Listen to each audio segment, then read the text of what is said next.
What's going on, everybody? How y'all doing? What's happening? Y'all come on in here, hit that like button.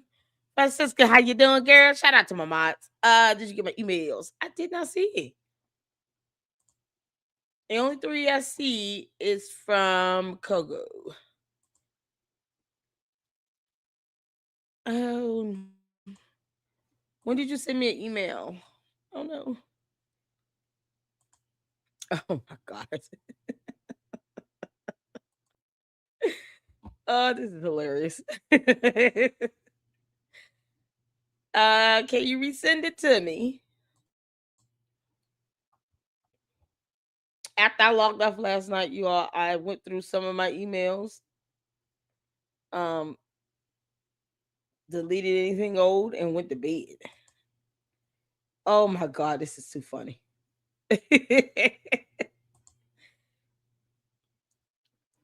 So resend it to me and I will check it out at the after the live. What's going on, y'all?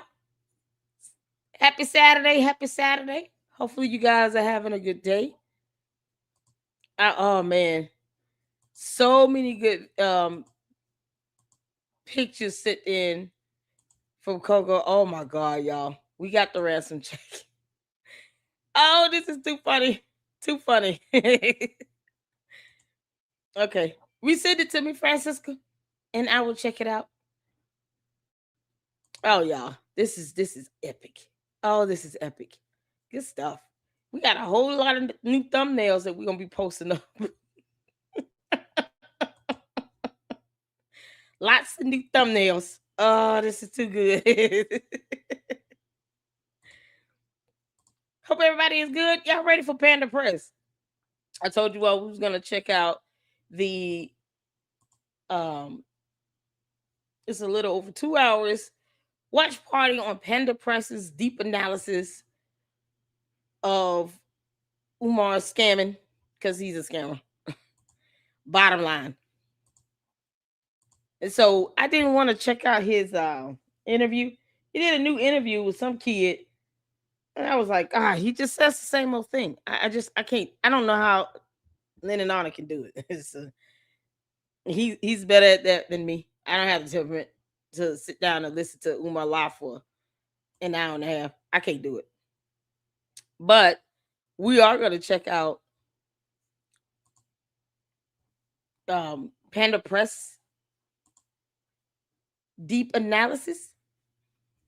Fantastic content creator. And we've been checking out a lot of his great content lately. And I am enjoying the heck out of it. So he did one where he called it All Scams Exposed. And I wanted to do a watch party on this. And I think it's definitely worth watching. So we're gonna get into that. Before we do, let's get some comments in. Supers, all that good stuff. If I can't get one of them, so please drop the YouTube channel link for Panda Press in the chat. That would be fantastic. What's going on to everybody? Y'all hit that like button coming in. I appreciate you all and your support.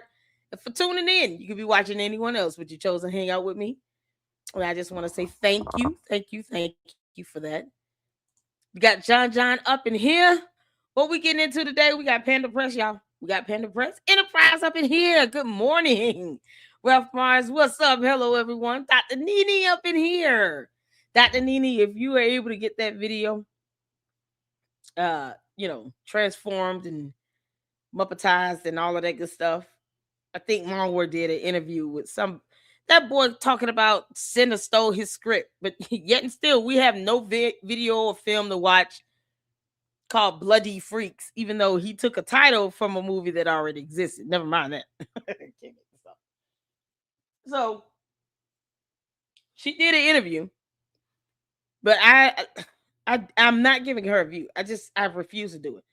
I didn't really have a choice last night because I had to pull up that check thing. And it was just for the purposes of that.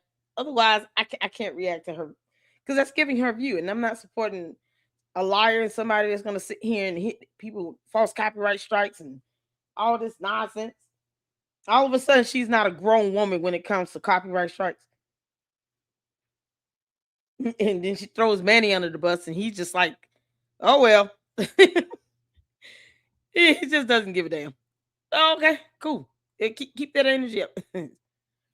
Oh man. So if you have the Muppetized transform, because our content has to be transformative and creative and original, and something they can't go around talking about they own, because they don't.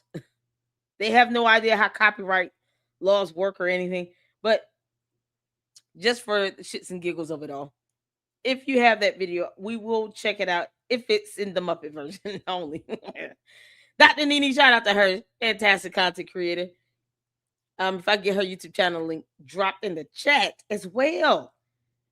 She gave us the last two videos we had that were transformative, and they were funny and hilarious, and we enjoyed them. So shout out to you, girl. Thank you so much. Chi Chi, what's going on? Oh my God, just some of them. Oh, we got a 2 hour 48-minute one. Doria Gray up in here. Hey babe, we cooking today. What's going on? Hey LL, I'm preparing my soul for this one. Oh man, Enterprise got the $2 super. Did you check out the last emails I sent you? Why are y'all emails not coming to me? I don't see anything. Oh, good God.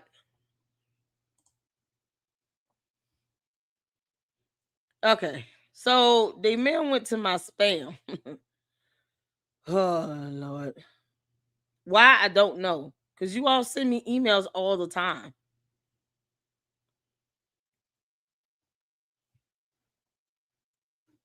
This is so ridiculous.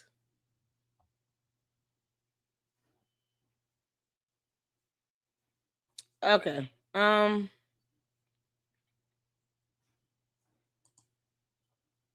Is it possible for you to just resend it? I don't know why it's going there to my spam, because if it's not in my main, it's in my spam, and I don't know why.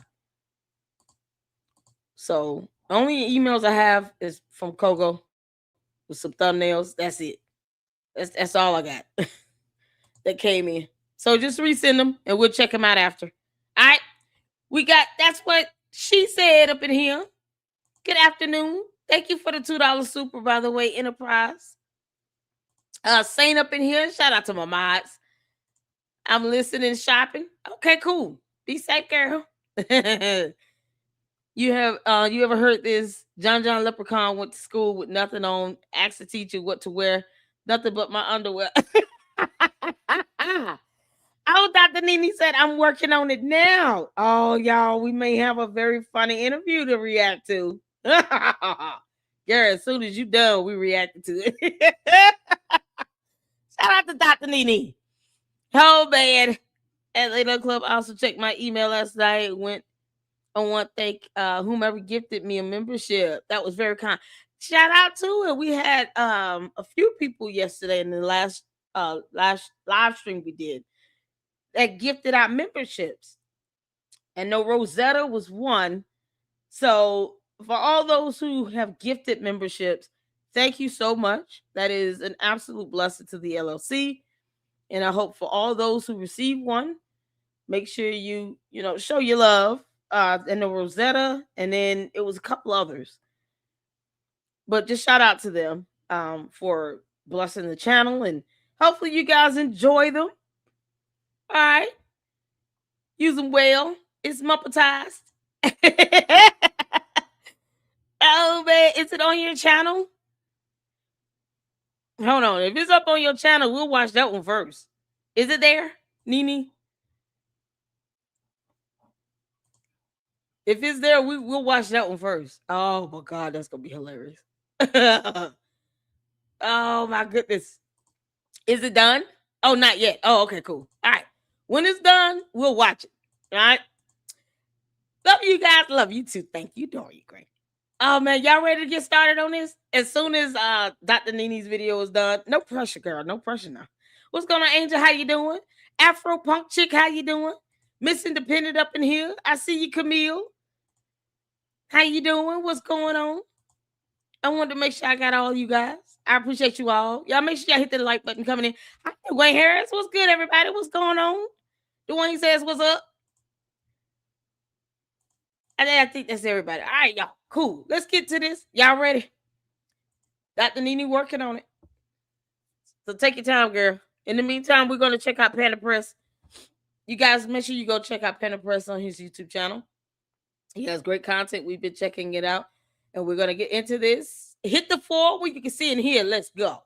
If you've been confused about Dr. Umar Johnson, don't worry. You ain't alone. This man got a whole saga behind him.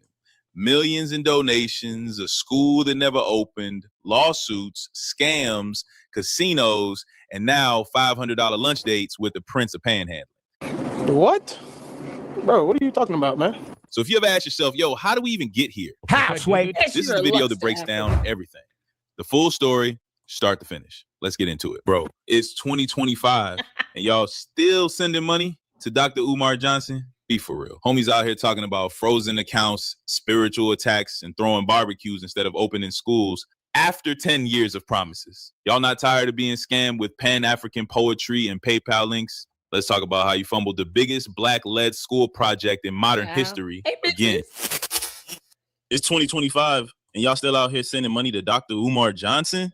Nah, like, still? After all these years, all these missed dates, all these donation drives, this man talking about his bank account froze right before the school was supposed to open. Again, like clockwork, not just the school fund, his personal account too. So now he out here begging for PayPal donations just to eat? And some of y'all still falling for it, man. Stop playing. Stop it. Get some help. This is the same dude who told us back in 2023, the first Black dollar-built school in American history was open in that Kwanzaa. Folks bought flights, booked Airbnbs, got matching t-shirts. For you today, I am proud to let you know that the first school in American history, built exclusively with the African dollar, will be ready and will be open this Kwanzaa of 2023. And brothers and sisters, this will be a community grand opening, so I want all of you to come on down to Wilmington, Delaware, and celebrate.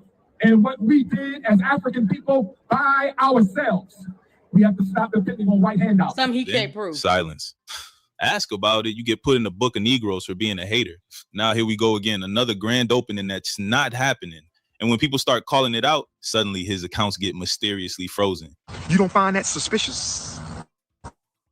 You don't find that suspicious?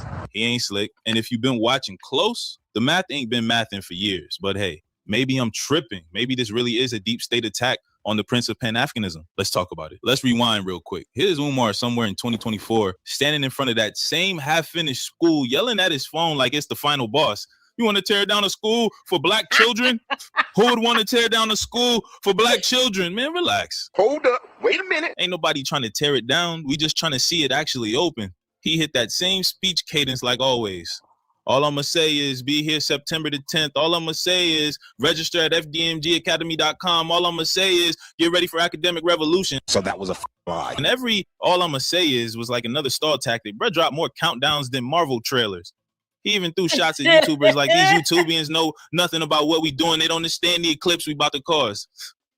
Eclipse? Nah, dog. Only thing fading to black is your credibility. He made it sound like September 10th was the second coming of Garvey himself. Academic revolution, psychological revolution, spiritual revolution. But now that revolution got replaced with ribs and potato salad. And we're going to talk about that barbecue soon. But first, let's get into how folks have been pulling receipts left and right. Right after Umar hit us with the whole My Accounts Are Frozen monologue, Twitter, Reddit, YouTube, everybody started digging. And what they found, it ain't looking good. Because let's be real, the timing is hella convenient. You got this big dramatic school launch set for September 10th. Then, just weeks out, boom, bank account frozen. Not just the school one, but his personal one too. You don't find that suspicious? You don't find that suspicious? Nah, bruh. What are the odds? You expect me to believe both accounts froze right before the deadline and not a single mention of it until now? With that being said, brothers and sisters, Dr. Umar has access to no money right now because my personal account contains all of my money. I only send it to Apple Pay and PayPal as necessary. So the Prince of Pan-Africanism, for the first time in my life, is without any digital currency. So for my loyal supporters out there, if you can spare a few dollars so I can take care of Queen Mother Ifa Tunde and myself until my bank account is frozen, or cancel so I can get my money back. This man been sitting on millions in donations over the years, and now all of a sudden he can't afford lunch. Folks ain't dumb anymore. We done watched too many crypto scams, fire festivals, and black business coming soon flyers to not see the red flags. And here's the worst part. Instead of accountability, he hits us with the classic, they trying to bring the black man down speech. Like, bro, you brought you down. Ain't nobody hating. We just tired of the broken promises. And what's the solution? Yup, run them donations. Again, if you can spare a few dollars so I can take care of Queen Mother Ifatunde and myself. Wait, hold up. So not only do you want us to float the school, but now we got to DoorDash you and your queen dinner too? What? Nah, bruh. Absolutely not. Every time the pressure hits, it's back to begging mode. It's like clockwork. And don't get it twisted. I ain't even mad that he's asking. I'm mad he doing it like he ain't been asking for 10 straight years. It's always... Now, I'm mad that he asking. I think that's what... At some point, you have to draw the line in the sand of when should he just stop damn asking and get a job. Because it would be different if we saw the Oompa Loompa going to work and actually putting his own money towards this damn school. He's not even doing that. He wants his cult members, the Umar Tardians, to take care of him and donate to a school. And he actually believes that only black people gave him money. Never mind when he has these call-in sessions in his mom's closet, that you have people from various backgrounds that call in. Let us recall the woman of Asian descent and ask him some of the most, intelligent questions ever, and actually gave him a healthy challenge. But see, it's the black people in this black conscious community that are sitting here being the wimps. Refuse to challenge him in court. They refuse to ask him, hey, what the hell have you been doing with our money exactly? Where are the receipts? Where are the tax statements to show us how these dollars have been used to open up a school building? Because we all know you didn't buy the bando. K-12 management bought it. You didn't buy anything. When it comes to that, all of a sudden, we get black people, because one came into my chat. You won't believe it. At the end of the live stream, and said, oh, it's sad that black people are tearing a black leader down. Get your bum and bot ass out of my chat. I keep telling these dumb cult members, I don't care how you feel. He's not my cult leader. He's yours. Don't push Umar on all of us. We don't owe him shit. I owe him no loyalty, no fealty, no nothing. Last live stream we had of Umar, not the one we did last night. The last live we had of Umar, the Oompa Loompa. At the very end, you had one of the Umar Tardians come in. It could have been a bot. I don't care. And they're still stupid. Talking about our black leader and all. He's not my black leader. And if you think Umar is a black leader for you, and you still have failed to read his dissertation, then I don't know what to say about you. He's as ignorant as it comes. And he has gotten through in life because he has the gift of gab. Not because he earned it or worked hard for it. Not because he actually can express some level of intelligence other than him calling out countries and then putting African behind everything and spelling it with a K and not a C. No, because he just has to get the gap. And if he doesn't get what he wants, he throws a tantrum like a petulant child, talks about having a protest of some sort, knowing damn well he will not show up for that protest. And then what? Because, Wilmington will fight back and have troopers waiting on your ass. Think you go up in there and protest up and down the streets if you want to. All because you couldn't get what you want, not because you have a valid cause or reason to protest. And don't think you're not going to meet any resistance. Oh, you will. Anybody got time for that shit? Umar's not opening a school. That same bot, the same Umar Tardians can't tell you the school website.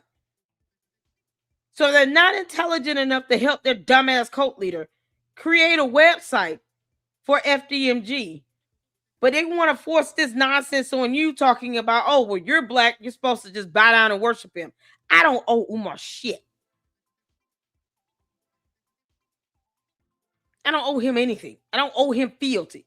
I owe him nothing. I'm going to keep my foot on his neck because he wants kids to go into a bando that will not pass inspection, that cannot be insured. So if anything happens to these kids, the dumbass parents who let them go into that building should lose custody. They certainly will not be able to sue because Umar don't have any money. And the building won't be insured. And then you're putting your child's health and safety at risk. And for what? Also, you can have some bragging rights, even though the school won't be accredited. And they want you to sit here and just overlook that and just give him a pat on the back because he's black. As if there aren't any other black men on earth doing better things. F out of here. Umar Tardians are stupid. That's the stuff that people actually believe. I'm not here to stop the Umar Tardians from worshiping the ground he walks on. Don't bring that bullshit over here, is all I'm saying. Don't expect me to do that. We're not doing that over here in the LLC. Umar listens to me. He knows damn well I could give a rat's ass about how he feel. Over 50 years old, and like the rest of them, all they know how to do is throw a damn tantrum. They can't prove that they're not perpetuating check fraud. They won't hold each other accountable. But they'll throw a tantrum if you don't agree to everything they're saying. Some clown shit. Child, all we do is laugh at these clowns. But you're not going to force that nonsense on us. It's not happening. And they don't want to take him to court. Imagine them trying to take you to court. They don't want to take him to court. Well, they want to file a false copyright strike against you. My work could have taken him to court if she truly believed that he sent her some fraud. If any of that were real. But she would rather file false copyright strikes against content creators for not liking her god-awful film. Imagine it. This is how they think. This is how they act and behave. And then they want us to take them seriously. The audacity. We just need one more push. Push. Bro, you done pushed the same deadline more times than Kanye dropped Donda. If you've been watching Umar long enough, this whole grand opening delay thing, yeah, this ain't new. Homie does this every year like it's a Black History Month tradition. Let's rewind to 2023. He said loud and proud the school would open during Kwanzaa. We're going to have the first school in American history built exclusively with the African dollar.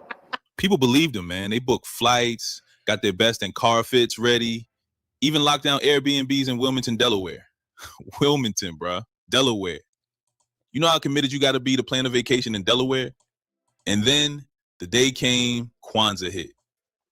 Crickets. Yep. You ask about it, he ain't say, oops, or my bad. Nah, he put you in the damn book of Negroes for even questioning him. Yeah, that's real. Umar got a whole blacklist for people who dare to hold him accountable.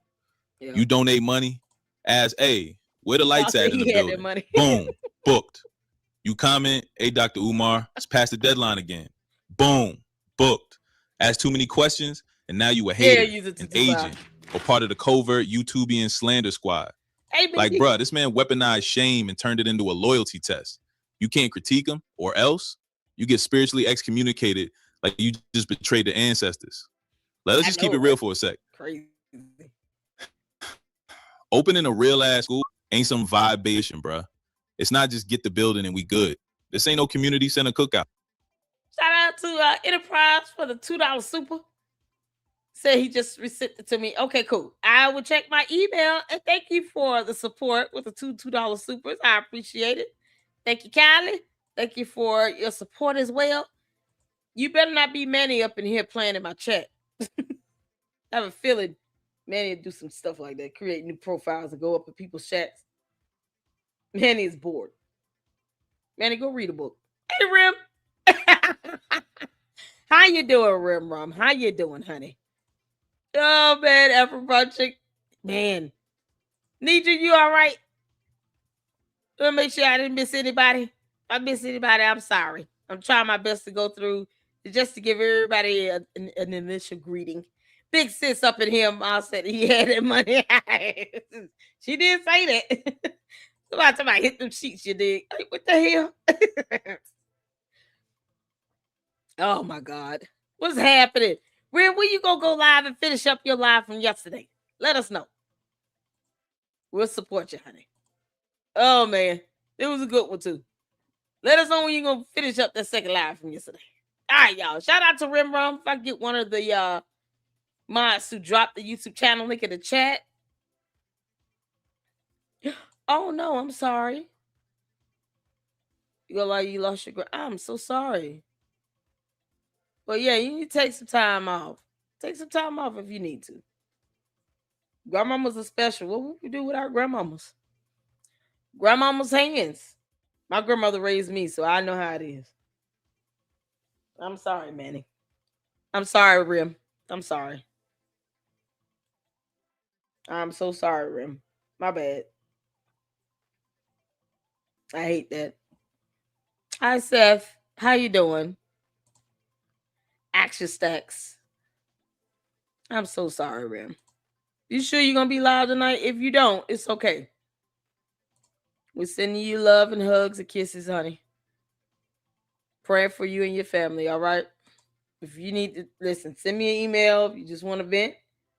I understand. My grandmother raised me, and my grandmother passed away in 2017. And it still sucks. Oh, I'm so sorry, honey. Y'all show Rim some love in the chat. I'm sorry for your loss, and we're praying for you, okay? Email me if you need to. Okay. If not, we understand. Y'all make sure y'all show Rim some love in the chat. Show Rim some love in the chat. We talking buses, cafeterias, teachers, staff, security, utilities, tech, maintenance, all that. Let's run it. Teachers, let's say you got 10. Bare minimum, each making like $40K a year. That's $400K just in salaries. Lunch ladies, janitors, front office staff, easily another $100 to $200K. School supplies, laptops, desks, books, whiteboards, Wi-Fi, printers, toilet paper, everything. And you still got to renovate the building and pass inspections just to legally function. Exactly. You know what that adds up to? At least $1 million a year just to operate. Not build, operate. Now here's the twist. Umar says he raised $750K. Others claim it might be $1.6 million. Even if you believe the higher number, that don't even scratch the surface. You ain't running a fully staffed, accredited school off $1.6 million once. It's like trying to open a hospital with vending machine money. But instead of just saying, yo, I underestimated this, Umar out here making speeches talking about revolution, ancestors, eclipse energy, and haters. No, bro, we need budgets, not bars. Now we get to the wild part. Umar hit us with the grand announcement. September 10th, y'all, it's time. We finally opening the school. And then what happened? Out of nowhere. Actually, we gonna have a barbecue instead. A barbecue. A whole cookout, bro. After 10 years of donations, after emotional speeches, after putting folks in the book of Negroes for asking simple questions, you downgraded the first school funded by the African dollar to a damn family reunion on concrete? I beg your pardon. I beg your pardon. Exactly. People ain't fly to Delaware to eat hot dogs and watch motivational quotes get grilled next to the ribs. This was supposed to be the Malcolm X Montessori, the Garvey Gangster Academy, the Frederick Douglass School of Dreams. Instead, Umar got folks bringing folding chairs and potato salad. And the coldest part, he trying to flex like this the move. It's going to be a beautiful day of Black unity and celebration. Nah, dog. It's a smokescreen. You dodging the fact that the school still ain't open, and you knew people was going to ask questions when September 10th came and went. So what do? You give them ribs instead of results. Let's get into the betrayal that really stings. You know it's bad when even your top soldier lays down his flag. We talking about Dell, a.k.a. Dell Life Solutions. This wasn't no hater. This wasn't a YouTubian instigator. This was a ride or die supporter who been pushing Umar for years, promoted the school, defended him, donated. Dude was practically the FDMG street team. And now even he said, nah, I'm done. Why? Because of the antics, bruh. Because Umar's energy went from pro-black messiah to petty emotional live stream warrior. Dell said it straight up.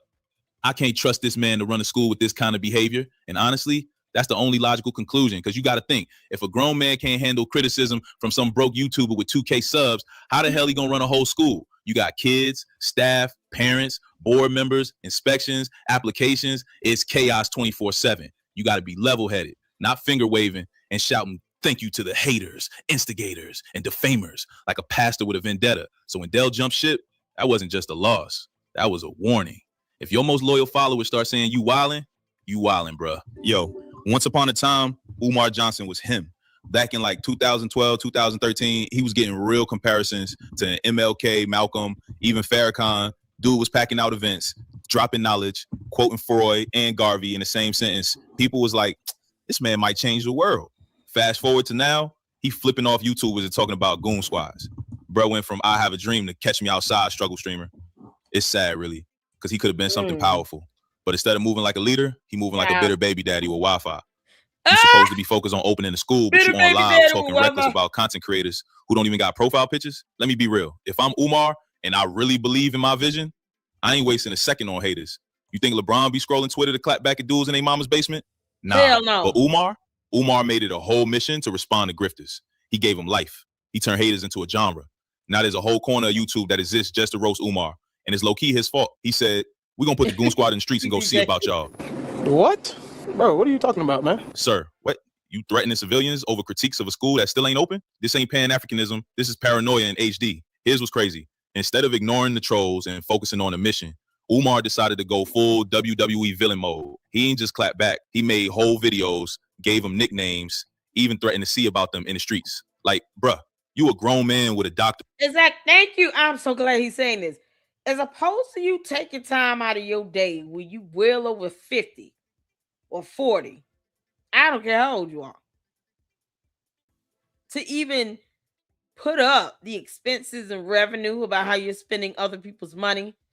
His dumb Oompa Loompa ass would rather dox people's addresses and have the Ogunigoon squad pull up at somebody's house. You know, putting himself in the line of fire of being reported to the FBI. Doxing is illegal. It's a cyber crime. So it's targeting, harassment, and making threats. What the F is wrong with this idiot? And this is the stuff that his followers perpetuate. They're no different. This is the stuff that the people in this so-called Black conscious community perpetuate.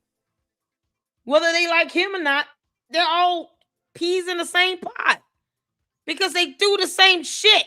Why would malware need to tell someone, I get information on all these people? You don't think people are sending me information on all these YouTubers? What the hell you need to say that for again? I want you to be clear on what your intent is on this so-called information that you claim people are sending you about content creators. Because it's not getting the school open. So what do you plan on doing with it? Go all the way there, heifer, you sea turtle. If you're going to sit here and say some bullshit like that, go all the way there. I dare you. Go there. Tell us what you're going to do with this information. Why are you sitting here holding up forged checks? Go on. We'll wait.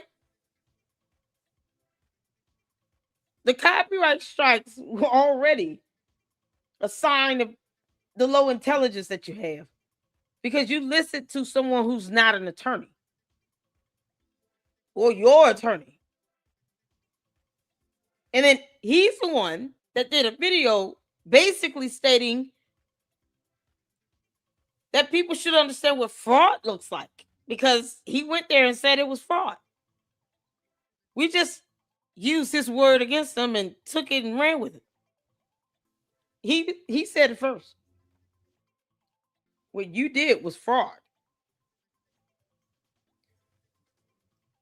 And you want to sit here and dock somebody? Yeah, okay. This is what they do. They don't care about the many crimes they're out here potentially committing their felonious activity. You think Umar gives a damn about just stealing money from people? Being a con artist? He doesn't care about that.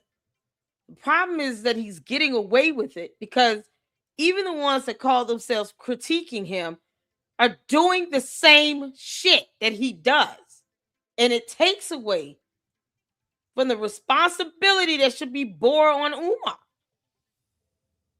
Because now you got to worry about his cohorts that claim they can't stand him trying to dox you. That's the shit you got to deal with. Or filing counters for false copyright strikes. That is the initiation of a legal process. You got to worry about that as opposed to holding Umar to the fire. While they sit here and say, well, we can't stand him. He's scamming everybody. Wow, you sure doing the same damn thing he does, though. Funny how that happens. And then it nullifies their so-called willingness to try to hold Umar accountable when you got to not hold them accountable for their BS. That's what it comes down to here. So all it does is give him more energy and space to go out here and act like a 15-year-old. He would rather create a fight on Instagram with somebody than to actually have someone develop a website for the damn school. Go figure. And the Umartanians think we should be worshiping this miscreant. No. We'll leave that cult worship nonsense to y'all. And the Ifatundes and the Ogunigoons and the O'Sheas and the Poseidons. What else do they believe in? In a school, why you beefing with faceless YouTubers with anime profile pics? Worst part? Exactly. He gave them an audience. He fed the fire. Before this, most folks didn't even know these struggle streamers existed. Now, they got views. They got clips. They got followers strictly off responding to Umar, all because he couldn't let it slide. It's like if Beyonce stopped in the middle of the Renaissance tour to beef with a TikTok username, BeehiveHater69. It makes no sense. And the irony, these same channels are now eating off the drama he created. You could have just ignored them, bro. But now you got people typing Umar Johnson exposed and discovering a whole genre of content you gave birth to. He basically built the Umar cinematic universe, but for haters. That's how deep this ego trip is. Now let's talk about this digital donation meltdown. So after the school fund and his personal account got frozen, Umar ain't slowed down. Nah, he doubled down. Then he froze my Apple Pay, brother. Then we hear from, people who've been in relationships with him that he does not like having accounts or having a paper trail. Isn't that what Maul and the other one said? So he goes into a video and says his personal account is frozen. But you have two other women that are out here supposed to be speaking against him, saying he doesn't like a paper trail, he doesn't have accounts. Make it make sense. So who's lying here? Let's get a consensus going in the chat. Do you all believe that Umar really has an actual personal bank account? Just yes or no. If you believe that he has a bank account, yes. If not, no. Because, see, you let anyone else tell it, he doesn't want a paper trail. Therefore, he does not have bank accounts. Because he would need to give his personal information. They would probably run a credit check, make sure he doesn't owe another bank. He would have to do all of that to open up an account. And he would have to have money in it. And maintain a certain balance, right? Maybe have overdraft protection. And what would be the name of this bank? Umar looks like, money burns a hole in his pocket. He doesn't keep money for long. As soon as he get money, he going to spend it on something. He's like a child. Get him a couple $100, he going to go out and go buy a pair of sneakers and get a Cinnabon or something. Oh, I got this new dashiki I want to check out. I've been itching for this Phillies hoodie and hat set. It's a hoodie hat set I wanted to get. It's $248. I got $279. That'll leave me enough money to get one Cinnabon in the mall. That's how Umar acts when it comes to money. I'm just curious. Does he have a bank account or no? Because I thought he didn't like paper trails. Brothers and sisters, hold up. Apple Pay? You mean to tell me you got banned from I don't Apple think he Pay got a now bank too? account. Bruh, how do you even get banned from Apple Pay? Oh, Lord That's have like getting mercy. kicked out the mall for window shopping. You can literally just receive I'm money sick on of there. So now the only options left, hit the think- PayPal. PayPal.me/well-known resume. Hey, Asia. You can also use Venmo or PayPal That's for what she personal said. donations. Just mark it as a love offering. A love offering? Nah, dog. At this point, it ain't FDMG no more. Exactly. It's Fund Dr. My Groceries. And the moment folks started side-eyeing the situation, he threw the legal smoke in the air. We got attorneys getting involved. We want our refund check. The bank is giving us the runaround. That we feeling real singular right now. He talking lawsuits, mysterious delays, shady bank ops. Like this is a conspiracy thriller. But all I hear is, yo, run me some more cash while we figure this out. Let's be real. Ain't nobody seen receipts. Ain't no screenshots, no bank letters, no documents, just vibes, live streams, and donation links. I'm at the Frederick Douglass Marcus Garvey Academy. The accounts are still I need his frozen. mama name. We're looking into it. The accounts are still frozen, brothers and sisters. We're supposed to hear back Friday. We're supposed to hear back Friday. That sounds like Monday to me. The bank is giving us the runaround. We ain't got our check back. We never heard the name of a bank. Because I mean, what the hell anybody gonna do if you said the name of the bank? Let's say it's Bank of America, right? We're not gonna call Bank of America. We have no information to give them to say, hey, can you tell us what's going on with this? Guess what? They're not gonna give any information over the phone. This idiot actually said that YouTubers, struggle streamers, whatever he said, had his bank accounts frozen.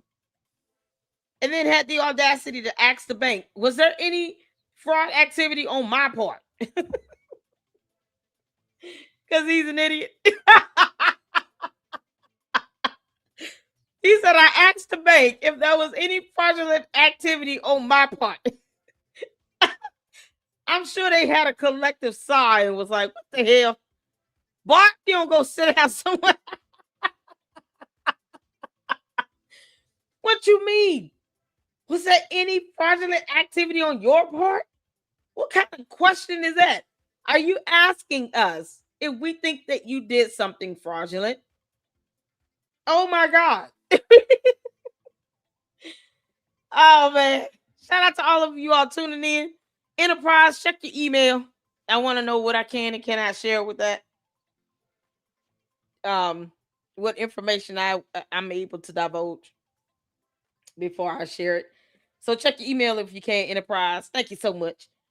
This Umar is an idiot. He thinks like a 15-year-old kid. No, worse. He thinks, let's think younger. He thinks like a 9-year-old. Even my son at 15 had the intelligence to fill out a job application, get a summer job.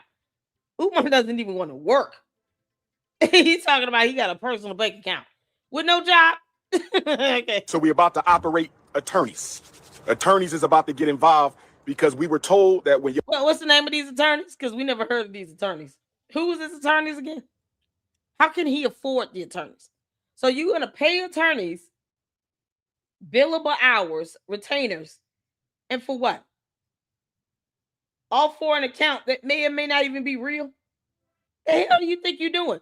This is the stuff that the Umar Tardians believe, people. your account gets canceled, you're supposed to get your refund check for the amount that was in the account. We have not received that yet. So there's some funny business going on right now, brothers and sisters. There's some funny business going on right now, brothers and sisters, but we're going to take care of all that. Stay patient. Stay positive. Stay patient. Stay positive. They're messing with our bills. They're messing with our automatic payments. They're messing up a lot of stuff with this frozen account. They froze me and they froze the school. They froze me and they froze the school. But that's all right. That's all right. We're going to stay patient. We're going to stay positive, and we're going to see what they say on Friday, no later than Monday. But we need our check back so we can open up a new account and keep the ball rolling. We need our check back so we can open up a new account and keep the ball rolling. There's a lot of people saying a lot of things. I'm only going to say this to the Ifa Tunde faithful. There's a lot of people saying a lot of things, but I'm going to say this to the Ifa Tunde faithful. Don't get put in the book of Negroes. Don't get put in the book of Negroes. Put me in there. Don't get put in the book of Negroes. Yeah, I'm on page 1. Y'all didn't know that?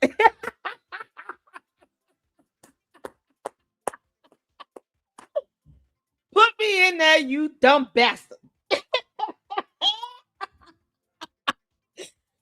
I'm on page 1. Y'all, who all want to go to the book of Negroes? Hit the phone. Hit the phone. You want to be in the book of Negroes. Child, what the hell does that mean? Umar, that don't scare anybody. I wish your Ogoonie Goons would try to pull up on me in my neighborhood. Oh, we taking them out along with the police. We're not playing that shit. Oh, man. The Ogoonie Goons gonna show up. Oompa Loompa. What the hell are you trying to say? Don't be put in a book of Negroes. Something that no local authority recognizes as a real thing. The feds, the CIA, FBI, they don't know what the hell that is. They don't care either. Put me in the book of Negroes, you dumb bastard. You can't make this stuff up, man. Brothers and sisters, we still working on the renovations, brothers and sisters. We're going to rekey them classroom Don't doors. get put in the book of Negroes. We're going to lay this tile down. And we're going to apply for the certificate of occupancy. Do anybody got a problem with what I just said? God. I'm only talking to my supporters and donors. If you're not a supporter or a donor, hop off the live. If you're not a supporter or a donor, hop off the live. See, everybody. You dumbass. You don't get to control the internet. Why do they think they control the internet? Him and his supporters, the Umar Tardians, and the ones that think they're so-called detractors, they think they control the internet. How does that operate? How do you think you're going to tell somebody to just hop off the live? They said, no, we're going to stay on it. The end. Maybe they just sat there and they just didn't respond or say anything in the chat. You don't get to dictate that. He doesn't want you to hop off the live. He wants the attention. Otherwise, he would not be on social media. If he did not want the attention, he would not be doing this. LeBron James did not have to do this to open up I Promise. And he built several school buildings from scratch. From the ground up. It has tax documents and paperwork and documentation to prove that he is the president and CEO of. While Umar lists himself as director on the FDMG tax documents. Oh, it's a new tax year. I wonder if he filed his taxes for FDMG. I'm going to look this up while that's playing. I'm going to see if the tax documents for tax year 2025 is posted. Talking is you be struggle streamers who don't donate. Yo, this ain't a joke. I'm not giving you a dime of my money, you bastard. It's real. Like, actually real. You ask Umar Johnson a reasonable question. Like, hey, are the lights on in the school building? Or can we see the receipts for that million you raised? Boom. You just got drafted into the Negro Hall of Shame. He said it with his chest, too. Don't get put in a book of Negroes, brothers and sisters. Nah, dog. You the one putting people in the book. Over questions. Questions. You're not even allowed to think critically or else you labeled a hater, defamer, or a YouTubian peasant. And look, one dude even tried to verify the school had power. Just called the electric company just to check. And they said, nah, ain't no lights on over there.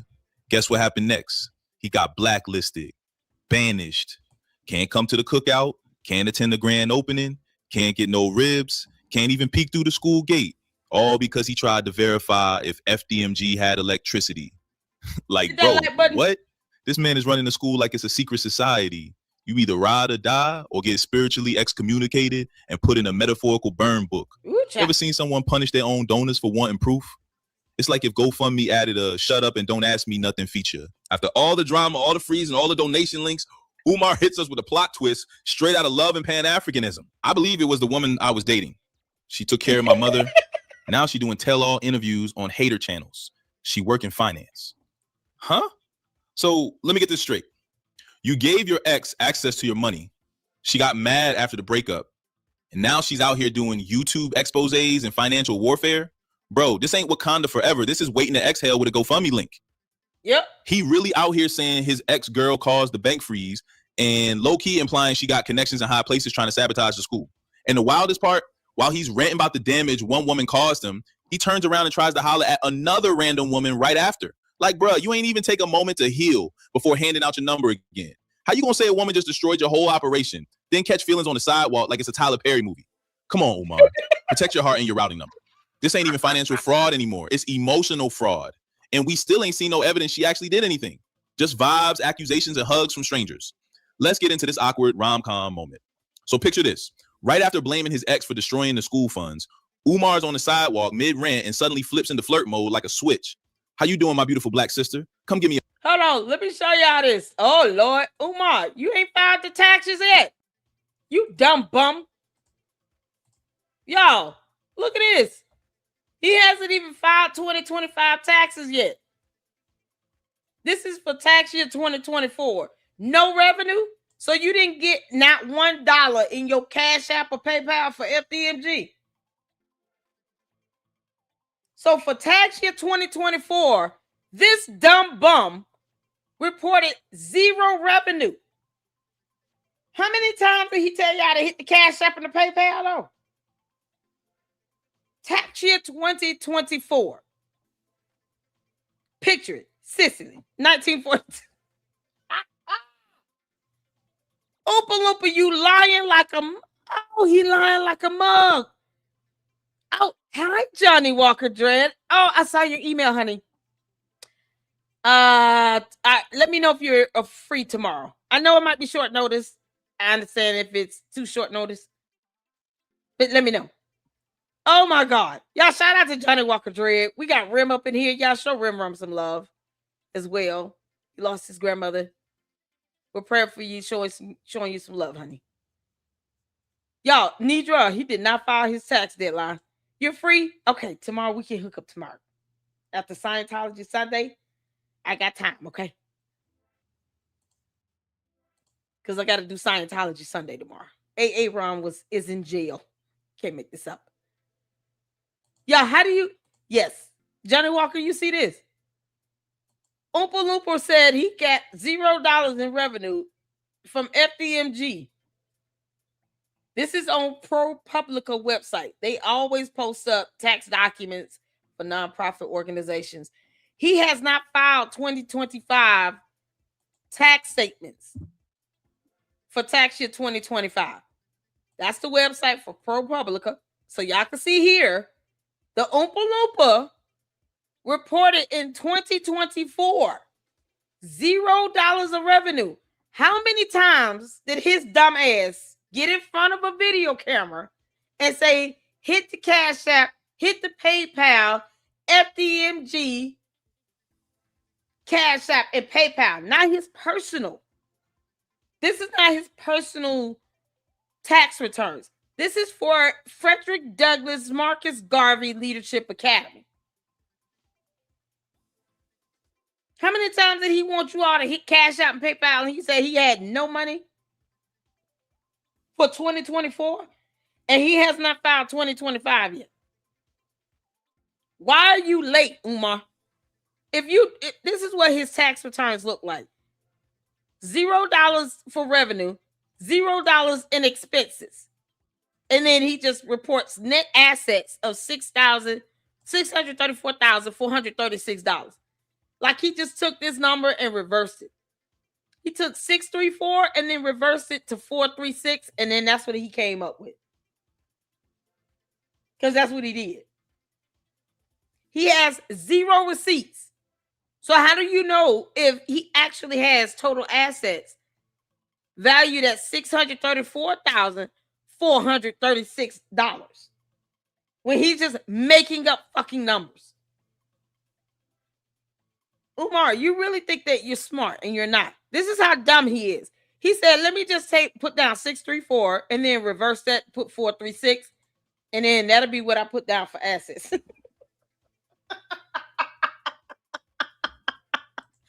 Like people can't see this pattern. Yo, this is insane. Oh, Johnny Walker Dread, this is something else. Oh, y'all hit that like button. You're free. Okay. This is something else because, yeah, we got some things to talk about with Rashad Richey. You see this? He just flipped the number around. He didn't even try, and you will not find any receipts to come up to this to prove that he has total assets in this amount. He's not reporting any liabilities at all. This is from tax year 2024. Zeros. None but zeros. So he didn't go online and ask for a dime of money. Tax year 2023, he reported in $204,822 with net assets of $640,980.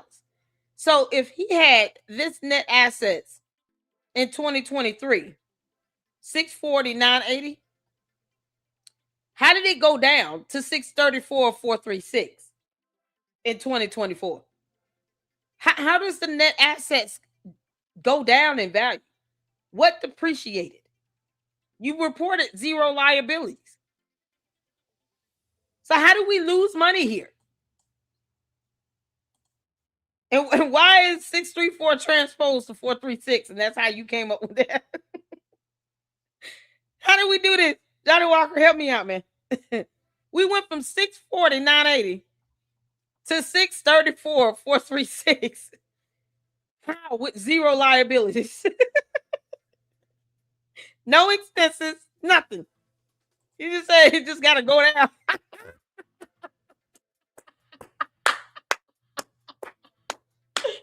Oh, my line like hell to the IRS. And he wants us to be scared of a book of Negroes, old Goony Goons, and E5 something, and O'Shea something.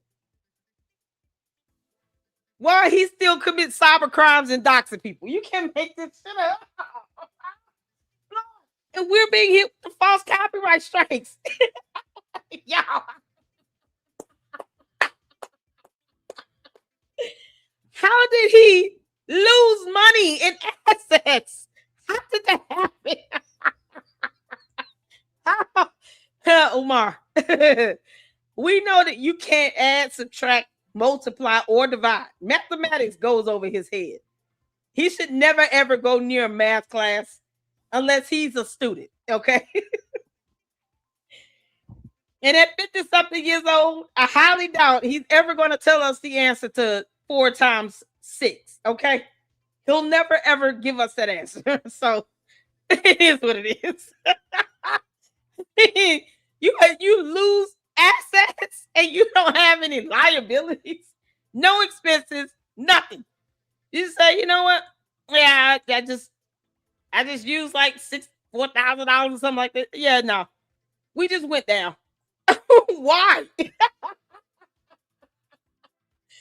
Oh, Lord have mercy. And yet, where's the 20? He must have got an extension. So, being that he's now registered as a 501c4 and not a 501c3, he may have gotten an extension based on the filing date pattern that I'm seeing here. This was filed for tax year 23, was filed May 24, 24. Tax year 24 was filed May 17, 25. So we have to give it to May 31st. May 31st? Yeah. Because that seems to be kind of the pattern. See here, tax year 22 was filed May 15, 23. So let's give it to May 31st. Because that seems to be his pattern with filing this, or whomever's filing this for him.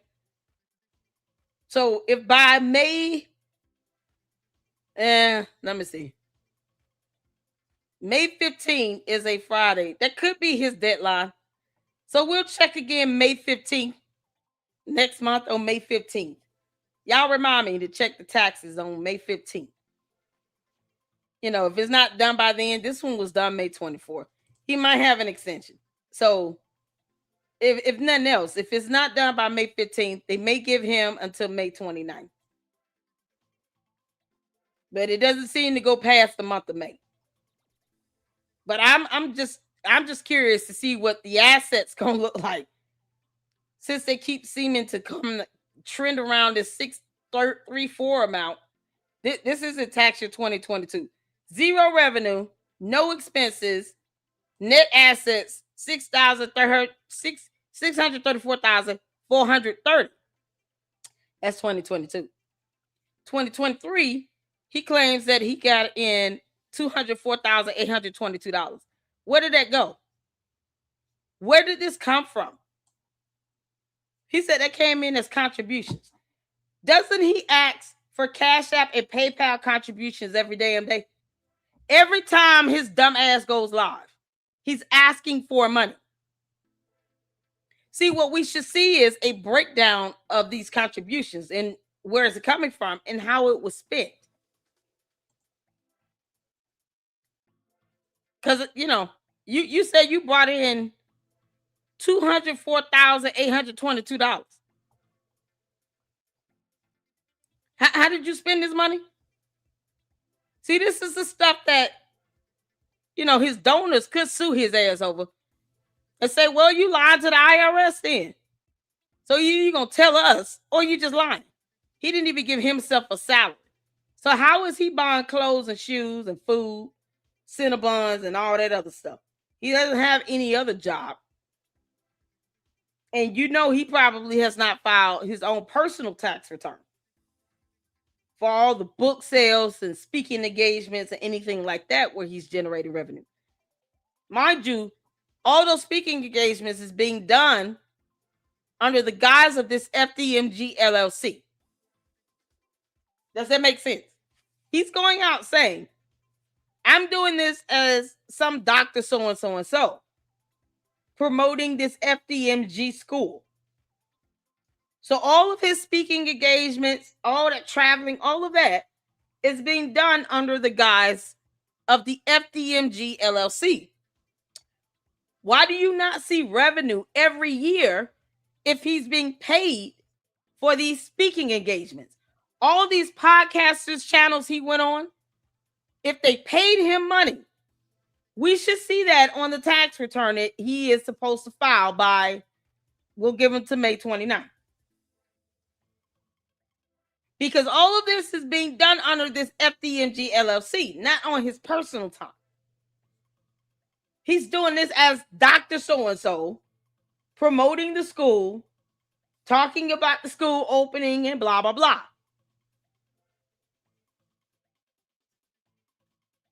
So why aren't we seeing the revenue that he's generating from these speaking engagements? And even if they're booking his hotel and flight and all of that, guess what? That's less money you're spending on living expenses. It should still be reported. We don't see any receipts. We see nothing. He has no salary for himself. Oh, and he lists himself as director. Y'all see that? Why is he saying he built an institution? You were a director, you dumbass. You didn't build anything. How are you building any institution when you can't even call yourself CEO or president? You labeling yourself as director with no salary. That's why I laugh every time I hear this. Oh my God, y'all. Thank you, Deidre. I set a reminder for May 29th. Thank you so much. This is so straightforward. Y'all, if you are doing anything under, you got an LLC here. You claim to be the so-called president and CEO of this school. Why aren't you calling yourself that? You know you can put down president or CEO. He puts himself as director. You're just a director. That's no different than being a manager. So you built nothing. No salary, no nothing. And you're saying you're working 60 hours a week. Average hours per week. Y'all see that up here? Average hours per week. List any hours for related organizations below dotted line. 60 hours per week. Individual trustee or director. That's what he checked himself as. But no salary. How are you working 60 hours a week? So this is volunteer time. This is how stupid he is. He's an idiot. And people say, oh, you shouldn't talk bad about him. He's our great leader. Your great leader can't do simple math. He's working 60 hours a week at this school. but he's getting $0.00. He can't give you all a receipt to show you all how he spent this so-called 200 and what was his revenue? $204,822 revenue. That came in as contributions. Yeah, no, you will not see receipts on how he spent that shit at all. Nope, not even a little bit. Nope, sure won't. Won't tell you anything about it. I just pocket it and just keep living. He didn't give himself a salary to try to even justify using part of the $204,000 because he's an idiot. He's a dumbass. He didn't even say, you know what, I gave myself a salary that week for them 60 hours that I worked. You working 60 hours in a week. This is average hours per week. When is he at that school for more than 2 hours to do a live stream, let alone 60 hours a week? When did that happen? When was Umar ever working at that school for 60 hours a week? Because wouldn't he be live? Wouldn't these so-called fictitious cameras be picking him up, recording him, going in and out of the bando? Y'all, the Umar Tardians will be all over that. Y'all want to talk about Dr. Umar? He was working 60 hours this week at the school. Here's all the video camera footage. When did he work 60 hours a week at that school? At any point, when he ever, and I want y'all to understand, we're looking at tax year 2023.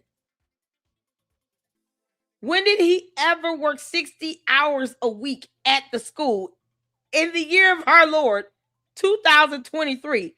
And why didn't he give himself a salary?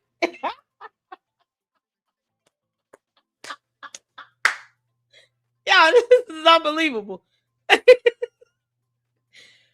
Wasn't the school set to open that next year? If it's the bigger bando, you know, that high school, he couldn't have worked 60 hours a week in that building because by 2020, the city had already said that this is not deemed safe and it's not fit for human habitation in 2020. So he wasn't doing 60 hours a week in the bigger bando. He couldn't even go in it. So it would have been in the smaller bando.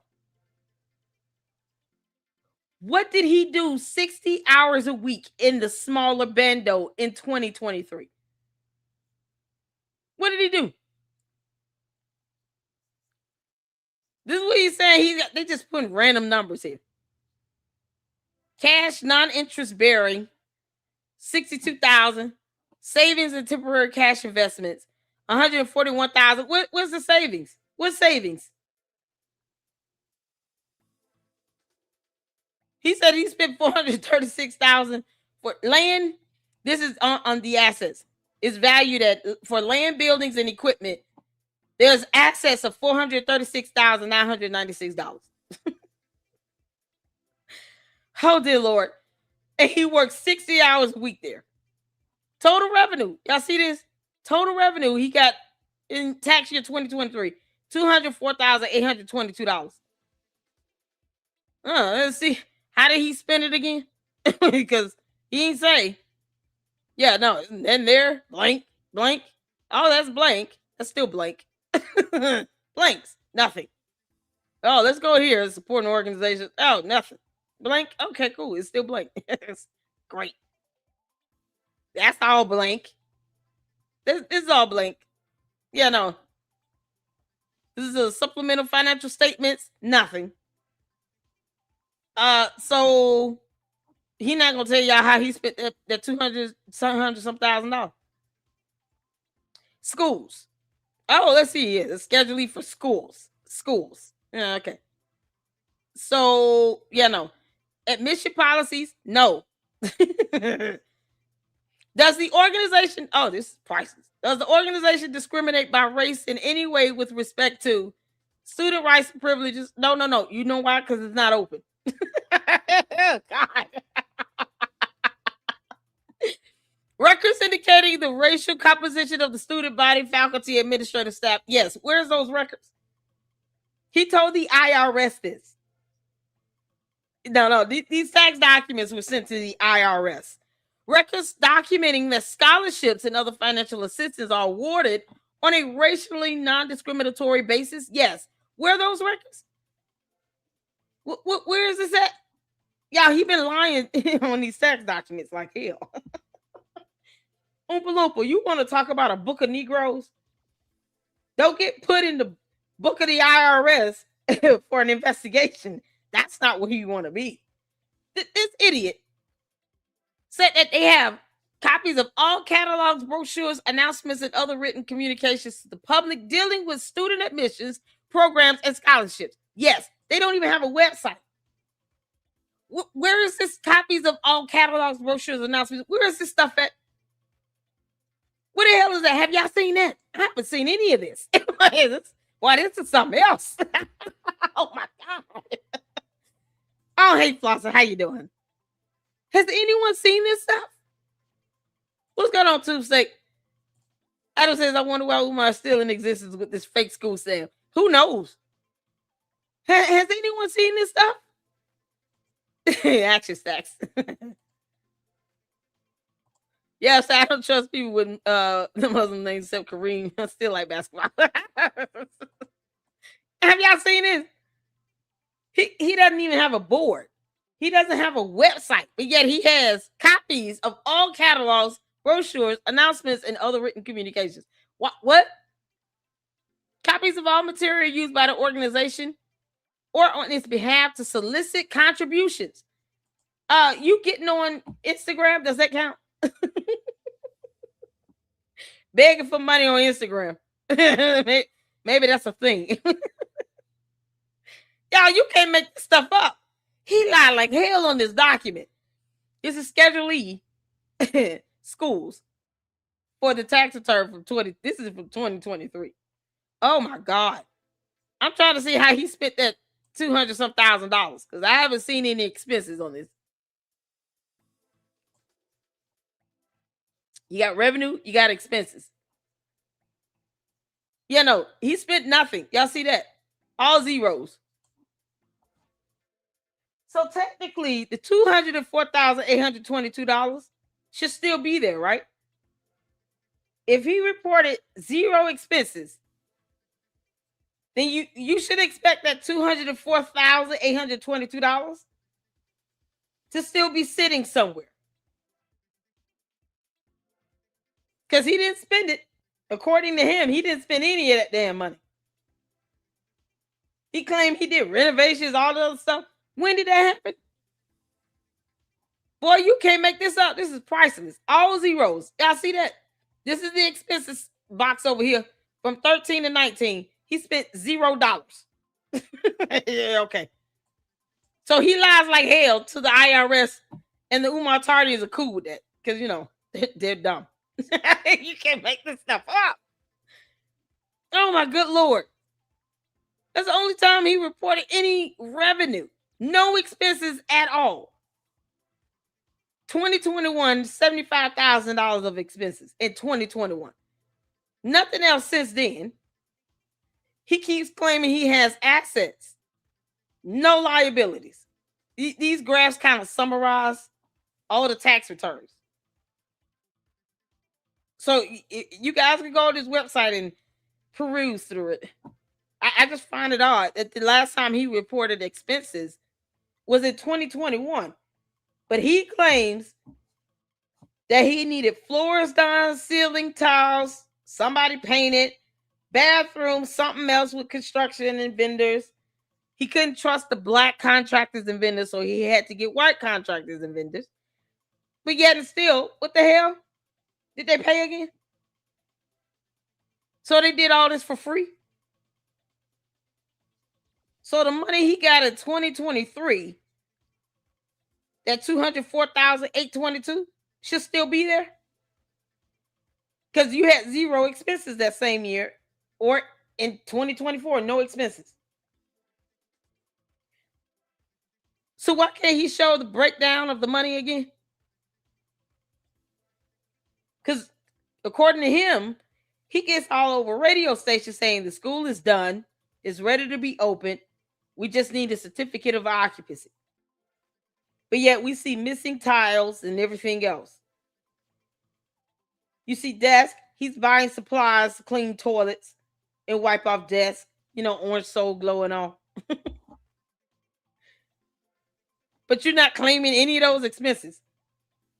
You said you had to have vendors come out, they did the floors. Who did you pay? There was no permits. So you didn't get a permit and you didn't pay anybody because you don't have any expenses. So where's this money again? Because bank accounts are being frozen. And let's just say hypothetically that $204,822 was put into the FDMG bank account. If that money was frozen, he sure isn't making a stink about it. He hasn't sued the bank or anything. Then why doesn't he have this money if nothing occurred with the account and you didn't spend any of it? You didn't spend it. It should all be in the account. Why was it frozen again? What did you do to cause this account to be frozen if you didn't spend any of the money? Because otherwise, make this make sense. And meanwhile, he lists himself as director. He doesn't list himself as anything beyond that. He is listed as director, meaning there could be a CEO over him or a president. He doesn't give himself a salary. He don't do any of that. This dude lies like hell to the IRS, and he think that we're supposed to find him to be threatening. He's still putting down that he works 60 hours a week at the school. This is for tax year 2024. Did y'all see Umar at that school 60 hours a week in 2024? Because I didn't. Umar. Oh, this is priceless. He keeps putting down that he works 60 hours a week at this school, but he doesn't give himself a salary. He doesn't report any expenses. And yet he claims that all this work has been done on these bandos, even though he can't show permits going along with it or proof that he's paid people because you reported $0 in expenses. Because you're an idiot and you told the IRS this stuff.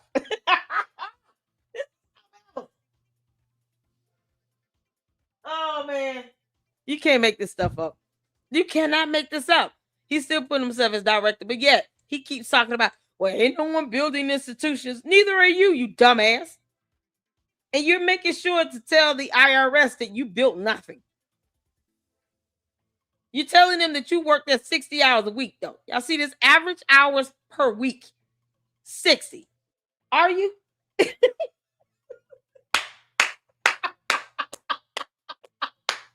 Or the 2025 tax returns should be interesting. Oh, you dumb Oompa Loompa. When were you there 60 hours a week? Mind you all, he said himself, the smaller bando has video cameras set up. So you should see him on video camera footages coming up there 60 hours a week. Because, he's barely ever at home then. Why would you put 60? The average work week is 40 hours. You dumb Oompa Loompa. You're so stupid. Why would you put 60? That's beyond realism. You know you're not at there 60 hours a week. No surveillance camera would even capture you up there going up there every day. And you can't clock 60 hours in one day. It's only 24 hours in a day. This dumb Muppet put 60 hours a week that he's working up there at the bando. That's what she said, his remote work. Don't give him any ideas. You giving him ideas. Don't do that. Because you know he going to say that. Yeah, he going to say, y'all, I did remote work.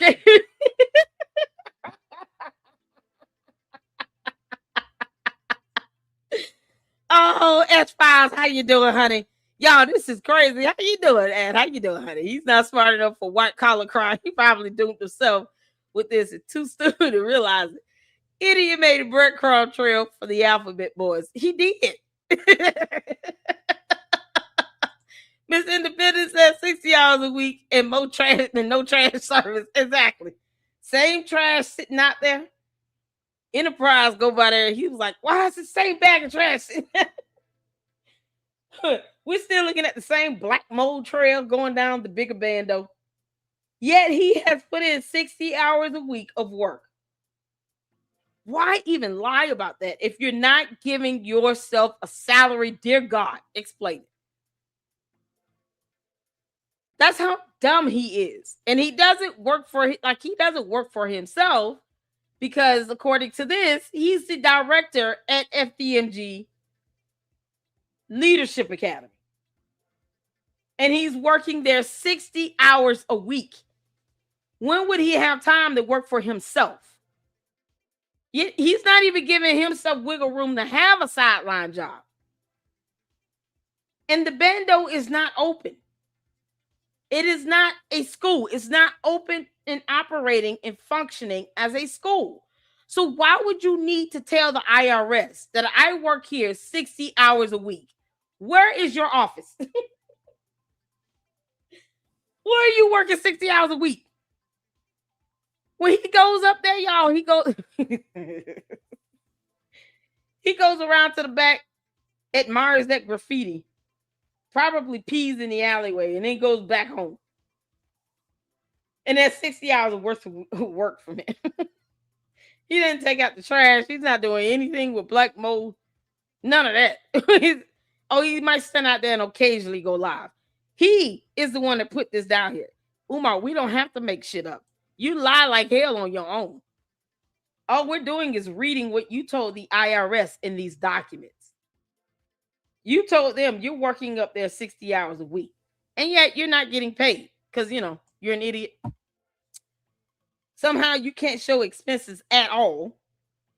And when, your donors ask, hey, can you show us expenses on how you spend our money we giving you?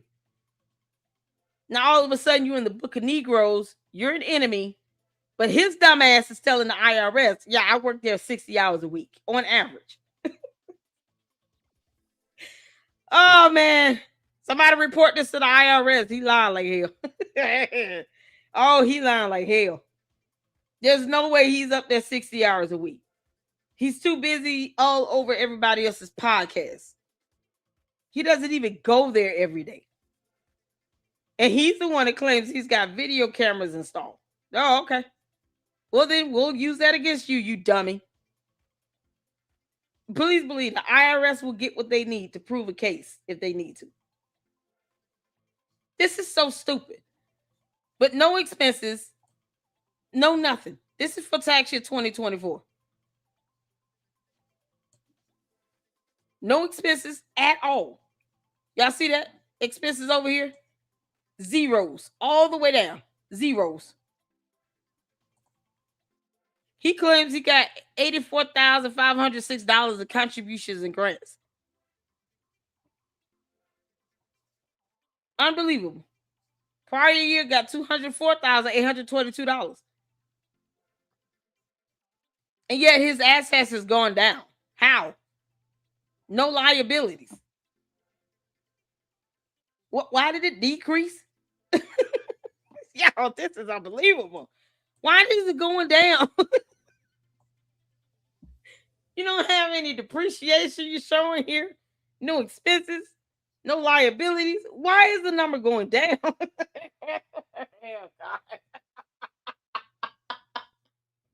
God. Yeah, this math is blowing my mind. You can't make this shit up. How do you work 60 hours a week but don't notice that there are munitions on the door? Exactly. Hey, Miss Kogo. How you doing? How are you and how is Kogo? Oh, man. Y'all, this idiot, Juju. This idiot reported 60 hours a week of work at FDMG to the IRS. and then complained about the sheriffs having to post the writ of monitions on the door of the bandos because he wasn't there to receive it in person. But he's supposed to be there 60 hours a week. Go figure. Umar, you're so stupid. Oh, he's so stupid. Shout out to Miss Independent for the 199 super 60 hours per week with that gross bathroom before cleaning it. Exactly. Y'all, he said the bathrooms have been sitting like that for about 2 years. Ain't nobody really touched them or been about last year and a half, 2 years. He even said, why do I have to pay the water bill if the school isn't even open? Theoretically, there's no water on. That's what he said. He was mad about having to pay the water and sewage in 2 bandos where water was not being used. And yet he works there 60 hours a week. Y'all, oh my God, this is priceless. What's going on, Jay Williams? You can't make this stuff up. And then he said he was debanked. What do you mean you were debanked? Technically, by, according to what you told the IRS, you lied about this revenue here. Because, I mean, if you look at the main thing, it doesn't show any revenue. Somehow, when you go down to current year over here, there's some revenue reported for $84,506.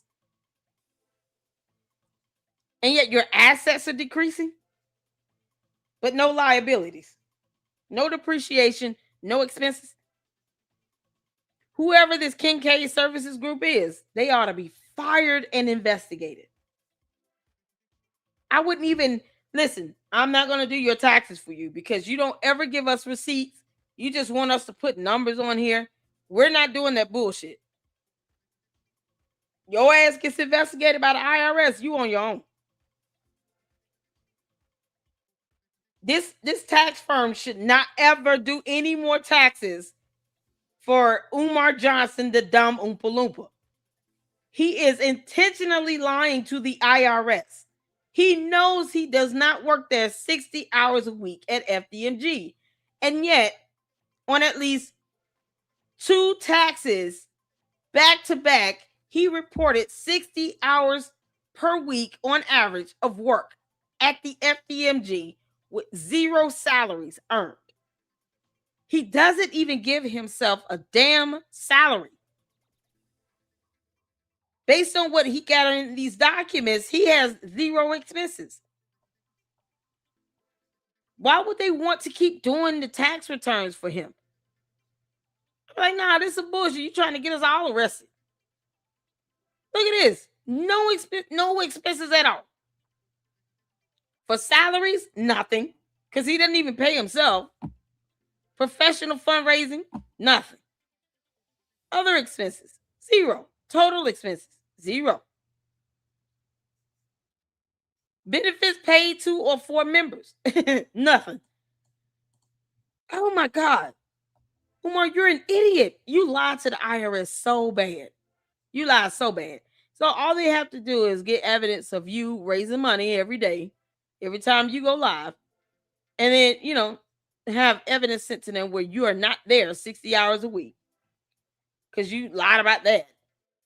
You don't give yourself a salary, and yet somehow, money has been spent on something. You can't make this stuff up. So this is tax year 2024. Y'all, we will see what the hell tax year 2025 look like. It's going to be a bit of shit, okay? But yet you see on the summary up here, revenue $0. But if you go into the worksheet, there was some revenue in there. But here, 0. What? Oh, Umar. And he's just a director, y'all. No one important. Not a builder. Not a buyer. He didn't buy the bandos. He has presented 0 evidence or proof that he is making payments towards the bandos itself. See, if he were paying rent or paying back K-12 because they purchased the bandos, if he were reimbursing them, he would have to report that on the taxes. It's not there. Question is why?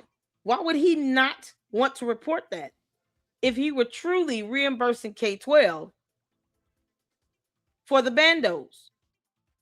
Because I recall one of them saying, I don't know if it was Malware or LS or the other one, Manny, one of them saying that he is making monthly payments to K-12. Where the hell is that at on the tax documents filed to the IRS? You know, the one agency you don't want to fuck with. Where is that at? Y'all see any payments going back to K-12? Let's go back to this thing again. Because, I love proving the point. Where are the expenses at? Why wouldn't he put down that he's paying rent? He said he even in the worksheet got $84,506. Why is he not reporting expenses?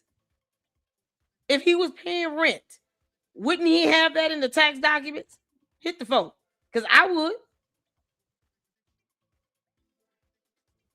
Yeah, exactly. The thing, if he doesn't have a salary, what did he have in his personal account that got frozen? Chicken bones. Yeah, he took chicken wings to the bank. They were fried and crispy. He was like, I want to preserve these chicken wings. Can y'all put them in the bank account and freeze them up? And I'll come back and get it for a later day. When I'm hungry again. Like, you can't make this up. Somebody say he was paying rent to K-12. Where? What's that payment arrangement? I mean, you can't make this shit up, boy. This is something else. Afro punches at Delulu. Oh, man. Francisca, it was your birthday? Oh, God. Please tell me I didn't miss your birthday, girl. Oh. Yeah. Thank you, Miss Independent, for the 199 super. Don't you find that suspicious? Yes. Oh, he just hella lying. What's going on, Elevate? How you doing, honey? Oh, and it says never any contractors, etc., up there doing anything. If he goes to prison, he deserves it for being an idiot. Exactly. Did he write anything off? No, he didn't. Nothing was written off. Nothing's written off at all. Zero expenses reported. Not even rent to K-12 management, aka Stride Inc. Because I thought he was on a payment plan with these people. You would at least put down you're paying rent, right? Because that would be a reasonable expense. Paying back K-12 management for buying these bandos, because Lord knows I didn't buy this shit. You can't even do that. This is unbelievable. Happy birthday, Francisco. Okay, we got to do the birthday song after this. Yeah, I didn't mean to get sidetracked, but I just had to go here. Because first I wanted to see if he had filed his 2025 tax year tax forms. It's not there. So we'll give it to May 29th. Because that seems to be the pattern of when he submits his tax returns for FDMG. But you're not seeing any expenses, no breakdowns of anything being reported to the IRS. So he wants to F around and find out with the IRS. That's what Umar Johnson's in the mood to doing. Effing around and finding out. These are the things, though, that Charlemagne could have looked at before he went on the Breakfast Club. All these podcasters out here kissing his ass. Y'all can't take a look at these tax returns to see he's full of shit. No one's going to ask him, you claim that you work 60 hours a week on average at FDMG? How? Can you prove that? Would the security cameras capture you going up there every day? And actually putting in 60 hours a week on average? 60? You understand that work week typically is 40 in the US of A. Here in America. Not in Ghana. They don't even do that over there. Why would you give such an astronomical number? That's a lot of hours. You claim you working up there. And yet you're sitting right here with me in this podcast interview and you're not at FDMG right now. Wouldn't that go towards the 60 hours a week you claim you're doing? You can't make this up. No, he said he's doing 20 hours more than the average and normal amount of work hours in a work week. He's doing 60. So that's about 12 hours a day. When the hell is he up there 12 hours a day? I'm just curious to know. Has anyone seen the Oompa Loompa at FDMG 12 hours a day, 5 days a week? Hell, even if you wanted to spread it out amongst 7 days. He doesn't even live in the city enough to be up there that much. And yet he claims he did this in tax year 2024. Boy, 2025 is going to be something else. Oh, my good Lord. Now when we seeing countless hours of him sitting on podcasts and channels. Y'all, this is so crazy. This is so crazy. Francisca, I'm sorry I missed your birthday. It's today. Y'all, it's Francisca's birthday today. We playing that birthday song. Happy birthday to you, Francisca. Shout out to my moms, y'all. I cannot believe it. You know you're getting a birthday song, girl. Oh my God. Y'all, I work 60 hours a week because I have more than one job, Umar. Exactly. That's typically with 2 jobs, right? What's going on, Jada Informant? Y'all, shout out to all the fantastic content creators coming up in here. We can get Jada Informant. Who else we got up in here? We got Enterprise up in here. We had Johnny Walker Dread up in here. Can we get their YouTube channel links dropped in the chat for me, please? And of course, Kogo. Kogo, you can drop there. I'm gonna have to let me do this right quick. While we doing this. Bear with me 1 second.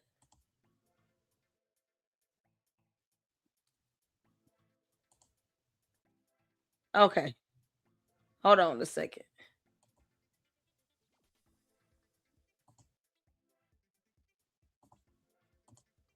All right, Miss Kogo. Drop Kogo's YouTube channel link in the chat. There you go, girl.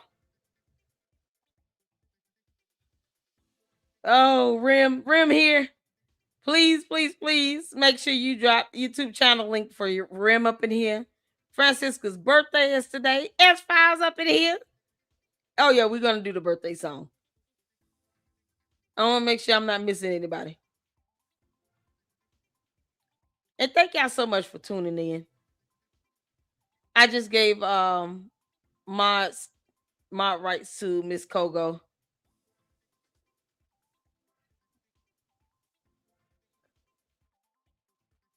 Juju, let me know. Email me if you would like to be a mod, because I needed a couple more on the second channel as well. And I have to get the YouTube channel handles. So if you would like to be a mod on the second channel, please let me know. And I just want to thank you guys for supporting me up in here. Thank you so much. Yeah, I handpicked my mods, and I'm picky like that. Because, you know, if you're not, you end up with Manny. And he's sitting here having my video struck. You can't make this up. God. Oh, what a disappointment that was. So let me know if you're interested. Email me. I have to have your YouTube channel handle. So email me with your YouTube channel handle if you would like to be a mod on the second channel. Because I do need a few more over there. But Miss Kogo, now you're a mod. You can drop that YouTube channel link for Kogo. I appreciate it. And thank y'all so much. Happy birthday to Francisca. We got the YouTube channel links coming in. Make sure you guys go support Jay the Informant, Rimrum, Kogo, Enterprise Entertainment. Who else? Dr. Nene. She has a YouTube channel. She's going to be getting us the Muppetized version of the interview. There you go.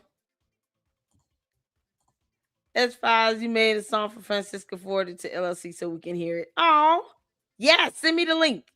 And as far as you're you can always drop your YouTube channel link in the chat.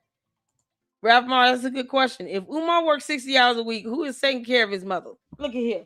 I love it when you all make sense. How is it that he is the primary caretaker for his mother? And he's supposed to be at FDMG at the very least 12 hours a day. Explain that to me. He claims 60 hours a week. We're just talking about Monday through Friday. And mind you all, he will pick random women off the internet to care for his mother. And he wonders why she's like looking at these people strange. She don't know who the hell they are. But he won't let his niece or his nephews spend time with their own grandmother. Go figure. No protection, restraining orders with any court. So no legal justifiable reason to keep them away. None. Wouldn't be able to make the case if he tried, aside from lying like hell. But yet he lies to the IRS incessantly, year after year after year after year. And the Umar Tardians think this shit is cute. How dare you report him to the IRS when he's lying to the IRS? Oh no, he's supposed to lie to the IRS, and because you're black, you're supposed to let him do it. F you mean? God, this is the craziness that they sent over in the chat. Oh yeah, you're black. You supposed to just let him get away with lying to the IRS about working at 60 hours a week and having $0 expenses. Even though people are sitting here talking about he's paying back K-12. How? Where's those receipts? Do you understand why I sit here and say he didn't buy shit because he can't prove it either? He certainly is not paying on anything if he can't prove it. I don't have to give him the benefit of the doubt. He's not even reporting it to the IRS. If he is, you will want to report that expense that you're paying rent or that you're paying back on a loan to K-12 or Stride Inc. because they purchased the bandos for millions of dollars. You will want to prove that you're reimbursing them on your tax return if you're truly giving them back the money. It would justify this revenue you keep begging and asking people for. Otherwise, it doesn't. And he's not even giving himself a salary.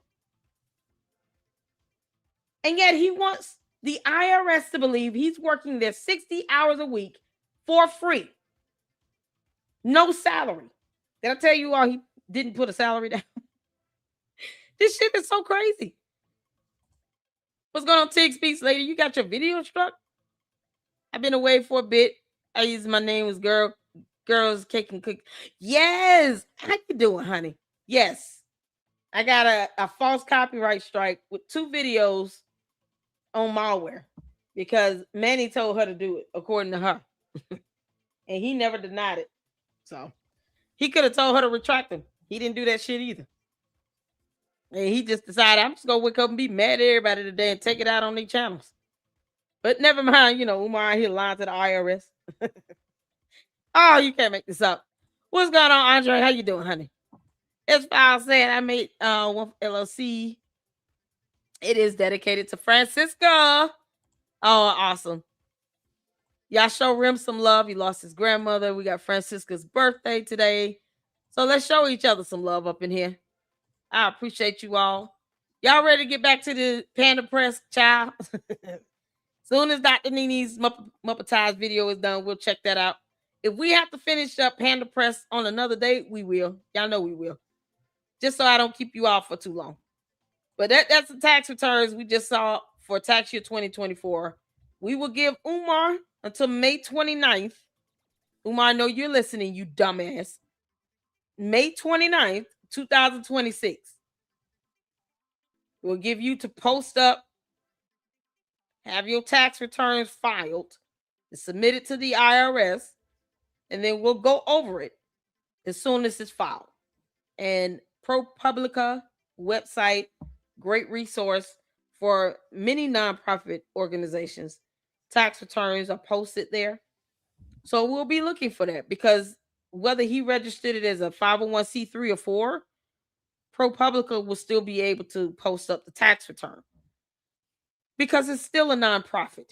So I don't know how he has assets of $634,000. You can't make this stuff up. Somehow the assets and the properties and all that is over $600,000. But he can't give himself a salary. will show that he's paying back K-12 or Stride. Go figure. All right, y'all, let's get back to this. This is something else. Oh, my good Lord. Umar, you lolly hell.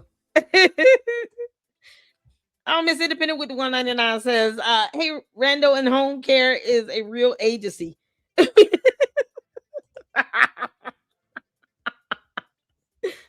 Oh, man. Enterprise said, make me one.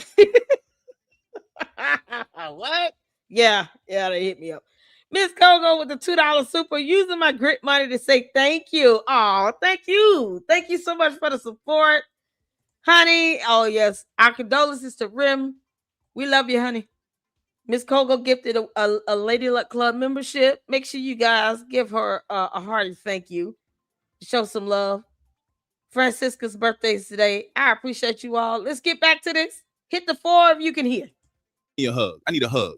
King Kong conscious need a hug. Bruh, you just said your ex hacked your life. Now you trying to wife up a stranger outside the school? This ain't no fundraiser. It's a Hallmark movie with donation links. And yo, she did hug him. She was polite, showed love, said she transports kids. What does Umar do? Oh, really? You got a van? Take my number. We're going to need folks to drive the students when the school opens.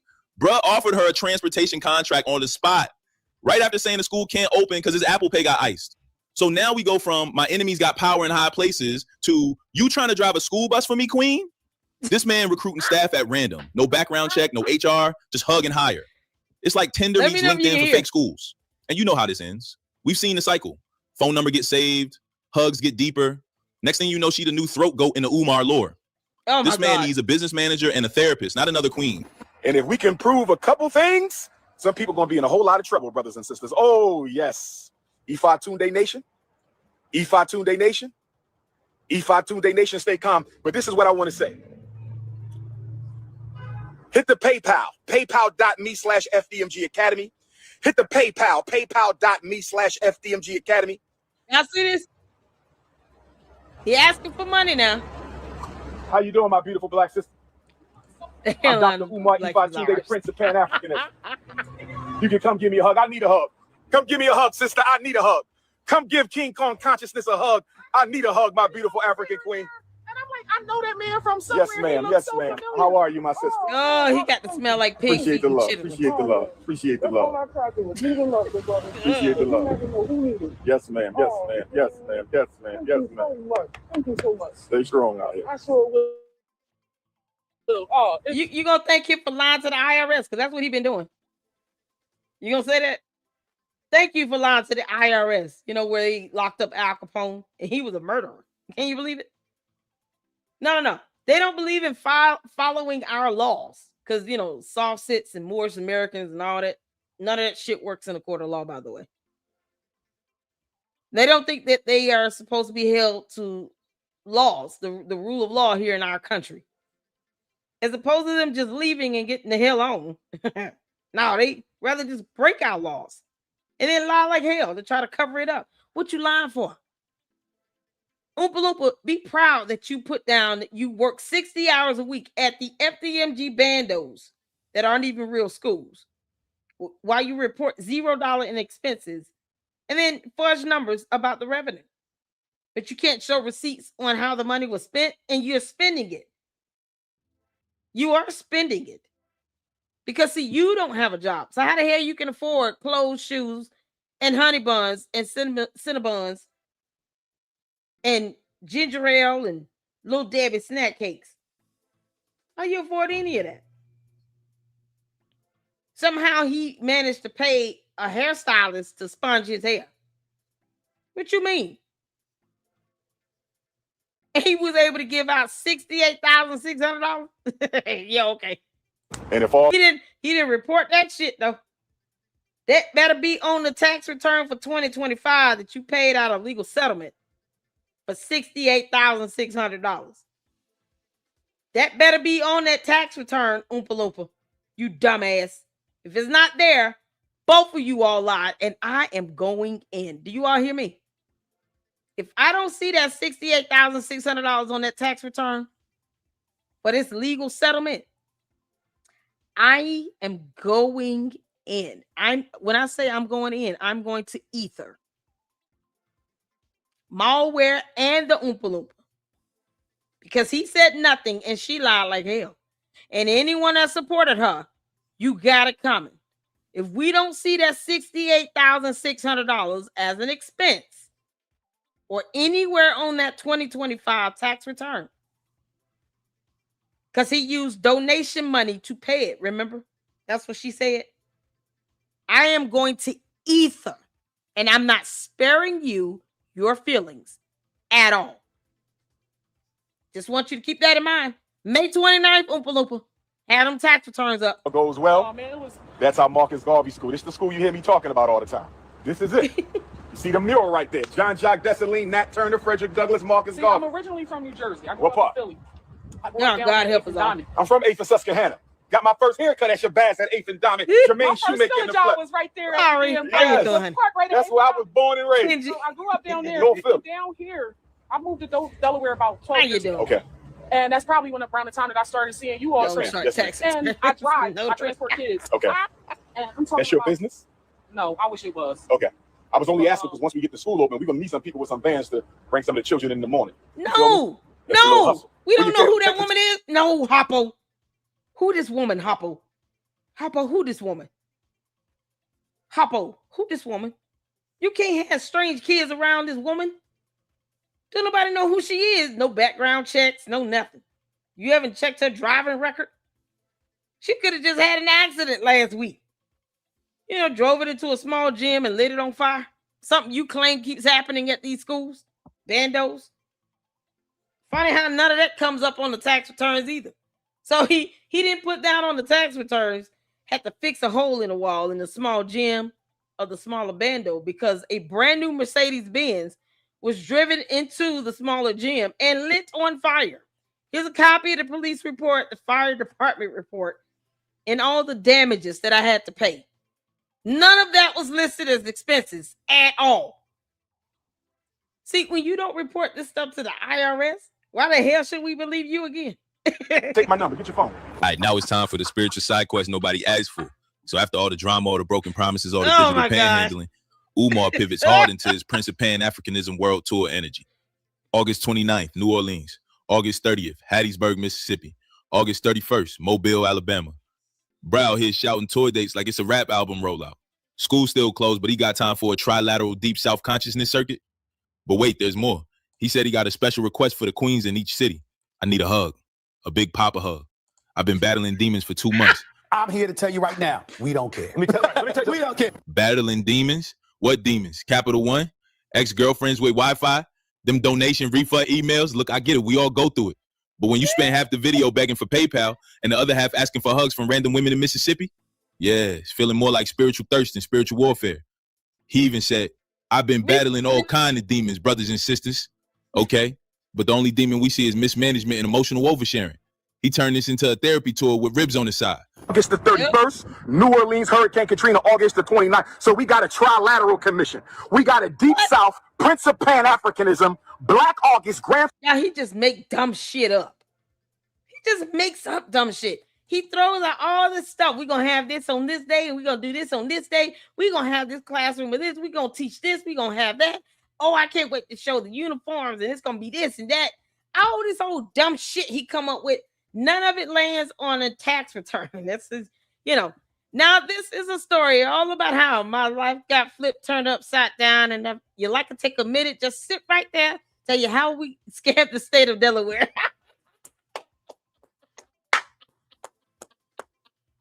OJ Williams, I pulled up to the house about 7 or 8. Oh, man. Oh, Lord have mercy. Y'all, Jay Williams threw us a little rap up in there. Oh, this is something else. Oh, my God. Rim said, I can't wait to see that because that money is not going to be on the tax return. We all know it's not going to be there. That $68,600 legal settlement will not be on those tax returns. Hence, me saying I am going to ether, okay? Because, see, it was donation dollars that paid that legal settlement. You know, somehow that exists. Remember that, Rim? It was the donation dollars that paid that settlement. And some loan sharks or some shit. they get mad because they want our videos to sit here and be hit with false copyright strikes.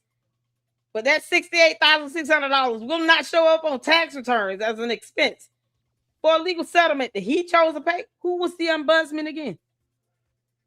The public has the right to know who this elected official person that's supposed to be an ombudsman is, representing FDMG, 501c4 now, to do legal settlements that are personal legal matters for Umar. When the hell did they start doing that? So FDMG hired an ombudsman, appointed an ombudsman to work out personal legal matters for Umar the Oompa Loompa and malware. Make that make sense? Oh, that's gonna be something else. Ooh, that's gonna be something else. Umar, that better be on your tax return. Finale, trilateral tour. We got New Orleans on August the 29th. We got Hattiesburg, Mississippi on August the 30th.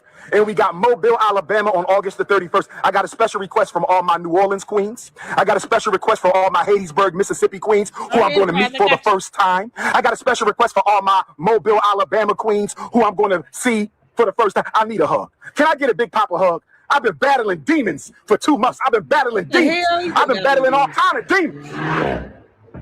I've been battling demons, brothers and sisters. I've been battling demons. Hit your PayPal. PayPal.me/FDMG Academy. You can only send a personal donation to Dr. Umar, PayPal or Venmo. PayPal is Umar the Psychologist. PayPal.me/Umar the Psychologist or Venmo. Venmo or PayPal for personal. FDMG is FDMG Academy on PayPal. They froze my Apple Pay, brothers and sisters. The Apple Pay said you got to have an account or we got to shut it down. Apple Pay said you got to have an account or we got to shut it down. Apple Pay said you got to have an account or we got to shut it down. So they froze the Apple Pay, brothers and sisters. Like, who gonna run the school while he's out hugging queens in Alabama? Where the principal? Where the curriculum? Where the classroom? Man, forget the classroom. Where the chairs? So after the tour dates, the demon confessions, the roadside romance, you already know what's coming next. Hit the PayPal. PayPal.me/FDMG Academy. Or send personal donations to Umar the Psychologist. They froze my Apple Pay, brothers and sisters. Here we go again. It's like every time Umar says brothers and sisters, somebody loses $20. We done cycled through school fund frozen, personal account frozen, Apple Pay shut down, Venmo on standby. Now we trying to reroute all the funds through PayPal like it's spiritual Zelle. Meanwhile, no screenshots, no documents, no proof, no refund letters, just vibes and live stream loops. This Umar Johnson story just took a turn I didn't think we'd see in real life. 14 years of hype, millions raised, a school bought, and now he might lose it over $72,000. What? Yeah, you heard me right. Over a debt smaller than what some rappers drop on a weekend in Miami, the whole school for black boys dream might get snatched away. And if that don't sound shady to you, you either not paying attention or you just in denial. Lucy, stop it. Denial is a river in Egypt. Because when you hear how all this is lining up and the excuse he's already rehearsing, you're going to look at this man sideways too. So here's what's bugging me, bruh. Dr. Umar raised $1.6 million, bought the school for about $400K. Do the math, that's $1.2 million left over. Cool. Now explain to me how a man with 1.2 mil left on paper can't cover $72,000 of keep the school alive. Halfway. And here's where it gets real. If he actually does have the money and still lets the school get taken, now we're sliding into that criminal lane. And not the oops, I messed up my taxes kind. I'm talking deliberate play. Couple weeks back, he hopped on live talking like a man who already knew this storm was coming. Almost like he was setting the stage, playing that little I'm broken under attack seed before the receipts dropped. This morning, I received a text message from one of my homies. He needed Dr. Umar to send him a couple dollars. This morning, I received a text message from one of my homies. He needed Dr. Umar to send him a couple dollars. I logged into my account just to check my balance because I hadn't done so since I left South Africa. You knew he was lying with this one. Only to discover that I could not log into my account. I could not log into my account. So then I called the bank to find out what was going on. And the bank told me to enter my 16-digit card number. I did that. They told me they had no record of my account. They had no record of my account. The bank that I've been with since I was a teenager told me they had no record of my account. So then I called the bank. And the bank told me that my personal account, as well as the independent Frederick Douglass Marcus Garvey Academy account, have both been frozen. Both bank accounts have been frozen. Both bank accounts have been frozen. And I was told that there was an investigation into my personal account as well as the school account. I asked them, was this due to suspicion of any fraud on my part? I was told that it was not due to suspicion. He was told that there was an investigation being conducted, more than likely by the fraud department. This is what he didn't want anybody to catch. He admitted that there was an investigation. I logged into my account just to check my balance because I haven't done so since I left South Africa back on July 10th. Only to discover that I could not log into my account. I cannot log into my account. So then I called the bank to find out what was going on. And the bank told me to enter my 16-digit card number. I did that. They told me they had no record of my account. They had no record of my account. The bank that I've been with since I was a teenager told me they had no record of my account. So then I called the bank. And the bank told me that my personal account, as well as the independent Frederick Douglass Marcus Garvey Academy account, have both been frozen. Both bank accounts have been frozen. Both bank accounts have been frozen. And I was told that there's an investigation into my personal account as well as the school account. I asked them, was this due to suspicion of any fraud on my part? I was told that it was not due to suspicion of any fraud on my part, but I was told that it was due to suspicion of fraudulent activity. I was told that someone has been trying to gain access to my personal account and the FDMG account. I was told that someone has been trying to gain access to my personal account and the FDMG account. I was told that someone has been trying to gain access into my personal account and the FDMG account. Brothers and sisters, if you have sent a donation to FDMG, let's get it until the end of the month to see if this gets cleared up. They have given me no definitive timeline as to when their investigation will conclude. They have given me no definitive. They're investigating, and he has no idea what they're investigating. But they told him that someone has been trying to get access into his account. But he didn't know what the hell they were investigating, remember? Why would they tell him someone's trying to gain access into your account if they're not telling you what's going on with the investigation? So who told his dumb ass, somebody's trying to get into your account? Either it's being hacked or it's not. Which one is it? This clown right here, this is the Umar Tardius think he's smart. Oh, he's such a good leader. But he gets his little dumbass into a video as opposed to just not saying anything about that bullshit. He lied his ass off. He lied his ass off. And then he told on himself. And didn't even think like, okay, well, you already said that it's under investigation.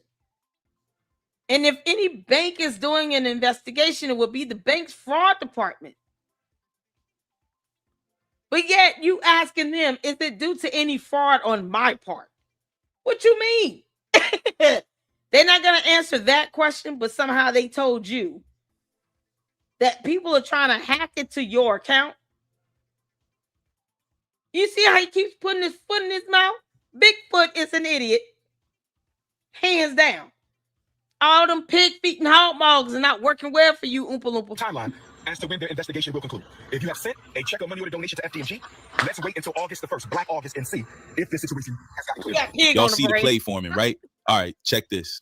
The paperwork ain't no rumor. It's out there. Umar's tab, 17,000 in water and sewer bills, almost $2,000 in exterior improvement charges, $150 in vacant registration fees, 15,000 in civil penalties, plus some extra change sprinkled in. And when it came time to face the music in court, no Umar, no lawyer, nobody repping the school. Nope. The only suits in the room were from the city, ready to start the process to take the building back. Tell me that don't sound like a man just letting it happen. Like he already got his speech lined up for IG Live. My people, the white man took the school. The haters was working overtime. I beg your pardon. I beg your pardon.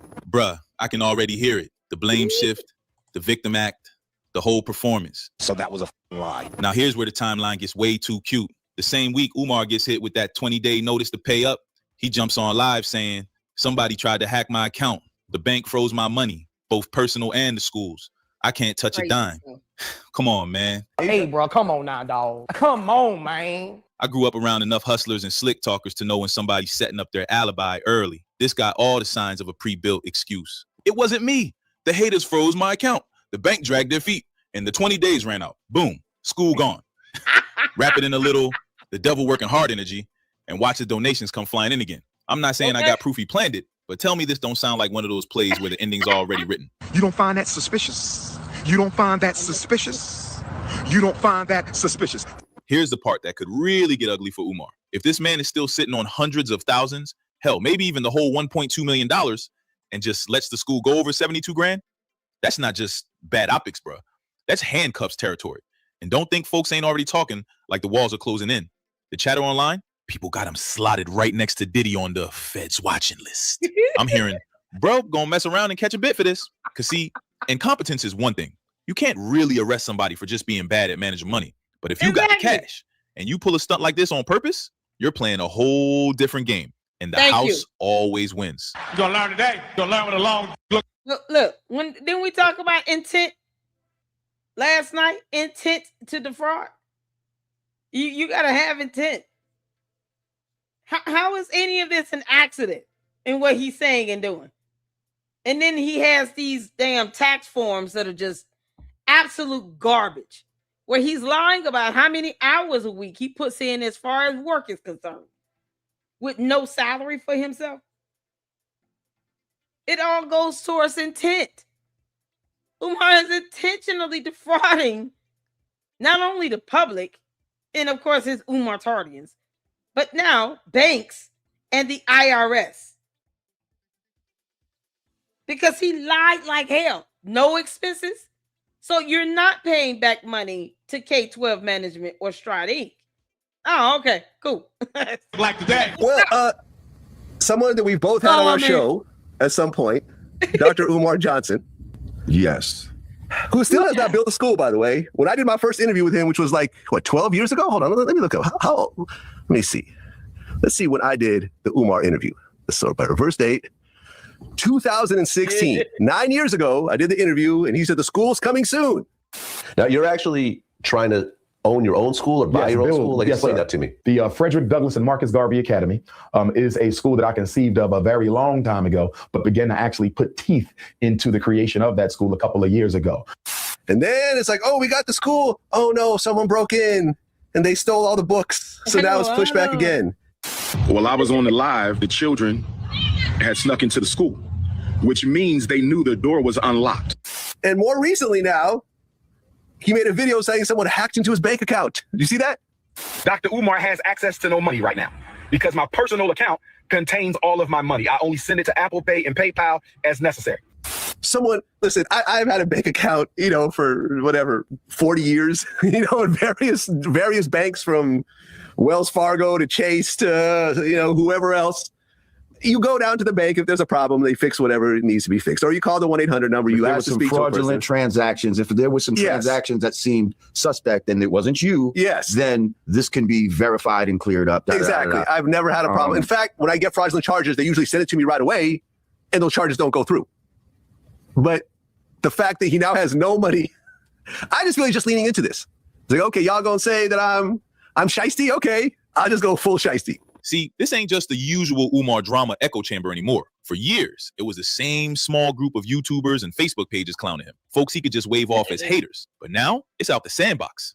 Bigger outlets are on it. Vlad TV straight up labeled him a scammer, putting a spotlight on this mess for millions to see. Once you hit that stage, you don't control the narrative no more. And that's the thing. Umar's whole playbook works when he's talking to people who already rock with him or people who barely follow the story. But now, the story's living outside his fan base.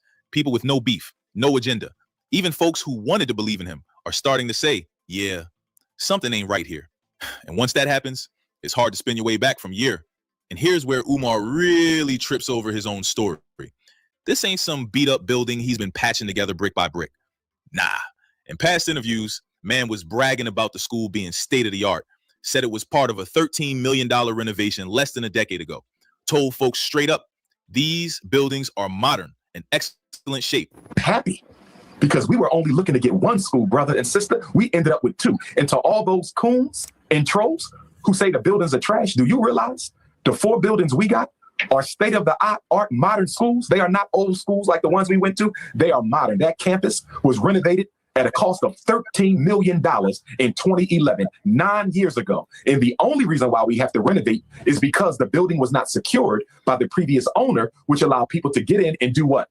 Strip the electric system. I was about to say, steal the copper. Strip the HVAC system. Whenever you and Rod Dig are ready, only you two and your other brother, Godfrey, y'all can drive on down and I will give you a tour. And when you walk through them schools, you tell me if those buildings is trash. First of all, the buildings are in excellent shape. Excellent shape. We just got an offer for one of the buildings over more than $1 million. That sound like trash to you? Okay, here's where I share a little story, brother Umar. So it just so happens that my wife's family has a lot of educators in it. Her sister is a principal of the school right now. Her mother was a teacher, and her father was and is a principal who actually ended up making his own school in East New York, Brooklyn. It's called the Trey Whitfield School. You can look it up. So he's been doing this since like 1983. And how he started was he started small. He started with 3 portable trailers that were behind like a church. Nobody was doing anything with them. He went to the, to the church because he was a principal like you. He said, I guess he got the same inspiration to start his own thing. So he talked to the people at the church. He ended up negotiating some sort of rent where he had to pay $500 a month per trailer. And he had like 280 kids. Now, he didn't have a lot of money. He didn't have a lot of donations and stuff like that. So what did he do? He said like a lot of schools and stuff, they would just throw out old desks and books and stuff like that. He'd go around to different schools and get desks. He'd go to the Board of Education and they'd give him stuff that they were getting rid of. You know what I mean? That they didn't want books, whatever, all kind of different supplies. So he was using his resources. He did this till about the year 2000, where he then sees like a 4-story big ass building, something pretty comparable to what, you're talking about. Actually, it might be bigger than, it might be like those buildings combined, the ones that you bought. But this is in Brooklyn, East New York, like right off Atlantic Avenue. So anyway, he gets to this building. He said he didn't have $1 for the building, but he goes to the man. He's like, yo, I want to get this building for school. And the guy's like, yeah, well, he tells him whatever, I don't know, whatever the price was. And he's like, listen, I ain't got no money. But what I do have is I got a friend who's, he's like the president of a bank or something like that. And he'll give me a loan, to renovate the place and all that. And if I miss whatever, any payments or something like that, then I will just have a free building renovated. You can take the building back and you'll get the shit renovated for free. So he ended up getting in there. And that was in the year 2000, when the year 2020. And this school now is going on. It's a black school. They don't take no government grants or nothing like that. He does fundraisers and all this. He knows some people in the sports industry and all, because he used to play football back in the day. What's the name of the school? It's called the Trade Wicker Field School. Now, I talked to him. He's willing to sit down with you and give you any tips or anything like that of how he did it. You know what I mean? And how he continues to do it. Because this man, he's been on CNBC, all kind of other stuff like that. But the thing is, he doesn't even have the type of notoriety that you have. You know what I mean? And yeah, this man was able to make it happen. Like, you know what I mean? Like this man was able to just put his thing, into fruition, use his resources. So in other words, he's not as well known as you are, and he made it happen. So what the hell is wrong with your ass again?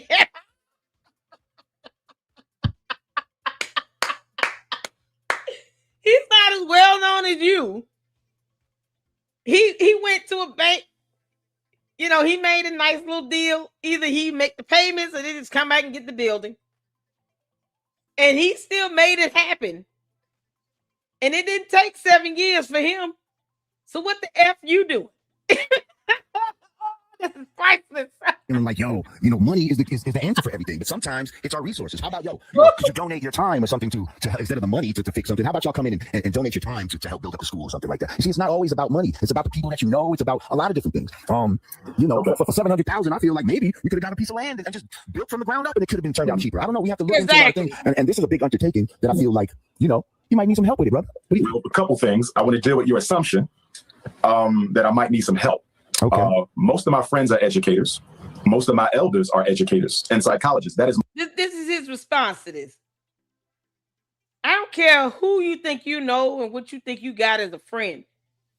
The bandos are not schools, you dumb Oompa Loompa. You're still stupid, and you've lied to the IRS on multiple tax statements. So you might not want to huff and puff too much.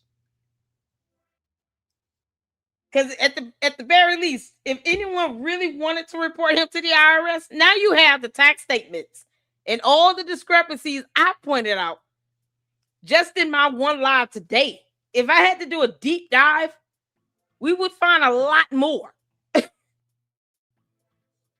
Because the numbers don't add up. You have to dive into the mathematics of these assets to understand why I'm sitting here perplexed at the numbers going down when you have no liabilities, no expenses, no depreciation, none of that. Why your revenue is not translating over and adding up year after year after year. And then you keep begging for money all over social media. Hit the Cash App and the PayPal. I can guarantee you those transactions from the Cash App and PayPal would not line up to what he's reporting as revenue to the IRS in one tax year. I can guarantee you that hands down. So if we had to do a deep dive, he would be fucked because the money doesn't add up.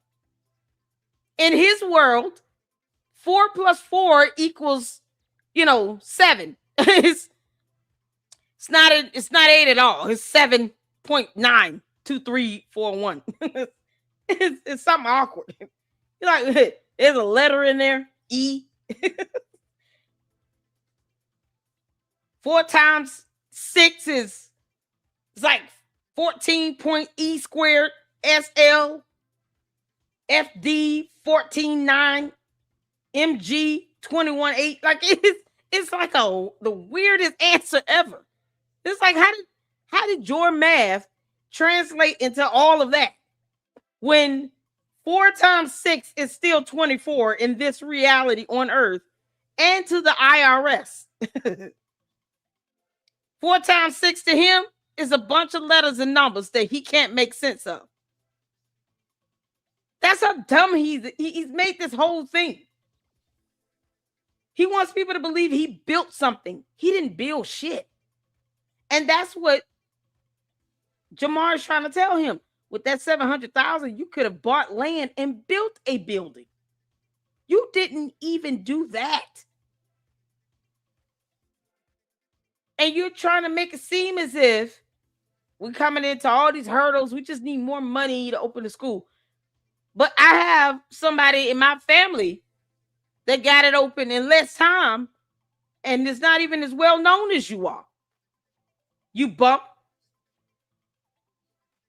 And his response is, I got all these friends that are also stupid. Because if you naming these people, like if they're friends of yours, and they're ignoring all of this felonious activity, either they're aiding in it, or they're just as dumb as you. And yet they want to compare this to LeBron James. LeBron James built schools from the ground up and offered free services. He wants to charge parents, Oompa Loompa wants to charge parents $600-700 a month. The hell you mean? It is incomparable. Umar's just a moron, and he got mad because Jamar told the truth. My field.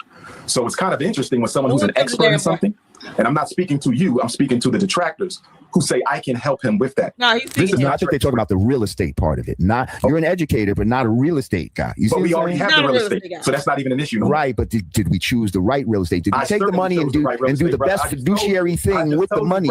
I just told you that the schools that we got was a $13 million project. $13 million project. But he said he bought them for $700,000. He said he bought the bandos with $700,000. 2 of them. Even though he can't prove that he bought it. K-12 management bought it. But this is a $13 million project?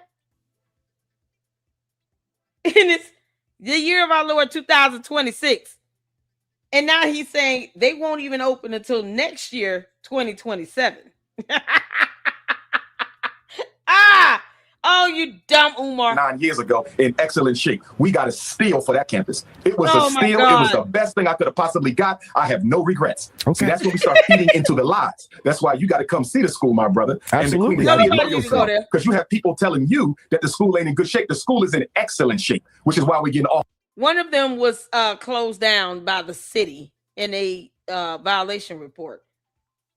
Deemed unsafe, not fit for human habitation. That is not excellent shape. So he's been lying this whole time. Because by this point, they had already did that violation report. They did that back in 2020. He lied like hell. The end. And he wants people to believe that he, bought a building when he didn't. Or that he's making payments. He's got payment arrangements on it. Where are those payment arrangements?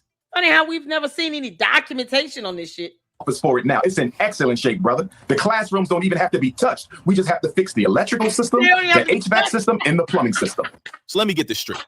If the place is worth millions and in excellent shape, how does it end up on an auction block over $72,000? You can sell one of the buildings and clear that debt with change left over for a grand opening party. But instead, we're here watching the man with the $1 million asset somehow act like his only option is to stand still and watch it get taken. Make it make sense. So I don't need help with the real estate. We were blessed with that campus. Man. You understand? And as far as your brother's school, I support him. That's my father-in-law. My father-in-law. I just looked at the website. He don't even care. He said, my father-in-law. Like so disrespectful, y'all. Johnny Walker. This is Umar's man. 50 males plus 50 females equals 98 students. Yo, that's coming from Oompa Loompa's dissertation. Shout out to Johnny Walker Dread. Did a collab live. We broke that thing down. Johnny Walker Dread, you're a genius. This is the extent of Umar's math. 50 male students plus 50 female students equals 98. That's how he does math. Y'all, Umar put that in his dissertation. He couldn't even add up the number of students that he had in a study. 50 plus 50 in his mind equals 98. Can you believe it? Oh, Lord. 2 of the kids disappeared. They never came back. Mm-hmm. Kudos to that, brother. Yes, sir. What I'm doing ain't that. I want to be absolutely clear. The Frederick Douglass Marcus Garvey RBG International Leadership Academy will be America's first school based off the principles of Pan-African nationalism and international economics. That's not what I'm doing, brother. I have a totally different concept from him. You understand? So if the concept could be different, but the implementation of how I don't need his help implementing, brother, because I'm a certified school psychologist and a certified school principal. He lied. He's not certified. Having a degree does not mean you're certified. Because he doesn't understand how degrees work. He thinks that having a degree means you're certified. No. So that is a lie. Another one amongst many. He's gonna tell many, many lies in this whole video. Who's experienced, who got a whole cadre of educators. See, y'all keep making these things. He needs to talk. No, I don't. Y'all don't know who I got. Then why is somebody, you have all these credentials, then why is this man who we don't know was able to put his school together in a few months and it's taking you 6 years, brother? 6 years is nothing for a school. I can show you. It is a lot for a school. For these bandos that are already built, he said the classrooms did not need to be touched. And all they had to do was some wiring, electrician, plumbing, and stuff like that. Never mind the black mold, the violation report for one of the bandos saying that it's not even fit for human habitation and deemed unsafe. Never mind that shit. We're just focusing on the smaller bando. You know, the one he said where a brand new Mercedes-Benz was driven into the smaller gym and lit on fire.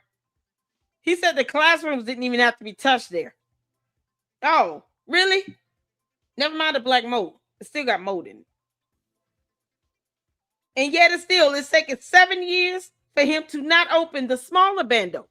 Because he can't open the big one. It has to be vacated by city ordinance. So it's closed. It will never open. So the smaller bando, after 7 years, has not been opened. And he's talking about, well, that's nothing. No, he's incompetent. And he had no intentions on opening a school. And yet, the Umar Tardians will ask, why you keep putting the black man down? Because he's a stupid buffoon. What you mean? Why does his race have to be equated to his brain that he doesn't have? He's still an idiot.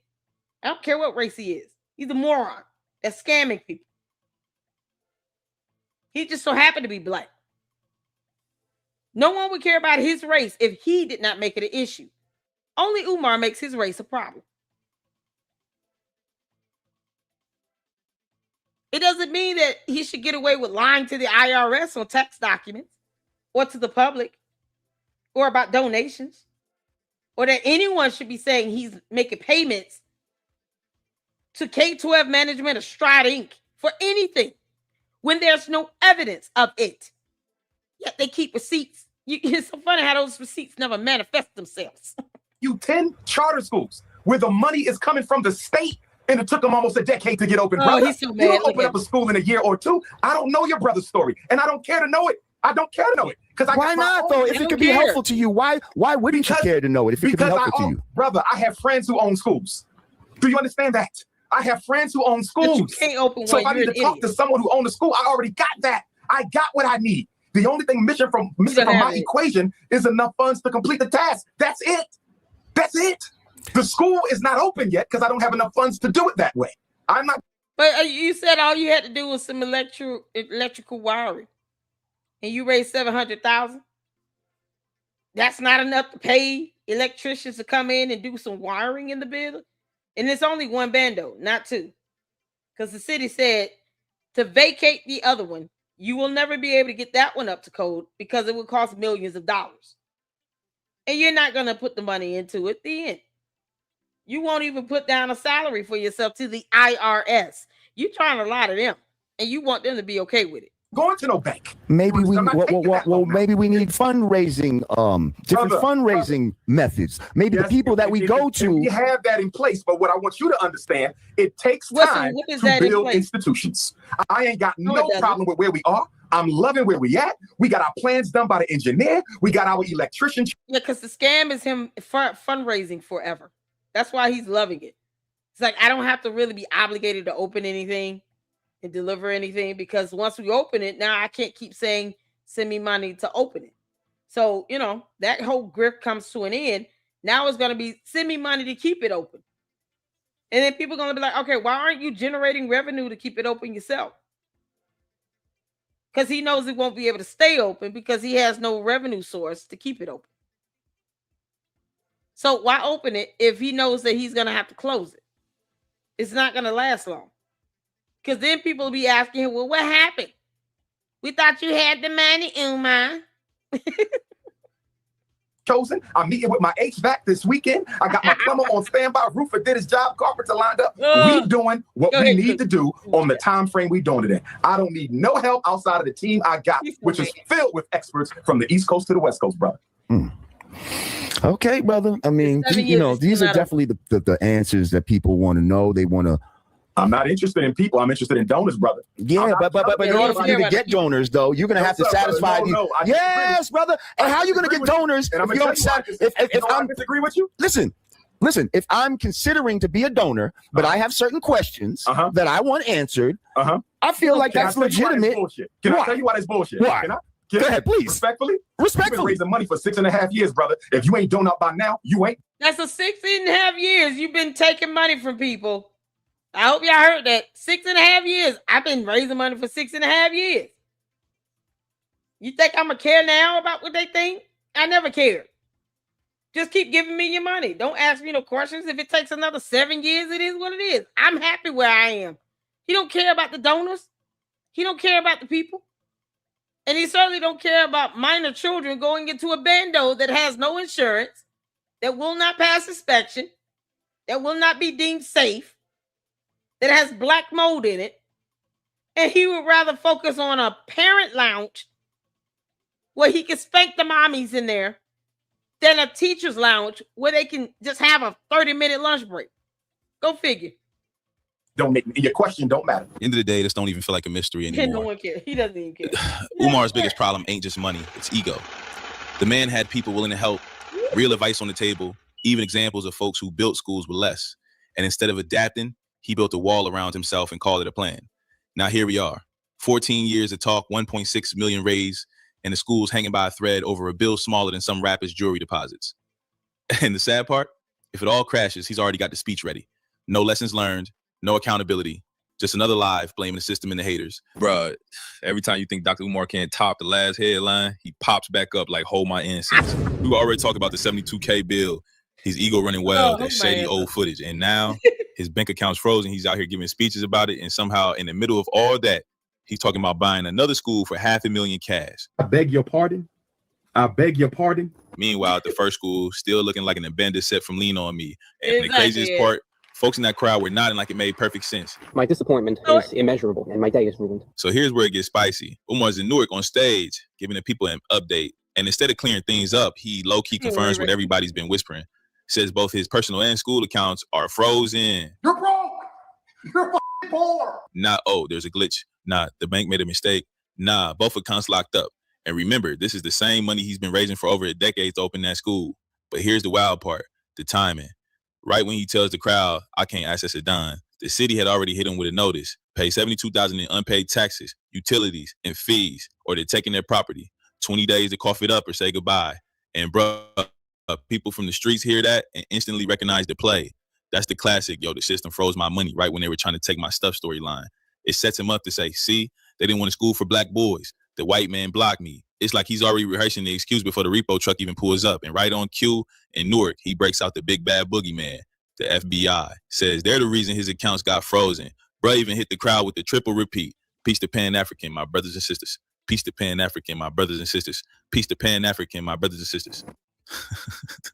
I swear he does it like it's hypnosis. Say it 3 times and it's locked in your head. Then he tells his whole story about how he's been with that bank since he was 14. No problems ever, and boom, they froze everything for no reason. Trayvon, just go to the office. What did I do? Just go to the office. What did I do? Says he only found out yesterday, but was too busy to call them. So he'll check out Monday. And if they don't give him an answer, his lawyer's going to go after them. Oh, and his logic, if they shut it down, just give him a check so he can open a new account because he's got bills to pay. Sounds simple, except he's also hinting. Maybe it was the FBI. Maybe it was funky media. Maybe it was haters. Basically, anyone but himself. And the whole time I'm thinking, nah, bruh, this ain't adding up. I could write a whole chapter on vandalism. They haters. Right? That's right. They just got my bank account froze. I gotta find out what's going on. When they froze the school's account, bank ain't telling me nothing. They said I found out yesterday, but I was too busy to call them yesterday, so I gotta call them Monday. Because if you close the account, give me the damn check so I can open up a new account because we got bills to pay. I don't know if it's the FBI. I don't know if it's Funky Medea. I don't know who did it. But anyway, stay focused. We must stay focused. Either way, they got to give us our money back. You know what I'm saying? So whatever the thing is, I've been with that same bank since I was 14 years old. So it's the only bank I've been with them since I got my working papers. And just like that, without a reason, they froze. So my lawyer said, if you don't get an answer Monday, we got to go after them because you should have got a check within 4 days of them shutting the account down. Still ain't got our money yet. And my money is in my account, school money in the school account. See that? So we find out Monday. Y'all can listen to YouTube if y'all want. Anyway. What's the Egyptian planes? I don't know about me. Anyway. Before we talk about the wildest part, let me remind you, make sure to like and subscribe. Make sure to like and subscribe. Make sure to like and subscribe. Now, here's where he really lost me. This man just told a whole room he's broke. Bank accounts frozen, can't touch a dime. And seconds later, he's talking about buying another school in Newark. Says he's got a $500K budget in cash. Cap. And remember, the first school, the one he's been building for 10 years, still not open. Still got the $72K debt hanging over it like a storm cloud. And he's up here pitching expansion. Bro, that's like telling your landlord you can't pay rent, then hitting Zillow for a vacation home in Miami. What kills me is the crowd wasn't even like, wait, what? Nah, they're just sitting there nodding like he's dropping the blueprint to Wakanda. So then he hits him with a little backstory. Says way back in 2015, 2016, 2017, he almost had a school in Newark. Was going to rent it from a Jewish landlord, but the guy looked him up and said, no, we're not renting to you. And from there, Umar starts laying out this vision for his dream second school. Says he doesn't want no castle. That's a money drain. Doesn't want some massive East Side High looking building either. Nah, he wants something with 25 rooms or less. Even says, if you find me one with 12 classrooms, I'll take it. Oh, and he's not just looking for buildings. He's out here trying to recruit tile workers in the middle of this speech. Talking about how once the first school's floors get tiled, they'll apply for the certificate of occupancy and be done. Cap. Bro even said, ladies, if you lay tile, we can have a nice little tile party. Stop it. Get some help. Like, what? This man's mixing Home Depot talk with Pan-African liberation in the same sense. Now, I want to close with this. When I was school hunting in 2017, 2016, 2015, I looked at a school in Newark, New Jersey. It was being rented by a European Jew. I was going to rent the school. Our school was almost in Newark. Y'all don't know this, but you know now. And then a European Jew, no disrespect to the Jewish people, then he looked me up and found out who I was and said, we cannot rent to you. I'm saying all that to say that when we open up the Marcus Garvey Elementary School of the FDMG Academy, as soon as it's ready, we're going to start looking for the next school location. Are y'all following me? So for those of y'all who do real estate in New Jersey, I don't care if it's Newark, Trenton, Camden, Jersey City, my realtors in particular, I need you to find me a nice little school. I don't need no castle. That's a money drain. We don't want no damn castle. I don't want Eastside High Pastor. No! Get me a school that got about 25, no more than 25 rooms. 25 rooms. I don't need 50. 25 or less. If you find a school, Dr. Umar, they got 12 classrooms. Give me. Dr. Umar, we found a little school in Newark. They got 15 classrooms. Give me. But if we can find us a nice little school, they're not charging but a $500,000, $250,000, something around there, we can work with them. Y'all feel me? Because once we open up the first school, the rest of them will start popping like popcorn. Do y'all feel me? They say the first one is the hardest one. And the only thing we got left to do in the first one is what? Put the tile down. And by the way, if there's anybody here who does tile or sells the tile, listen to me, Newark. It's the only thing we got left to do in the school. Put the tile on the concrete. So if there's any brothers and sisters here who lay it, good question, or know we can buy it for a reasonable price? Give me. Let me know. You got my number. We ready to move now. Oh my God. If you call me today, Dr. Umar, I got a tile supplier and I lay tile. What you gonna charge me to cover up these 12 floors? Let's go. Once the tile done, we applying for certificate of occupancy. We done, yo. Tile and done. So find me somebody who do tile. And ladies, if you lay tile, we can have a nice little tile party. It's so funny. So has the tile been laid? Because there's still no permit for such. And the school bando has not been opened either. Funny how every time he speaks, it's either done or we just need this one thing done. And yet, we haven't seen a building permit for any floors or tiles or anything. Either you need the floors done or the tiles, the ceiling tiles done. Which one is it? At ease. So I want to close with a story. The man's first school is literally at risk of getting snatched by the city any day now. He owes $72,000 in back taxes, utilities, and fees. That's public record. Instead of focusing on saving it, he's annoyed selling folks on his $500,000 in second school fantasy. Like, bruh, you're talking about paying $500,000 in cash for a new building while you can't even scrape together 72 racks to keep the first one. Y'all know what's going on. And so do I. That's not vision. That's financial gymnastics. You can't tell me I don't do loans, I don't do mortgages, and in the same breath admit your MEP's behind on basic bills. That's the kind of math that only works if your calculator runs on vibes. And then, here comes a pivot. For the first time ever, according to him, Umar's asking for personal money. He says his personal account's frozen, school account's frozen, and now he's got to cover bills for both. Drops the Apple Pay number, drops the PayPal links multiple times. Real specific. Says he's always running school bills through his personal account, which already sounds like a tax nightmare. And because that's locked, we're going to lapse on utilities, internet, a lot of bills at FDMG. Dr. Umar needs money.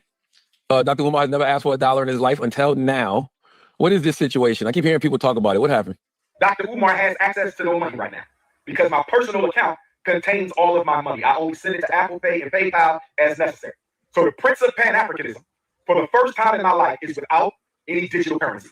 So for my loyal supporters out there, if you can spare a few dollars so I can take care of Queen Mother Ifatunde and myself until my bank account is frozen or canceled so I can get my money back and open up a new account, please hit my Apple Pay or hit my PayPal. My personal PayPal account is Umar the Psychologist at yahoo.com. So that's paypal.me/Umar the Psychologist, paypal.me/Umar the Psychologist, paypal.me/UMARTHEPSYCHOLOGIST, paypal.me/Umar the Psychologist, or hit my Apple Pay using my cell number 215-989-9858, 215-989-9858. I've never asked the people for $1.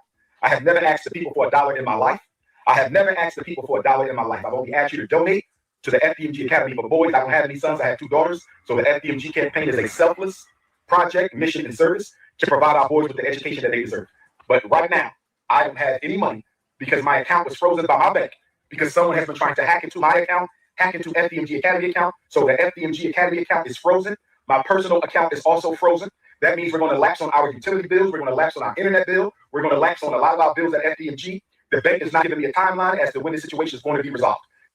Let me tell you something. That video right there should prove to people that Dr. Umar is exactly who he's always claimed to be. Because Dr. Umar has never asked anybody for a personal dollar. People always think that when he's asking for donations, he's doing it for selfish reasons. But the school is in Delaware. Like, we can't sit here and act like that school is not in Delaware. We can't sit here and... No one said that it wasn't, you dumbass. Charlemagne is so stupid. He's exactly what he claimed to be, a scammer and a con artist and a grifter and a beggar. Because what he has not done is opened a bando into a school. And this dude sitting here with all his legs out like this. His kids will not be going to FDMG either. This dumb clown. Act like, he hasn't shown us all the renovations he's done on the school. I think, So what's that have to do with his personal finances? He said they froze his account. What's that got to do with the school? He says that he's paying all those bills through his personal account. Well, that's not how you run a school. Oh, Chris, don't, you're asking too many, your Adderall's kicking in. You're asking. Yeah, no. He asked the right questions. Neither of those two things should be the same. Your personal account should not be intertwined with the FDMG account. You got Charlemagne sitting here not even thinking about that, just responding because he doesn't want to feel stupid for having supported the dumb Oompa Loompa all these years and defended him at all this buffoonery. Those bandos were purchased in 2019 by K-12 management. You think Charlemagne is going to just Google and read that information? Hell no. You think Charlemagne is going to look at the tax forms submitted to the IRS for the last 3-4 good years? Hell no. And yet he's so quick to try to defend him that he didn't think that the FDMG account should have nothing to do with his personal account, because that would be embezzlement. You can't spend money that belongs to this organization as if it's your personal funds. That is illegal. That's called embezzlement. But see, he's the one, Oompa Loompa said, that the bank was investigating his accounts. He just didn't tell anybody what they were exactly investigating, what they're looking into. And he never ever said what happened with it. He just said he opened up new accounts. Talked about how, oh, well, they're going to have to give us a check on the remaining balance. They're not going to give you any of that. There's no money to give you. If you're not entitled to any money, they're not giving you a check. He's still standing around talking about they owe me a check and all this other stuff. We just had to get new accounts. Why would you do that if you felt that there was nothing wrong with the accounts that you already had? See, that's the stupidity that Charlemagne is sitting here trying to defend. He's not asking questions like this. This is simple stuff this dude is asking. So maybe that's I believe him. So maybe that's the thing. Maybe Dr. Umar just hasn't been up on his business the way he should have been all of these years. I think that could be I just don't think Dr. Umar would get out there and personally ask for money if he was using that money for personal reasons. If he was using the money he was getting for schools for personal reasons, even if his account was frozen, he wouldn't get online and expose himself like this and ask for actual money. He would, because that's what he did. You don't think he would list that he has 60 hours a week coming in, that he's doing 60 hours worth of work a week on these tax statements, but he did that dumb shit. Because he did. Charlemagne explained, why would he report that he's working 60 hours a week on average at FDMG, but not giving himself a salary? I would love for Charlemagne to explain this dumb shit. This is tax year 2024. Average hours per week. He put 60. Umar Johnson, director, not CEO, not president, just director. No salary, no benefits, no compensation, nothing. Why would he report this to the IRS year after year after year? How are you working in a bando that's not operating as a school 60 hours a week, but you're not paying yourself any compensation at all?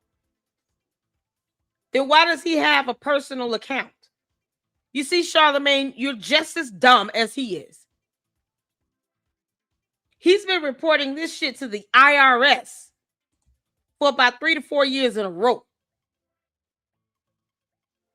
Why would he report this to the IRS? Why lie to the IRS?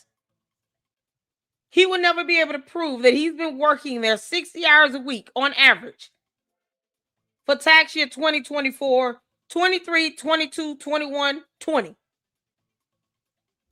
And yet that's what he's been putting down.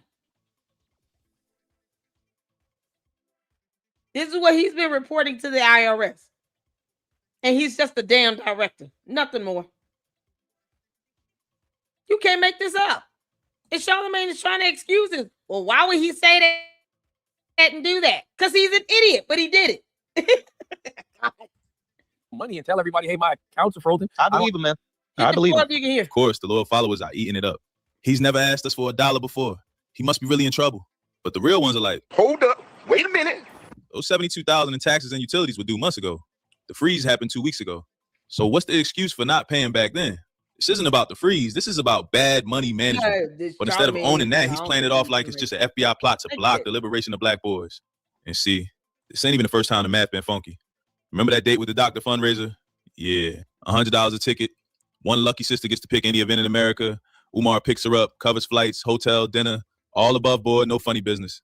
Sound like a wild flex, right? Then later he switches it up. Now it's not a date. It's a reality show. Says it's going to be a classy conversation platform where black women can expose their brand and influence the culture. This is a question, brothers, you can weigh in. I'm only staying on till 3 o'clock. We got 10 minutes. It's 2:50. I got a question for the queens. Brothers, you can weigh in. I'm thinking about, I was asked to go forward with the date with the doctor fundraiser for FDMG. What do you all think about a date with the doctor fundraiser for FDMG? What do y'all think about a date with the doctor FDMG fundraiser? Umar's $100. The sisters will pay a $100 raffle. Sisters will pay $100. And if they win the raffle, they get to pick a social event anywhere in the country. It could be a concert. It could be a sporting event. It could be a festival. We're going to pick her up.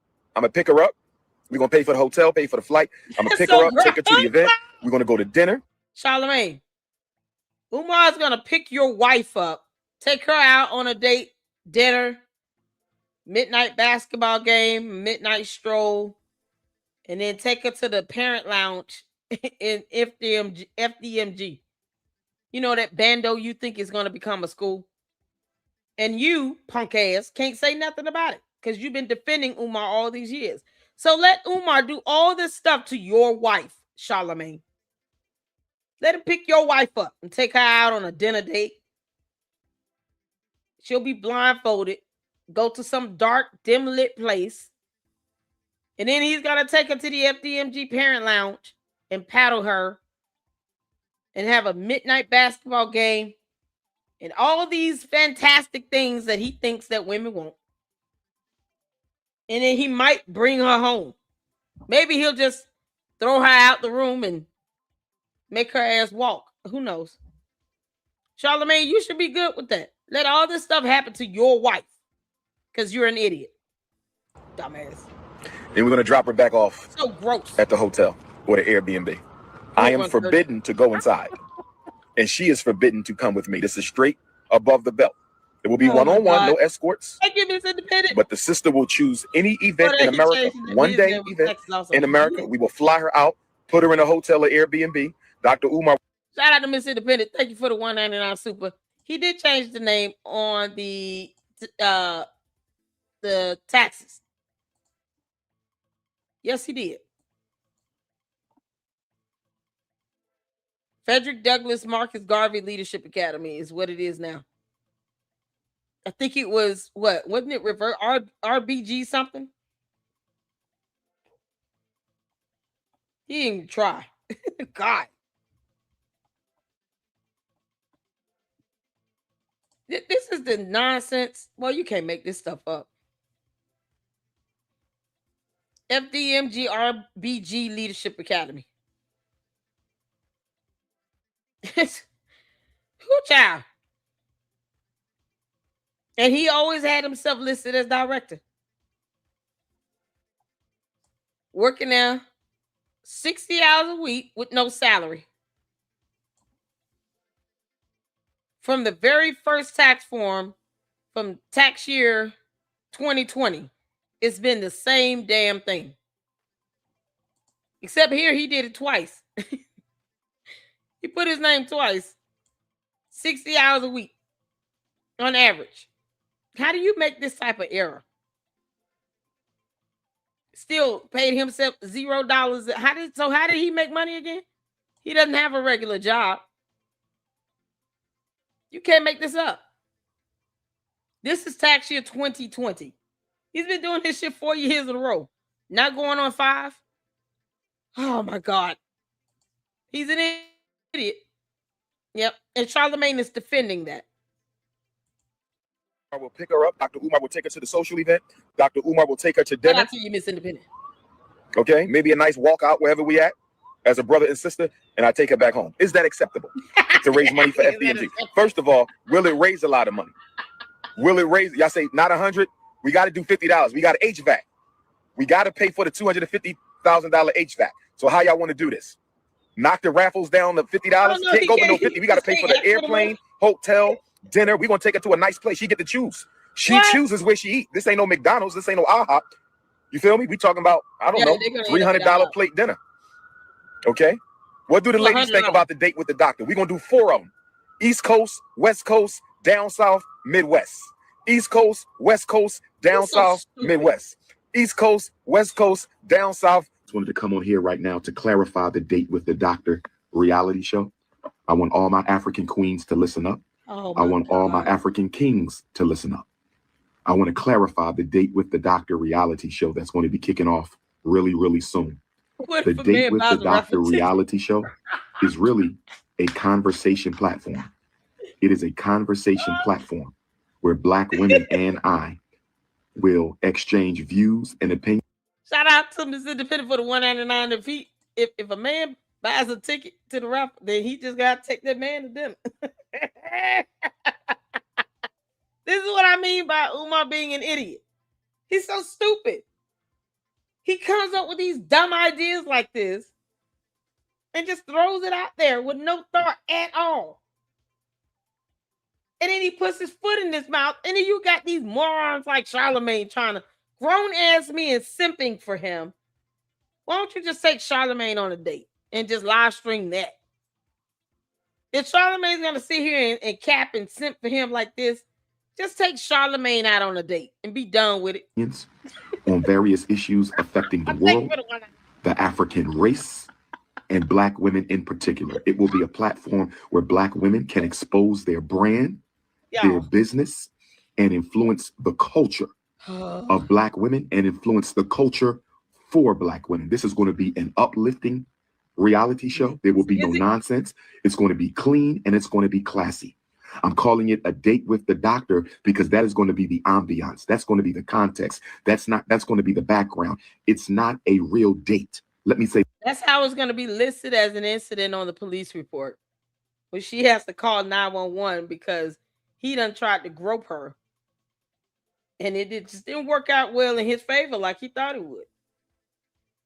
So the perpetrator picked up the victim in this blacked out Mercedes Lincoln, took her to this abandoned bando. It's riddled with black mold in here.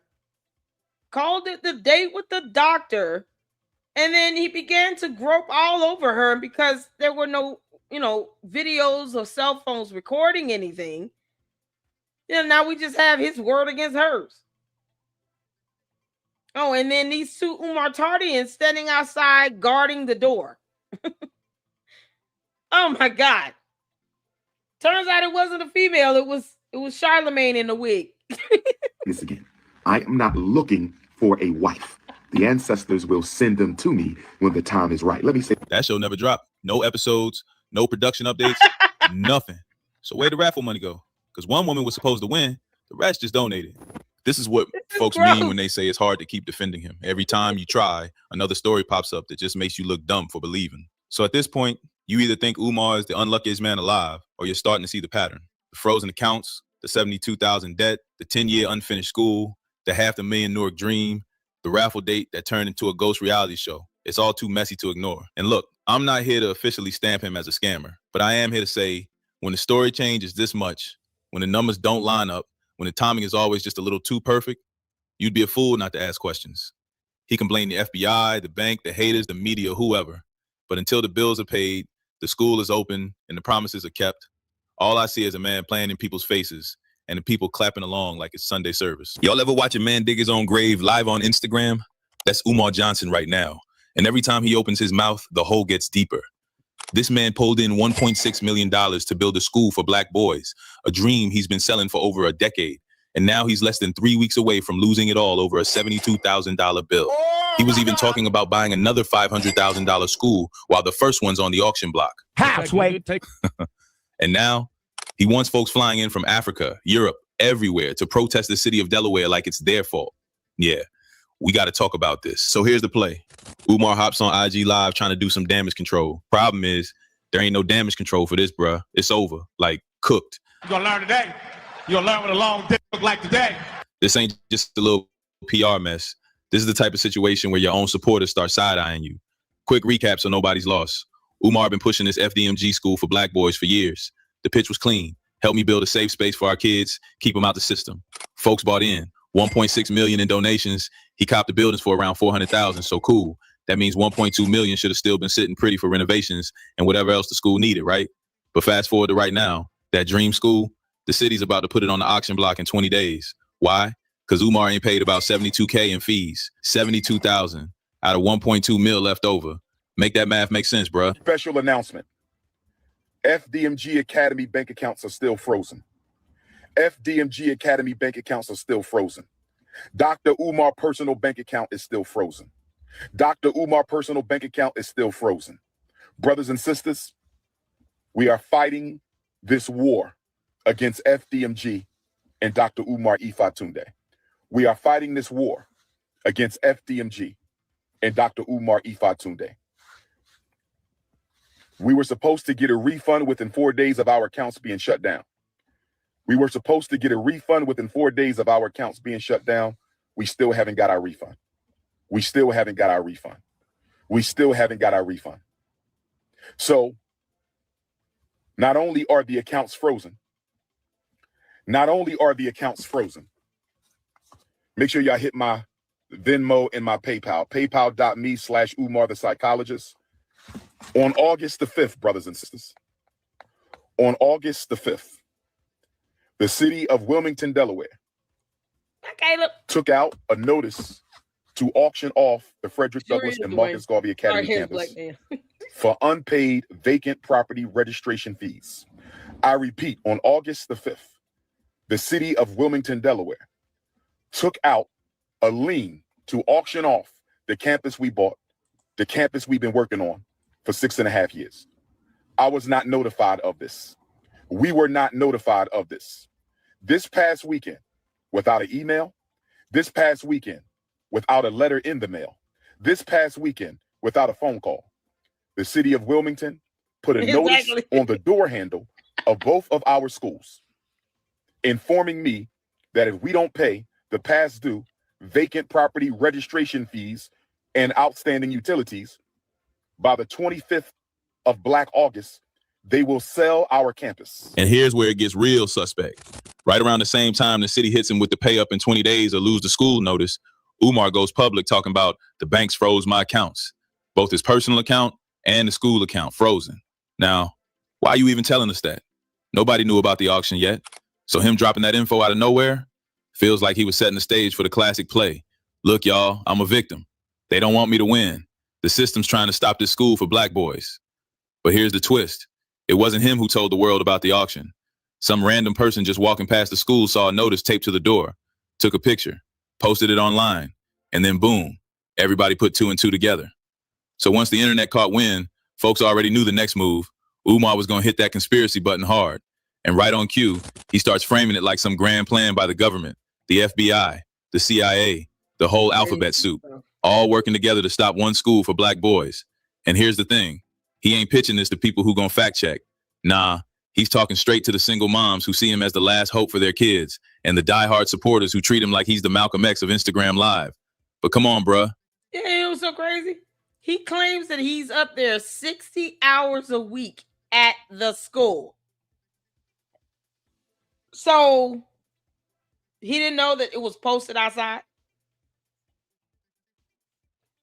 He was there 60 hours a week. Remember that now. That's what he reported to the IRS on tax statements. He works at the school 60 hours a week. Keep that in mind.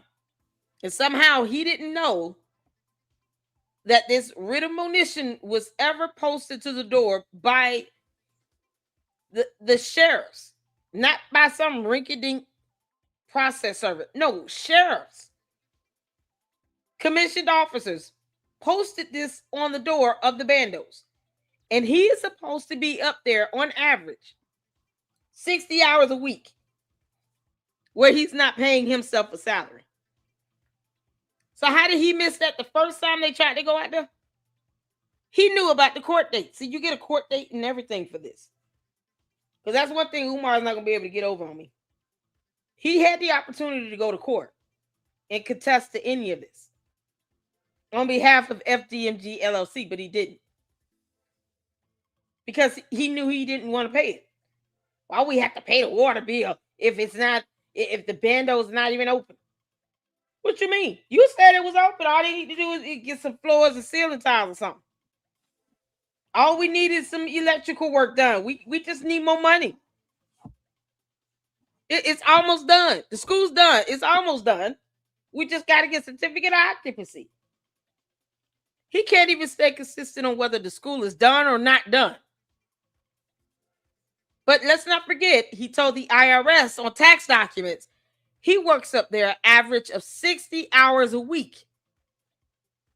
So he didn't see the sheriffs coming out there the first time or the second time or the third time, because they're going to give you a while to try to get a hearing in and all of that. He would have had about a good month to be able to go to court and to fight the charges, to explain to the court why you don't think you owe on behalf of FDMG. And it wasn't until a hearing had to be conducted without his dumbass, without attorneys representing FDMG. And they basically got default judgment because no one showed up for the defendant. And he was ordered to pay all this money. And then wanted to talk about, well, we were supposed to get a waiver. For what? Waivers come from governments. I thought you didn't get government funding or government assistance or government help. But they want to say we EBT people. So anyone who calls a liar is an EBT person.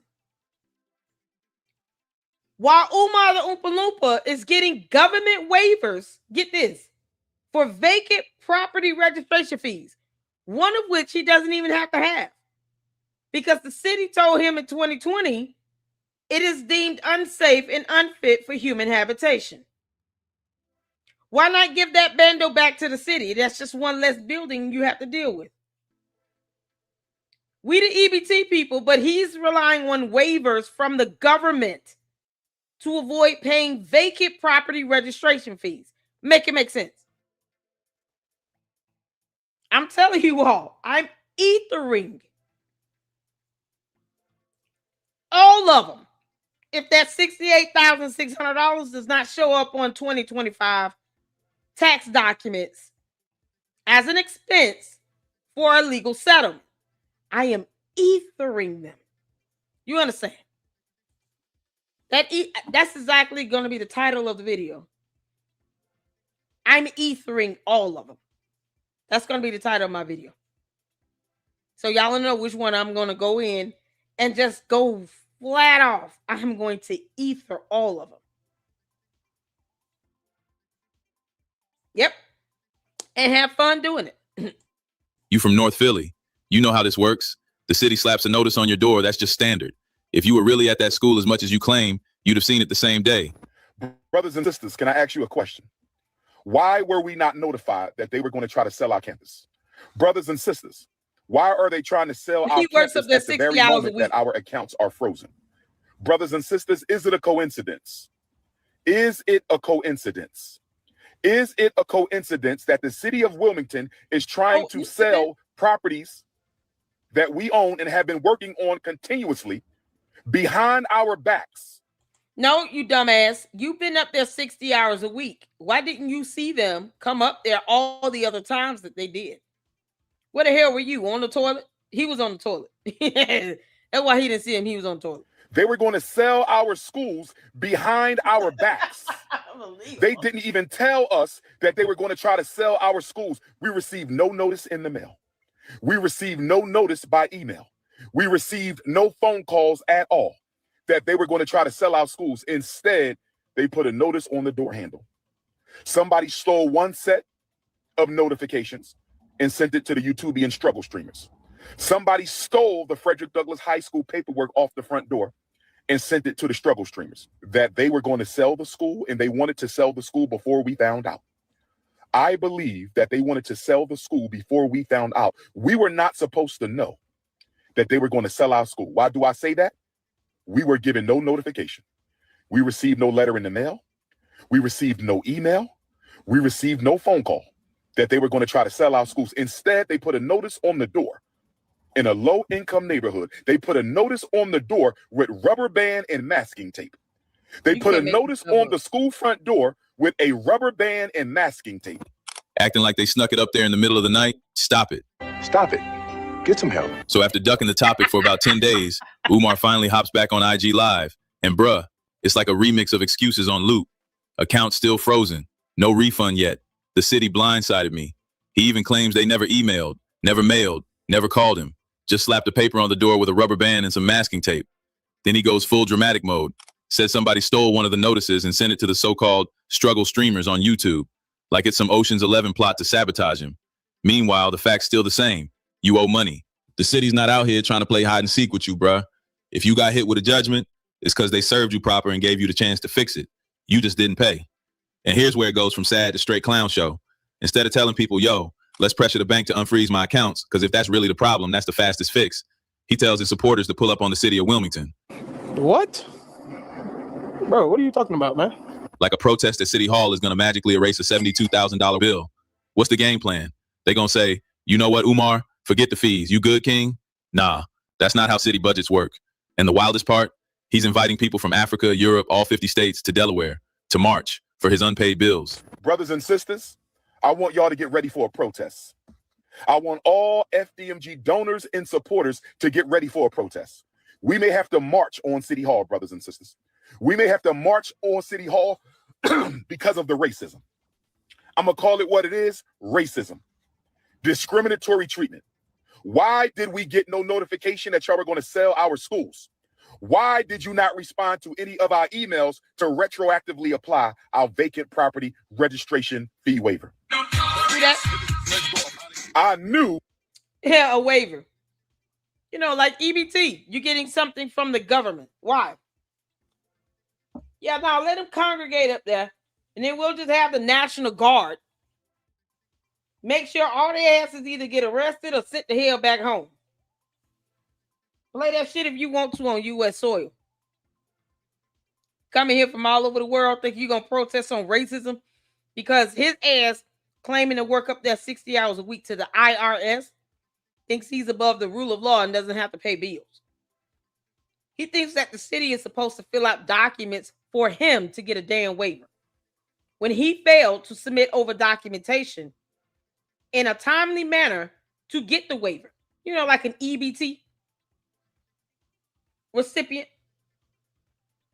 and even someone getting EBT, honey, we will make sure our documents are submitted over for it. I wish I did get EBT. The fuck you mean? That's free food. They make it seem like, oh, if you get EBT, how dare you? You're so beneath us. And yet, them hoes don't sit here and send no supers or cash apps or anything either. I told you I could be savage. He's getting a government waiver funded by tax dollars. But me and other content creators, we're called EBT for reasons. Oh, because we call someone a liar that lied. Malware lied, and we call her a liar. And all of a sudden, we're EBT people. But his ass, his bum ass, wants a damn waiver from a government entity. No. You got the money, pay the bill. You and your fake bourgeois, Ifatunde goon goons. They don't need help from the government, remember? They got it. Pay the fees. Because, you know, let them tell it. How dare you be on EBT? Yeah, all that bougie shit. Okay. And last time I checked, EBT was free food. Oh, okay. So, you call someone a liar, you're an EBT person. He gets mad because the city did not prepare documents for him like they work for his dumbass, to which they don't. So that he can get an actual waiver from the government to avoid paying fees. And we're the bad guys if we talk about it in videos and we get these false copyright strikes. I'm going to ether. And when I say ether, I mean ether. I'm going to have so much fun. It's going to take many, many hours, and I'm going to let that sear in slowly. if I don't see that $68,600 legal settlement show up on any tax form, if FDMG donation dollars went towards that settlement, it better be on the tax documents. If I don't see it, I'm ethering all of them. Oh, They didn't want Dr. Umar in Wilmington. I didn't know it was this bad. I knew that the power structure, I'm not talking about the brothers and sisters in the community. They love us. Shout out to our Wilmington, Delaware family. Shout out to our Wilmington, Delaware family. They love Dr. Umar and FDMG. I'm talking about the power structure of Wilmington, Delaware. Come up here if you want to. We knew they didn't want us. Come on U.S. soil if you want to. From wherever the hell you coming from and think you just going to protest because this idiot doesn't know how to pay a bill, but yet he claims to the IRS that he works there 60 hours a week on average. Come up there if you want to and think you're going to test some shit up. We'll just make sure that our National Guard is there waiting on your ass. Then, and whatever happens to you from that point, it'll be on you. Because you allowed this idiot to get you riled up to think, yeah, we'll just go there and tear the streets up because, he does not know how to pay a bill. Keep on. In that city.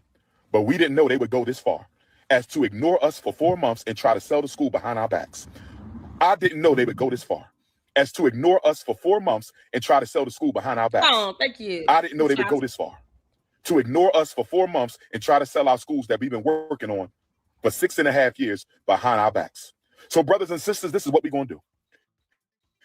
We're going to fight like hell to get our money from the bank. We're going to pay off this vacant property registration fee waiver. And we might still have a protest at City Hall because this is wrong, brothers and sisters. I have emailed the mayor. I have gotten no response. I have emailed the chief of staff. I have gotten no response. I have emailed the city council president. I have gotten no response. So brothers and sisters, I'm going to meet with my team and we're going to decide if we're going to go ahead and have this protest. It ain't going to be one. We're going to do multiple protests. And we're going to invite our donors and supporters from across the state of Delaware, our donors and supporters across the United States, and our donors and supporters across the entire planet. We may have to march on Delaware to let them know that you don't treat black people like this. This man's acting like the city shut his school down because they hate black boys, when the truth is you can't keep property you're not paying for. It's that simple. Notice what's missing from all these lives? Any real my bad. There's no I mismanaged funds. I dropped the ball. Here's how I'm fixing it. Nah. Every finger points somewhere else. He even tries to make it sound like his team didn't know this was coming. Bruh, what team? If random YouTubers could dig up the court filings, you're telling me your inner circle, the people supposedly helping run $1 million project, had no clue? Either they're the worst team in history, or it's just you winging this whole thing. And here's the real kicker. Every new lie, every new spin just makes it harder to believe this wasn't a scam from the jump. So here's the new hustle. Umar says he needs about $30K in the next 13 days just to cover the vacant property fees. Not the full 72, just the chunk that keeps the auction off his back for now. And honestly, I think he can get it. There's still enough folks out there riding with him no matter what. The type that'll send a donation before they even hear the full story. But the pattern's clear. It's always the same play. Create a crisis, blame the powers that be, crank up the racism angle, then call for donations like it's the only way to save the mission. And every time, it works. Until it doesn't. If we were Asian, we wouldn't have been treated like this. If we were Arab, we wouldn't have been treated like this. If we were Jewish, we wouldn't have been treated like this. Stop it, you dumb Oompa Loompa. That judge doesn't care about your race. Only you do. You expected the city. We saw the email exchange, you moron. We saw the email exchanges between you and the city. You don't think the city sent over the emails? You expected them to fill out documents. You couldn't get the Oompa Loompas to do it. The Umar Tardians couldn't just fill out the documents for you. They're willing to do any and everything else, but not help you with prepping documents or creating a school website because there's no school website. It's funny. We get called the EBT, but there's no school website. Boy, you just can't make this shit up. It's so precious. Never mind all that. He wants to march upon the city of Wilmington. Now. What do they have going on? What's the worst that happens? All because the city did not do the documents for him to get a waiver. But he couldn't just get one of the Umar Tardians or one of these weird-ass women to just fill it out for him. They can try to keep up with who he's sleeping with, but not do the documents for him. Oh, when I say Ether, oh my God. But we were treated like this because we were black. How dare you ignore us for 4 months Umar, you and brought then this put a on sign on our yourself. door without even telling us that you're going to sell our properties? Brothers and sisters, why didn't we receive a certified letter? Why didn't we receive a certified letter? Why didn't we receive an email? Why didn't we receive a phone call? Oh, we not going to quit. We not going to give in. The only thing left on the elementary school is to lay down the tile. We're going to lay down this tile, and we're going to apply for our certificate of occupancy. We're going to lay down this tile, and we're going to apply for our certificate of occupancy. We're going to lay down this tile, and we're going to apply for our certificate of occupancy. And if we have trouble getting our inspection and certificate of occupancy, we will have to march. We will have to march. We might march anyway, brothers and sisters. We're not giving up. We're not giving up, brothers and sisters. Yeah, okay, good luck. We're not giving up. We need y'all to call the mayor of Wilmington, Delaware. We need y'all to call the mayor's chief of staff in Wilmington, Delaware. We need y'all to call the city council president of Wilmington, Delaware. We need y'all to call the commissioner of license and inspections of Wilmington, Delaware. We need y'all to call the... And if you do that, you will be sued for harassment. It will make sure they have all that they need to do it. He's sending out a calling card for people to be intentionally harassed at work for no damn reason because he's an idiot and refuses to get a job. The end. He was up there 60 hours a week, though, according to the IRS tax documents. The vacant property office of Wilmington, Delaware, and demand that those unjust fees be removed from our account. Let them know that you are a donor of FDMG. Let them know you are a supporter of FDMG. And let them know that if this situation is not rectified, we will march on the city and we will sue the city of Wilmington, Delaware. We will sue the city of Wilmington, Delaware for racism and discriminatory treatment. This is your brother, Dr. Umar Tunde, letting you know that I'm still standing for black people. I'm still riding for black boys, and we will open the Frederick Douglass Marcus Garvey Academy. No racism from the city of Wilmington will stop us. No sabotage from the city of Wilmington will stop us. Tomorrow morning, get on your telephone and call the mayor. Tomorrow morning, get on your telephone and call the mayor's chief of staff. Tomorrow morning, get on your telephone and call the commissioner for license and inspections. Tomorrow morning, call the city council president of Wilmington and ask them, why was Dr. Umar in FDMG ignored for 4 months when he was trying to rectify this problem? Why was Dr. Umar in FDMG Academy ignored for 4 months while he was trying to rectify this problem? Brothers and sisters, told us no. Brothers and sisters, they could have no. Brothers and sisters, they could have simply told us no. We will not retroactively apply your vacant property registration fee waiver. No problem. We could have got a payment plan. No problem. We could have got a payment plan. At this point, even folks who used to defend Umar are starting to tap out. They're like, bruh, you had 18 different opening dates for this school, and now it might not even be yours by the end of the month. Once that auction hits and the property's gone, it's a wrap. Ain't no coming back talking about raising money for another building. Not after this circus. So the question is Umar really being targeted by the city of Wilmington, or is this just the final chapter in a long hustle? Because right now, the only thing standing between him and losing that school is 13 days. And a whole lot of people still willing to send him their hard-earned money. We could have got a payment plan. But instead of responding to me the first week of April, they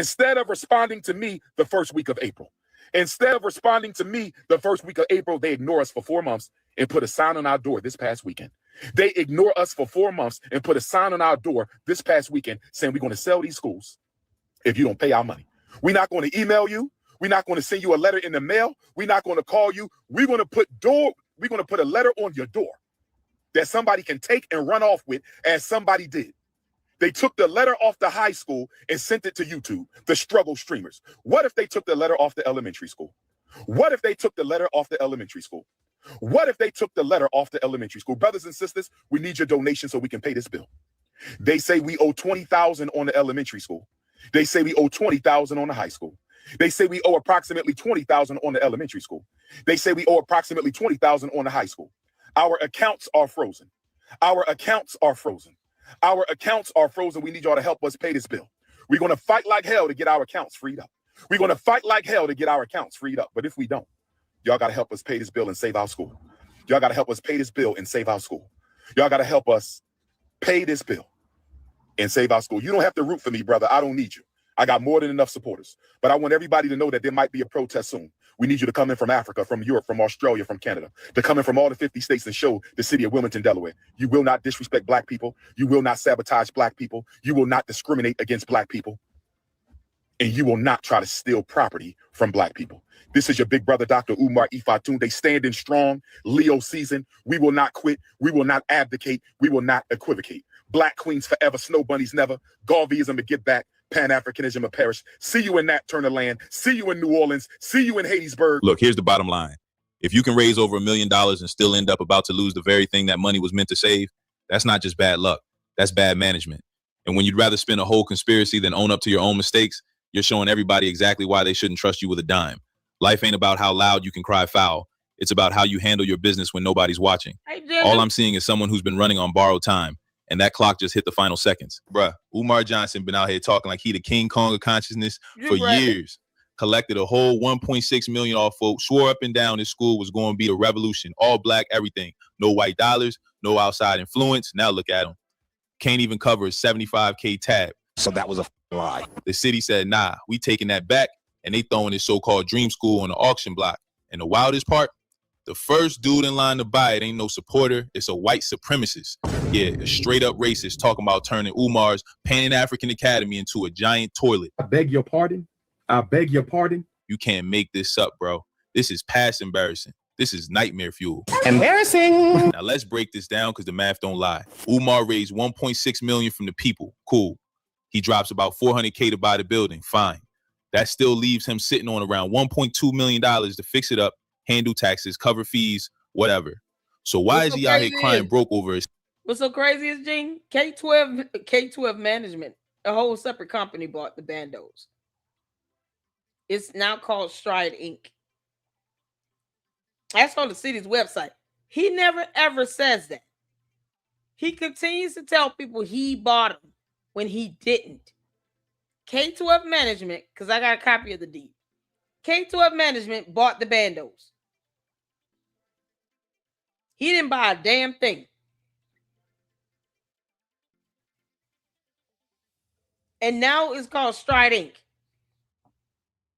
And he hasn't shown any proof that he's paying these people back. All the deed shows is a $10 transfer fee of a title to FDMG LLC. That's it.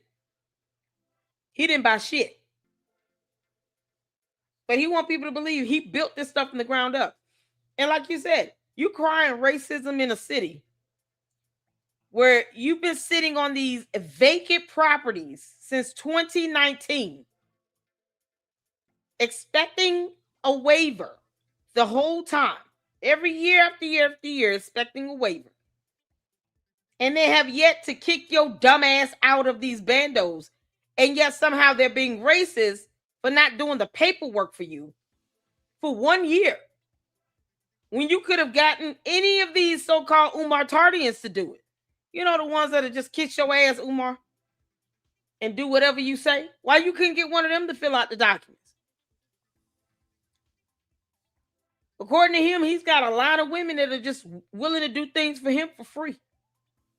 So none of them could do the documents for him. It's so funny how somebody went to the courthouse and paid the writ of monition, paid the judgments.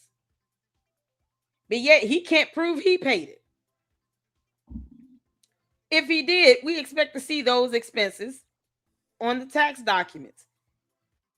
We expect to see those listed as expenses for payments of the vacant property registration fees, the water sewage bill, court fees and costs. That should be listed on the tax documents for tax year 2025. How many of you all think it's going to be there? Along with that $68,600 legal settlement. That according to Malware, donation dollars paid that legal settlement. How many of you all think those two expenses are going to be on the taxes? The fees for the writ of monition and the legal settlement. How many of you all think you're going to see that on those tax documents for 2025? That's it. That's one of the reasons why we got to look at these tax forms once they get posted up and released. Because I want to see if that legal settlement and the writ of monition is going to be listed on the taxes. Because he claims that he's raising money for these judgments to be paid off, right? He said, y'all hit the Cash App, PayPal to pay off these fees. So he should have those fees listed as expenses on the tax forms. Any money raised for those fees should be listed as revenue and contributions. That's what we expect to see. So we're going to find out by May 29th, if not sooner, if those expenses are listed on the tax forms for FDMG. And if not, I'm going to ether all of them and have fun doing it. 75K bill. Like, bro, that's pocket change compared to what you said you had. His excuse, oh, my bank account's frozen. So that was a lie. Man, stop it. Nobody's buying that. You mean to tell me you had 1.2 million and somehow, some way, it all vanished, and now you can't pay less than 10% of that to keep your so-called academy alive? Nah, that don't add up. People got questions, and honestly, they should. See, Umar ain't just say this was a school. He sold a whole movement. He told folks it was going to be for black folks, by black folks, no white money allowed, no white kids allowed, strictly Pan-African, strictly black boys, period. He painted the whole building in red, black, and green like a flag come to life, slapped revolutionary names on the gym, Nat Turner this, Jean-Jacques Dessalines that. He even got on camera calling himself the King Kong of consciousness. I'm the King Kong consciousness because I do the work, family. This the Nat Turner, Jean-Jacques Dessalines gymnasium. I said, this the Jean-Jacques Dessalines, Nat Turner gymnasium. Who pulling up? Who pulling up? One-on-one midnight basketball with the Queens. Hey, ladies. Hey, ladies. $100 get you a one-on-one basketball game at midnight with the Prince inside of the Turner Dessalines. I'm just kidding. Look at the melanin drip. Look at the melanin drip. Y'all see the melanin dripping? Do y'all see the oh, look at the melanin. The dark cashew. Look at the dark cashew, revolutionary African brown. The melanin. It's Leo season every day. It's Leo season every day. And fam, he wasn't just preaching education. He was selling culture, identity, revolution. That's why so many people threw money at him. They thought this was going to be history in the making. A school built out of pride, struggle, and self-determination. But now, all that symbolism looking like straight decoration. Because if you can't even pay the light bill, what's the point of painting walls? And here's where it gets straight disrespectful. The city's about to auction Umar's so-called school in 8 days. 8 days. And guess who's first in line to buy it? Not a community leader, not an investor who cares about education. Nah, it's a racist white dude. This man said with his whole chest, he's going to scoop the building for cheap, bulldoze it, and then hire a broke black sculptor to build a giant toilet on top of the rubble. Hey, bro, come on now, dog. Come on, man. Buying Dr. Umar Johnson's former school that he was going to turn into an academy over 10 years ago, and he raised $1.2 million. He bought the building for $400,000, and I'm going to buy it for $300,000 because of all the back stuff and the neglect. It's actually worth a lot less than that. We're going to lowball him a little more. After that, we're going to knock that thing clear to the ground and just kind of make a mountain out of the rubble itself. We're going to throw dirt over that rubble, and then on top, we're going to get a black sculptor that's down on his luck, and he's going to create a massive toilet. And we're going to pay him. We're going to pay him good, and we're going to pay him cash. But he's going to sculpt a big, huge toilet. A toilet, bruh. That's the level of trolling Umar done brought on himself. Think about that. Umar sold people a dream of Pan-African revolution, and now a white supremacist might be the one to own that property, just to clown him forever. You can't script irony this brutal. Bruh, just picture it. Umar out there burning sage on live streams, praying to ancestors in the parking lot, telling folks this was sacred ground. He done had whole speeches about how the spirits was blessing the school like it was destiny. And now, that same building might end up in the hands of a white supremacist who literally wants to turn it into a toilet. Like, how you go from Nat Turner vibes to Home Depot bathroom fixture energy? Halfway. That's insane. And the worst part, folks ain't even trolling out of nowhere. They asking a legit question. Where did the $1.6 million go? He had more than enough to cover this, but somehow it's all smoke and excuses now. That's what's really embarrassing. It ain't just failure. It's failure with no receipts. Now, some folks out here talking like, yo, maybe somebody else got to step up and buy this spot just so it don't fall in the racist hands. And I get it. But let's be real. That's a mess, too, because this whole situation, that's on Umar's ego. Man didn't want to partner with nobody, didn't want to build a team, said he had it all under control. Only thing he needed was your money. But this is what happens when you run a one-man show with millions in donations. No board, no oversight, no accountability. Just vibes and speeches. Now he's looking like the dude who fumbled the bag. And the whole community about to pay the price for his pride. And here's how you know it's bad. His own peers starting to laugh at him. Tariq Nasheed, dude been quiet for years, never really roasted Umar heavy, always kind of sidestepped it. Now, he's straight up throwing dirt on the grave. Like, told y'all this school was never going to open. That's the equivalent of your homie who never talks trash finally saying, yeah, bro, you cooked. And the first thing I want to discuss, family, Umar Johnson. We got to discuss Dr. Umar Johnson, ladies and gentlemen. The Prince of pan pizza, as I called him. And I'm not here to roast him. I'm not gonna roast like I used to do back in the day. I used to roast very hard on Umar. I used to call him the prince of pie pies, the prince of pepper steaks, the prince of peach cobbler. I'm not going to do that. I've been trying not to do that. I've been trying to take the high road. And I'm not going to dogpile on him because he's going through a lot. And Brother Umar is going through a lot, and it's kind of sad. But I got to address what's going on with the FDMG Academy. That school that he's been talking about building has been having trouble for a couple of decades, damn near. When I had a beef with Umar almost a decade ago, I told people the school was never going to open.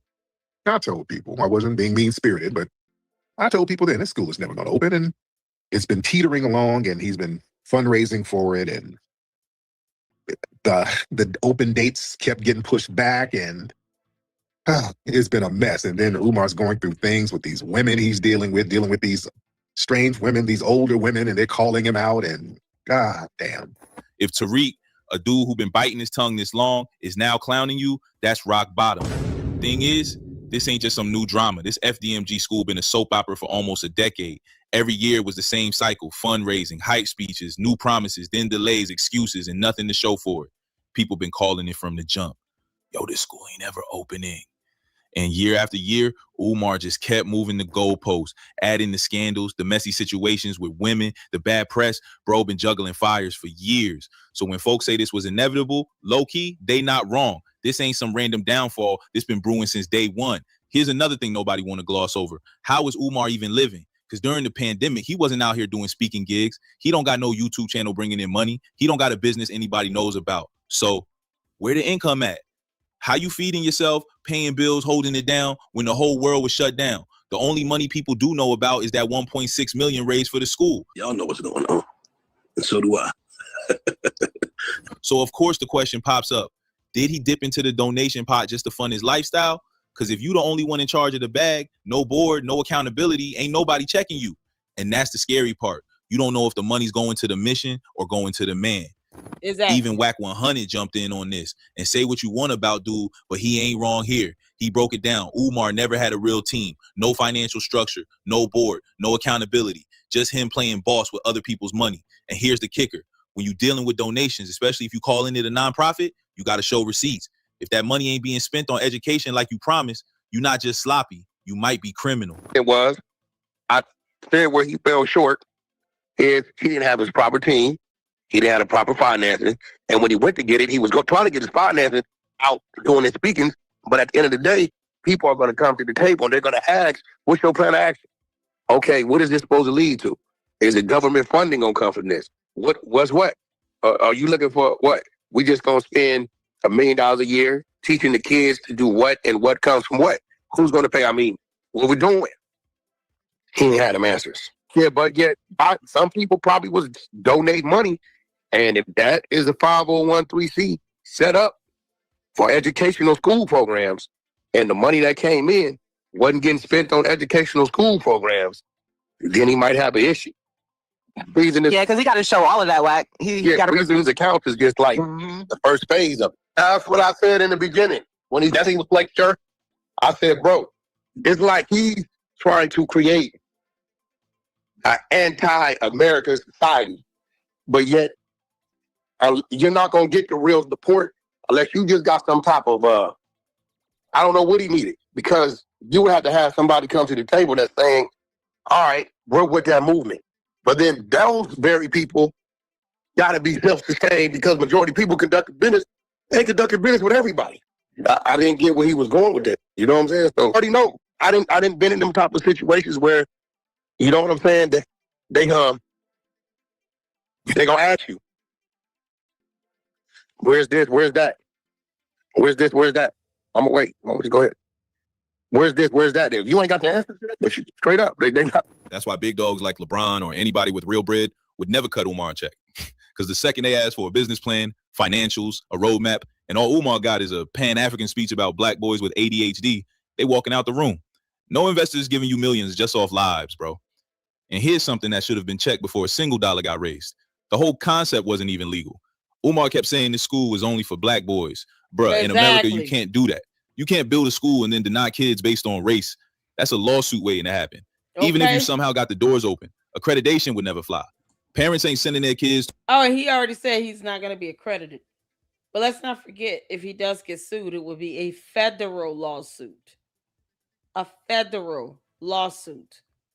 Because you're violating federal laws. Anti-discrimination laws are federal laws. You have U.S. Supreme Court rulings that have set precedents on ensuring that schools are not desegregated, or segregated rather, and that you're not discriminating when it comes to selection or enrollment, that you have a plan in place, policies in place to ensure that you're not discriminating. As a matter of fact, the tax statements that we looked at had those questions on there about discrimination in particular on the Schedule E for the school tax forms. So those questions comes up even by the IRS on the tax forms that we looked at earlier in the live stream. So his ass will get hit up with a lawsuit that even would raise eyebrows with the IRS, because they even asked his ass, are you sitting here putting policies in place to where you're not discriminating? And he said yes. Where are those brochures and pamphlets at? He doesn't have a website, but he came up with brochures and pamphlets to show that he is not discriminating.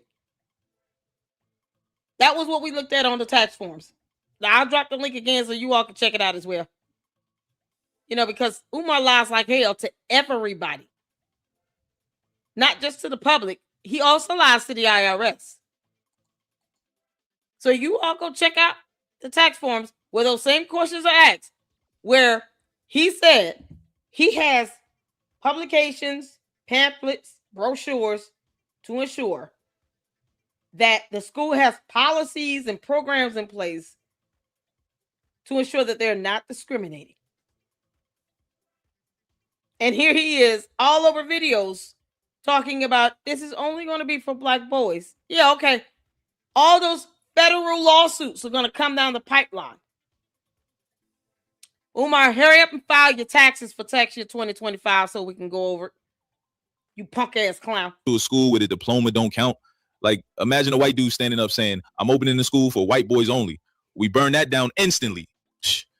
Same rules apply. Segregation is segregation. Umar either didn't know or didn't care, but that made the whole project dead on arrival. So now the big debate was Umar really scamming, or was he just chasing a dream that could never exist in the first place? Because let's be real, even if every penny was spent right, the school was designed to fail. A black boys only academy in America, that's like running straight into a lawsuit. There's no way you get accreditation. Yep. No way you survive the first troll who applies just to sue.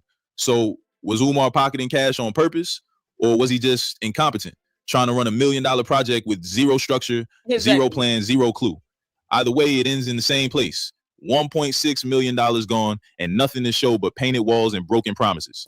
That you got to see if the school board going to accept his classes and like really accredit the kids. Because who want to send their kids to a school? Yeah, that parent lounge. Yeah, it's going to be a litany of harassment and essay lawsuits coming out of that. Because he don't know how to act or, you know, conducts himself around women. Something's wrong with him. Yeah, I can imagine all those harassment lawsuits. Oh, so many lawsuits. And guess what?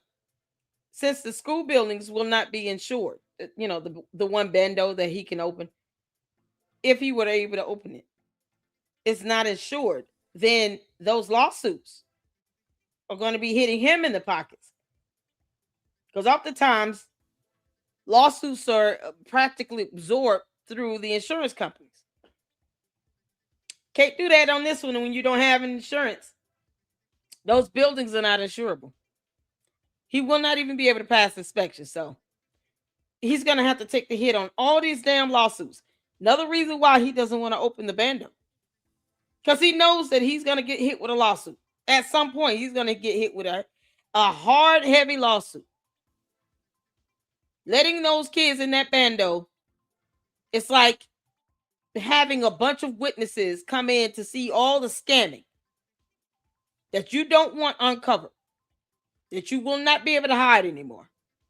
Well, they ain't getting credit for the first, second, third for their grade. Exactly. And I don't think it was going to be accredited because I would have to look it up, but I don't think it's legal to have an all black school. I don't know. And it's only supposed to be for young boys. I don't know. Is it? I know they got boys' schools and girls' schools. Oh, man. I don't know if that's legal. Nah. We had one here. I'm going to be real. No, because see, this what we got. Oh, he's so we watched the nigga stupid, die yes. to kill the all-white school. Segregation is segregation. You motherfucker, segregation. For you to say this is an all-white school, that's segregation. Yeah, we've been in an uproar if that happens. No. That's brown versus white education. You can't segregate the school black, white, they're different. You cannot segregate no school. You can in America. You can have it, but it's not going to be accredited. That's the thing. In America? You can't say it's segregated, but you can say the red line. That's the case. Everything we said they was doing to us, we trying to do to them. No, what about the Jews? No, the Jews got their own school. They might. They might. It's probably in form of a private school. Bruh, this might be Umar Johnson's final test. You got a wealthy black man, Marquette Burton, y'all know him as the saint and the sinner, coming out saying, I'll write the check right now. 40 racks, no banks, no excuses. Let's save this school. And the only thing standing in the way, Umar's ego. Is he going to swallow his pride, team up with another black man, and keep his dream alive? Or is he about to let a white supremacist snatch everything he built? Because this right here, this is the moment that decides it all. So here's the deal Marquette put on the table. Umar's about to lose everything over what? 38 grand in back taxes and utilities? That's light work money compared to the millions he raised. And let me remind y'all what happens if he don't pay that tab. This school goes to auction. And the first man in line, not a donor, not a community leader, not a parent who cares about kids, it's a white supremacist. What? Yeah, this dude went public saying he'd buy the school for pennies, bulldoze it in the rubble, and then build a giant toilet on top. I'm not making that up. His exact words. Tear it down, pile up the dirt, hire a broke black sculptor, and pay him cash to design a massive toilet. Pure disrespect. Buying Dr. Umar Johnson's former school that he was going to turn into an academy over 10 years ago, and he raised $1.2 million. He bought the building for 400 grand. And I'm going to buy it for 300 grand because of all the back stuff and the neglect. It's actually worth a lot less than that. We're going to lowball him a little more. After that, we're going to knock that thing clear to the ground. What's making him a white supremacist, though? I mean, you can get a black person to say, I'm going to buy it, bulldoze it, and put a toilet on it. Why does racism have to be a thing? What makes this man a white supremacist? Because saying you're going to buy it and put a toilet on it doesn't make you a white supremacist. I mean, I've even said the school building the bandos need to be bulldozed and torn down for health and safety reasons. What does that have to do with racism? I'm just saying, like, why is this? Why does this make him a white supremacist? I don't get it. Why does that make him a white supremacist? I haven't heard any evidence or seen anything where he's a white supremacist. I've said when they need to tear them buildings down and turn it into a parking lot. And I meant it. He has no way of getting rid of all that black mold he knows exists in the bigger bando. Tear it up from the foundation and turn it into a damn parking lot. That has nothing to do with race. That is about the foundation of a building being uprooted and turned into a parking lot. The end. It's not going to be a matter of black people versus white people out there doing that. It's going to be a matter of machines. Probably painted yellow. Some John Deere machinery out there uprooting the building. That has nothing to do with race. What makes him a white supremacist for saying, I'm going to buy it, tear it down, and turn it into a toilet? That's funny to me. How does that make him a white supremacist? So if he was a black man, then what?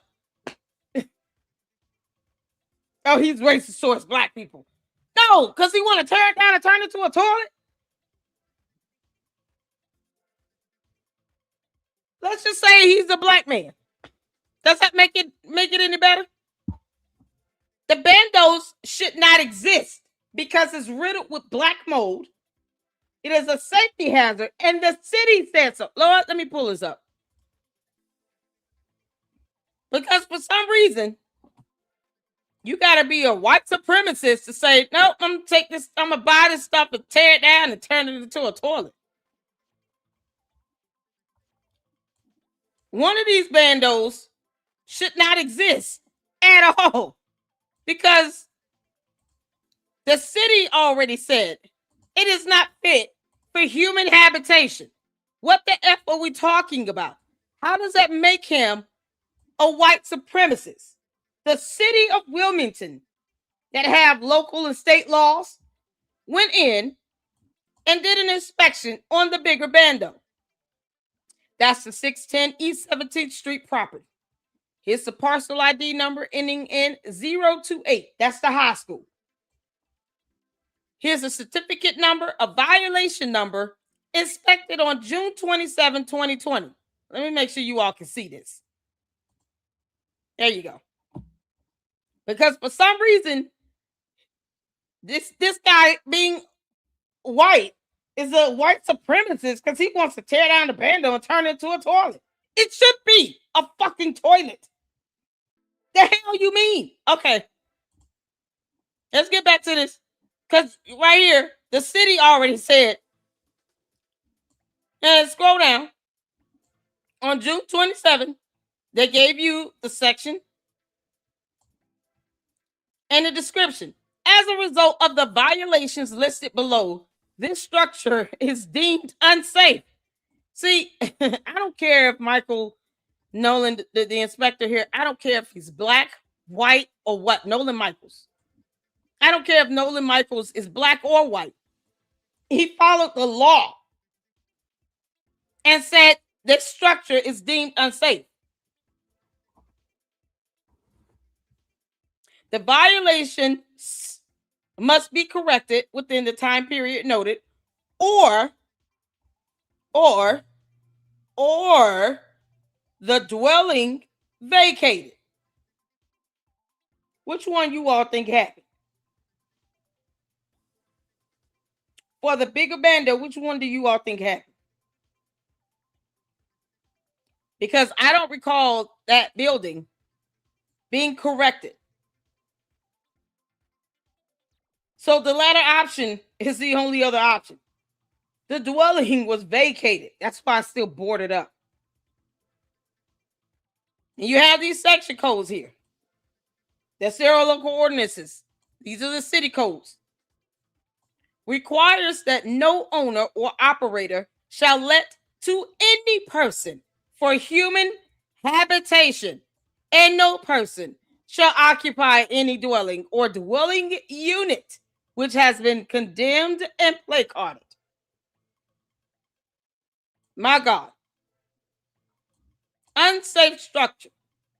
Responsibility of owner. Repair, replace, fire, smoke, and water damage. That could be the whole damn building. And then just to seal the deal, the location is general interior. That's the whole damn building. They didn't give a room number or floor. The whole damn building, just the general interior. Hence why the bando is still vacated. Because he knew he didn't have the money or the team or the intelligence or the wherewithal to get those bandos up to code, because we have laws. He is not above the rule of law. To make it safe for human habitation. So now no person shall occupy any dwelling or dwelling unit in the general interior of this whole damn bando. Because you can't make this up. No one can go in here. This has nothing to do with race. Shout out to KKC for getting this receipt. Y'all see KKC's King Kong Crazy logo in the background? It's so adorable. No one can go in this damn bando. How the hell does this make him a white supremacist? I'm just trying to figure that out. Tear that shit down and turn it into a toilet. Whatever. Who cares? Oh no, it's gonna be a toilet. Okay. I wouldn't even be mad. If he or any human wants to tear down the bando and turn it into a toilet, so be it. At least it is doing something other than collecting more black mold and dust and being the health hazard that it is. When the city said in 2020 that it was deemed unsafe and not fit for human habitation. In 2020, it's been 6 damn years. Come June 27th of this year, it will have been 6 years to the date that the inspection was done, and the city said to vacate it or get it up to code. They vacated it because it was deemed unsafe and not fit for human habitation. The fuck is going on?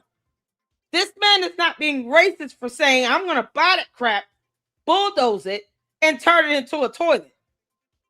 At least it's been used for something. The city already said, you can't go in it. It is absolutely insane. How does that make him a white supremacist? When the city said it's not fit for human habitation, what in the entire F are you talking about? Ugh. Just kind of make a mountain out of the rubble itself. We're going to throw dirt over that rubble. And then on top, we're going to get a black sculptor that's down on his luck, and he's going to create a massive toilet. And we're going to pay him. We're going to pay him good, and we're going to pay him cash. He's going to sculpt a big, huge toilet. My disappointment is immeasurable, and my day is ruined. 10 years of fundraising, sage burning, Pan-African speeches, and the property ends up a bathroom joke. That's what's waiting if Umar keeps fumbling. Now here comes Marquette saying, look, I'll handle it. I'll write the check, 40 racks. I clear the debt. You keep most of your campus. Donors don't get played. And I walk away with just one building. That's it. Straight business. He ain't talking about taking the whole empire. He just wants one piece in exchange for saving the whole project. I hope so. Umar still walks away with the majority of the property. Bruh, that's basically a lifeline. I want to talk to you today about a very sincere opportunity and effort to acquire all or part of the FDMG Academy. Okay, thank you. And this is something that I encourage you all to share with Dr. Umar, and I'll tell you why. My understanding right now, and I'll reference a video that gives some of the numbers, but my understanding right now is that Dr. Umar's school that he has raised millions for and perhaps allocated, actually spent maybe 1.5 million on, that it is in risk of being taken away essentially by the state, the government that is, and auctioned, which means that all of that money donated will have been, thrown to waste. My sincere offer, and it's very clear that I can make this offer in sincerity and convert on it. My understanding is that Dr. Umar owes approximately $38,000 US dollars between utilities, back taxes, things like this. And in paying that bill, which is a manageable bill, he would be able to retain this real estate property, the land and the school buildings. And Marquette's not even hiding his angle. He calls it a distressed asset. He's saying, yeah, I'll benefit too, but everybody wins. It's the most grown man offer Umar's gotten in a decade. Now, it ain't just free money. Marquette laid out his terms. He's like, let me see the buildings first. I'll walk through, bring an inspector, get an appraiser, make sure it ain't falling apart more than it's worth. Fair enough, right? That's just business. And here's the part that actually makes it hard to clown him.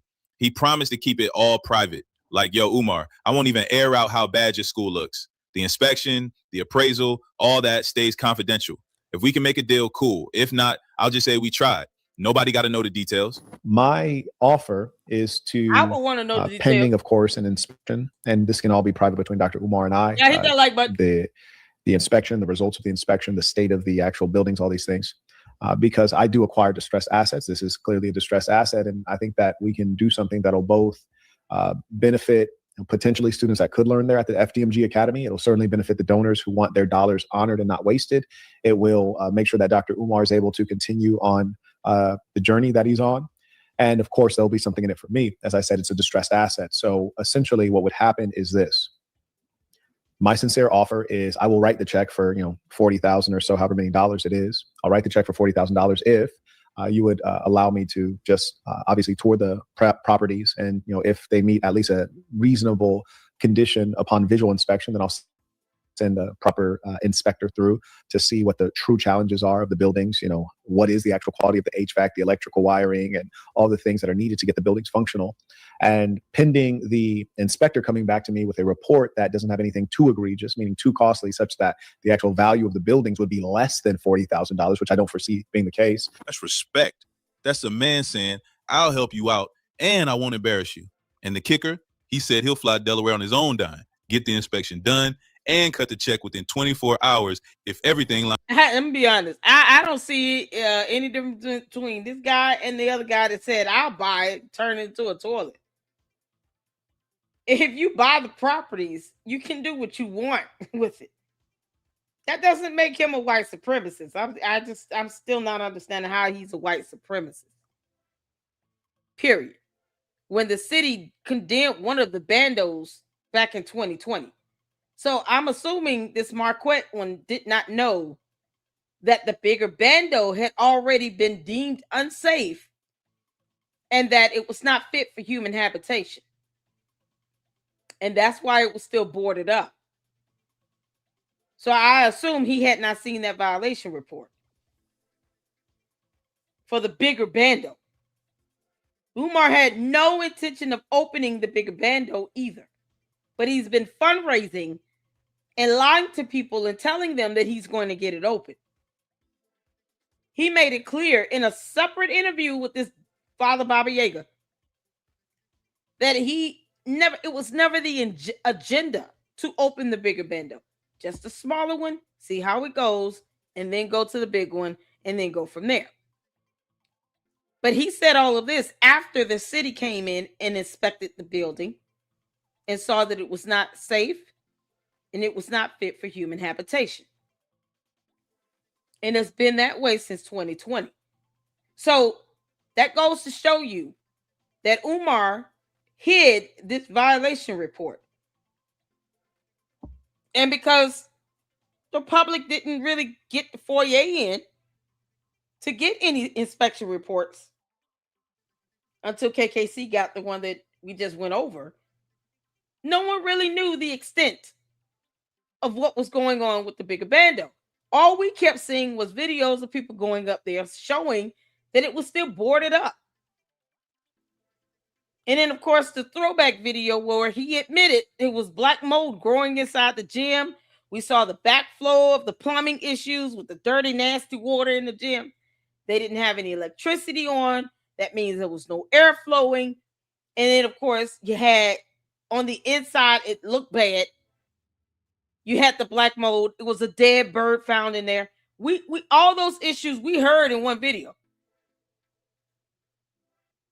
And then KKC gets the violation report, and now we understand why. So I'm assuming this Marquette guy didn't even know about the violation report. Because that brings down the value of the building. So anyone buying that bando and turning it into something, a parking lot, a toilet, a wall, whatever, will still serve a better use than what it is right now. A boarded up, black mold ridden bando with plumbing issues and no air flowing and dead birds. And probably homeless people living in there and everything in between. But yet he wants people to give him money to pay the vacant property registration fees for that boarded up bando that cannot be opened. And yet, if a white man buys it, he's a white supremacist. Make that make sense? Lines up. Bruh, that's fast. Umar been dragging this for 10 years, and here's somebody saying, I can fix it in a weekend. Marquette ain't sugarcoating nothing. He straight up said, I don't really believe Umar. I think he mismanaged the money, maybe wasted it, maybe started with good intentions, but fumbled the bag. But here's where it gets interesting. He still respects the donors. He said, yo, at least y'all tried. Y'all put money up hoping to build something for the community. That's better than sitting back doing nothing. And on his end, he's honest. It's a business play. He called it a distressed asset. Translation, I help you, I get something valuable cheap. I win too. At least he's transparent. I'll benefit, you'll benefit. The donors don't get screwed. Compare that to Umar, who's been yelling Pan-African School for the Boys for 10 years with nothing to show. And here's where it really gets sticky, because Umar and Marquette, they ain't cool. Umar blocked him a while back, didn't want to deal with him at all. But now, tables turned. The school's on life support, and the only black man stepping up with actual cash in hand is the same dude Umar treated like an enemy. I would then basically, in my understanding is he has a number of buildings, maybe in elementary, middle, and high school, is that I would basically do the following. Whichever building is appraises best and is returned by the inspector to have a reasonable number of repairs needed to make the building functional and useful, I will take ownership of that building. So what I'm saying in short is that I will pay, pending an appraisal and pending a inspection of the property by a certified inspector, I will write the check to remove your utilities and tax burden, tax woes in exchange for control of one of those buildings. The benefit for Dr. Umar is that he gets to retain the other buildings and continue on with whatever he was trying to do. Because right now, my understanding is that he's essentially pressed to acquire the capital quickly. And even if he were to raise it from his donors, which are probably shrinking in number of and frequency of and amount of, meaning amount that they're pledging, the frequency with which they pledge, and the number of persons pledging. So he needs quick capital, and quick capital has value. And if he would invite me over, I'll fly out to Delaware on my own penny, and I will inspect it visually. I'll immediately hire an inspector, get an appraiser in there, and then I'll write the check. And then, I'll have one of those buildings signed over to me. He gets to continue on with a significant amount of real estate that will continue to be in his name and at his disposal, and we'll both win. And he gets out of a tight situation. That is the proposal. And I do want to concede to everyone that, number one, I'm aware that he's blocked me on several platforms, and I don't blame him, frankly. I mean, I've cracked jokes, I've been critical, but this right here is bigger than Marquette Devon Burton. It's bigger than Dr. Umar Johnson. Umar, it's about you as a Pan-Africanist, a pro-Black person. You don't want this building and all the donations from Black people to basically go into the government's hands. And certainly this building is not going to go to another Black person, certainly not a Black person creating a school for Black people. So I am a Black man, and I will cut the check, which everyone knows I can cut. And I will cut it quickly to salvage your effort and to save the valuable donations that you've already allocated. And all I ask is that I'm able to take control of one of the buildings, which I think is a fair deal, because frankly, it's in Delaware, which is like, Yeah, it would be the bigger bando. So Umar would get the little one. This guy would get the big one. The end. Because Umar can't do anything with the big one. He doesn't have the money. He doesn't even want to open the small one. But, with this type of transaction, I want y'all to think about this carefully. That would be $40,000 for him to get the big one. That Umar can put that 40 grand into the little one. So what would be his excuse in getting it open? If it only needs ceiling tiles, if it only needs flooring, and he could give him 40 grand right quick, that means he will be able to hire someone, get the building permit, get someone in to do the ceiling tiles, to do the floors, and get it open, right? So what would be his obstacle at that point? Aside from his lack of making sure that these things are done and then applying for the inspection to get the certificate of occupancy. And even for Marquette to get the bigger bando to do an inspection, he still has to schedule an appointment with the city inspector as well. So even if he hired his own inspector, you still need to have this inspection done by the city. Because Oompa Loompa can't sell you a bando he doesn't own. Yeah, I don't even know if he knew that was going to be as easy as he think it was. Oompa Loompa can't sell you a bando he doesn't own. K2 bottom, remember? So he would have to be within his rights to actually be able to sell it. See, this is why the Oompa Loompa would be best by letting these bandos go back to the city. As opposed to him sitting on these 2 vacant properties for going on 6, almost 7 years now. They were purchased in 2019. And for what to happen with them? Nothing. I'm not gonna get into it, but I think that that's a really good offer, and I want everyone to know. I say this in full sincerity, and I want to be very transparent that I don't believe Dr. Umar about much. I believe that he's mismanaged the funds. I believe that he's squandered them for whatever reason. I believe maybe at the beginning he had good intention, but at this stage, that doesn't matter. He's dealing with a distressed asset that he's potentially going to lose everything. And I'm coming in with capital, ready to write a check quickly, and I can help prevent that. And I hope that ego or past, disagreements don't get in the way of him getting the check so that he can maintain control over the greater project and continue on with potentially creating a legacy and, honoring the donations. Like, that's what this is about. It has mutual self-interest. My self-interest is getting a distressed asset at low cost. Your interest is maintaining your reputation, maintaining your opportunity, maintaining your donor base, and honoring the dollars that you've already received. May I acknowledge? Shout to Sire. He writes, you are doing the Lord's work, Mr. Bird. And I appreciate that. And honestly, I think many of you either currently or have at some point believed in Dr. Umar. And I don't think any of you are fools, honestly. I think that I personally respect someone who has donated to his school, Black people, more than those who haven't. And I'll be honest, I'll tell you why. Because yes, he did fool you and he fooled me, but you have to try in this world. You have to try. We can sit back and complain about Black folks. We can complain about white folks, but to take action, whether the action is you directly doing something or funding those who are doing something, that's big and that's hopeful. And so I respect those people way more than the cynical people. Like, I didn't even believe, I never donated. It's like, well, this means that you're just not a person that's trying to help. You're not trying to be a part of the problem. Sometimes we get tricked. I'd rather get tricked trying to do the right thing than to just sit on my butt and not do anything. So what's it going to be? Keep flexing that ego or admit you need help? Because if you're really about the kids, the donors, the mission, you take the deal. Simple. But if it was always about control and pride, then Umar's gone rejected, even if it means losing everything to a white supremacist. This right here is the test of whether Umar Johnson is about community or just about Umar Johnson.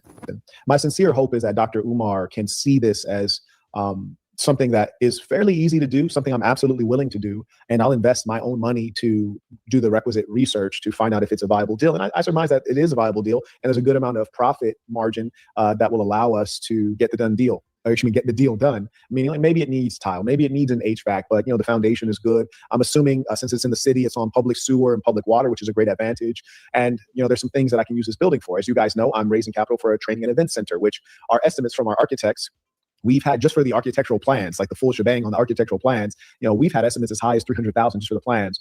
For the actual building, we've heard from 1.8 million to 3 million. So of course, this would do us a great service. We can do something with it. And you guys know me, I get things done quickly. So this would be a win-win situation. And so I hope that he's able to hear this sincere offer. He can reach out to me. And one thing I want to promise Dr. Umar is that and this is me speaking directly to you, if you reach out to me and you say, hey, are you serious? I am serious. And our communication between us, whether the deal goes through or not, will be private and confidential. I will acknowledge that you reached out just so people know that we're trying. I'll acknowledge that you reached out, but our communications will be private. The state of your buildings will be private. The results of the inspection will be private. The results of the appraisal will be private. If we can do a deal, fantastic, we'll do it. It'll be great for everyone, I promise you. If we cannot do a deal, then so be it. I'll just share with everyone, like, hey, we tried. We weren't able to reach a deal. And there's no explanation as to why. It is what it is. It didn't go through. That'll remain confidential. I've been in tight situations myself, not like this or for this reason, but I respect the appropriate decorum and etiquette in business. And I'd like to do a deal sincerely because I see great benefit for myself and my organization, the Assassin, and for our mission, and for the training and event center that I'm raising capital for, which will get off the ground quickly. And I see this as an opportunity to accelerate that rapidly. So I can help you and you can help me. And frankly, I don't think there's many folks who are considering this. There's probably no one. Now that I mentioned it, other people are thinking about it, but I don't think anyone else is considering it. And if they are considering it, they don't have the capital to write the check now, like now. Like I can write the check right now, literally right now. Now, first, I do want to see everything and then get the appraisal and the inspection. But once that's done, and that can be done within 24 hours, we know that, then I can get the check written for you, written on your behalf to whomever. Obviously, we'll have to hire an attorney to handle the, the deeds and things like that to the buildings, but that should be fairly simple. Acknowledge Alpha Alchemy writes, just came in, peace of the saints. Are you actually buying the property? I'm as serious as a heartbeat. For me to buy the property, he would have to be willing. So that takes the participation of Dr. Umar. And all I ask is the simple following things. Allow me to see all of the buildings, everything that could potentially be acquired, right? Allow me to have an inspector go in and, take a proper look as a real estate, as a professional, a building and construction professional, take a look at everything. Just let me know what the current issues are, so I know what I would be potentially buying and acquiring. And then let me have an appraiser go through just so that I know, like what the difference is between what I'm spending and what it could potentially be sold for. And then I will cut you the check. And truth be told, like if Dr. Umar DM me right now, today, Saturday, I could fly out tomorrow, Sunday. I could get both of those professionals in Monday, and I could have a check written the same day on Monday. I can move that quickly. So that's my sincere offer. So when you say, am I going to buy the school? Oh, absolutely. Because I just can't imagine that any one of those buildings are not at least worth $200,000. And so if I'm essentially paying $40,000 to clear out these debts, then that would leave me a decent amount of profit, even if the buildings are fairly decrepit and decayed. It'll be of good value to me. And some people might be asking themselves, well, why don't you go to the auction and buy it? Well, at the auction, it's going to cost more than $40,000. So it's not a good use of time to go to the auction because it'll be more than $40,000. And frankly, it's in Delaware. I think the location is terrible. There's a number of things about Delaware that would make me not want to just go buy a property in Delaware if it's just a random purchase. And it's like, what is the closest major airport? Do you have to travel over water? Wow. And look at where Delaware is located. How does it do in natural disasters and hurricanes and things like that? Oh wow. That is new to me. And you know what's so crazy? I wonder why he would switch it over from a 501c3 to a 501c4. But if that is the same under that series for the tax code, then it wouldn't matter. Because now FDMG is registered as a 501c4, which allows them to do political lobbying. But that means that he must present expenses for any of the donations and contributions coming in. He has to present it. Why would he? I mean, it was such a dumb thing to do. Because now it's going to be even more stringent when it comes to the expenses that he has to present. And someone went in and paid the writ of monition. I don't think he paid it. Somebody paid it. Wow. This is something else. What's going on, Susie? This guy lives in reality and everything he says makes sense. Umar would never understand because he lives in fantasy land. Oh, man. Even if this guy, let's just say this guy was trolling, it's the fact that you've had this opportunity presented to you on national television.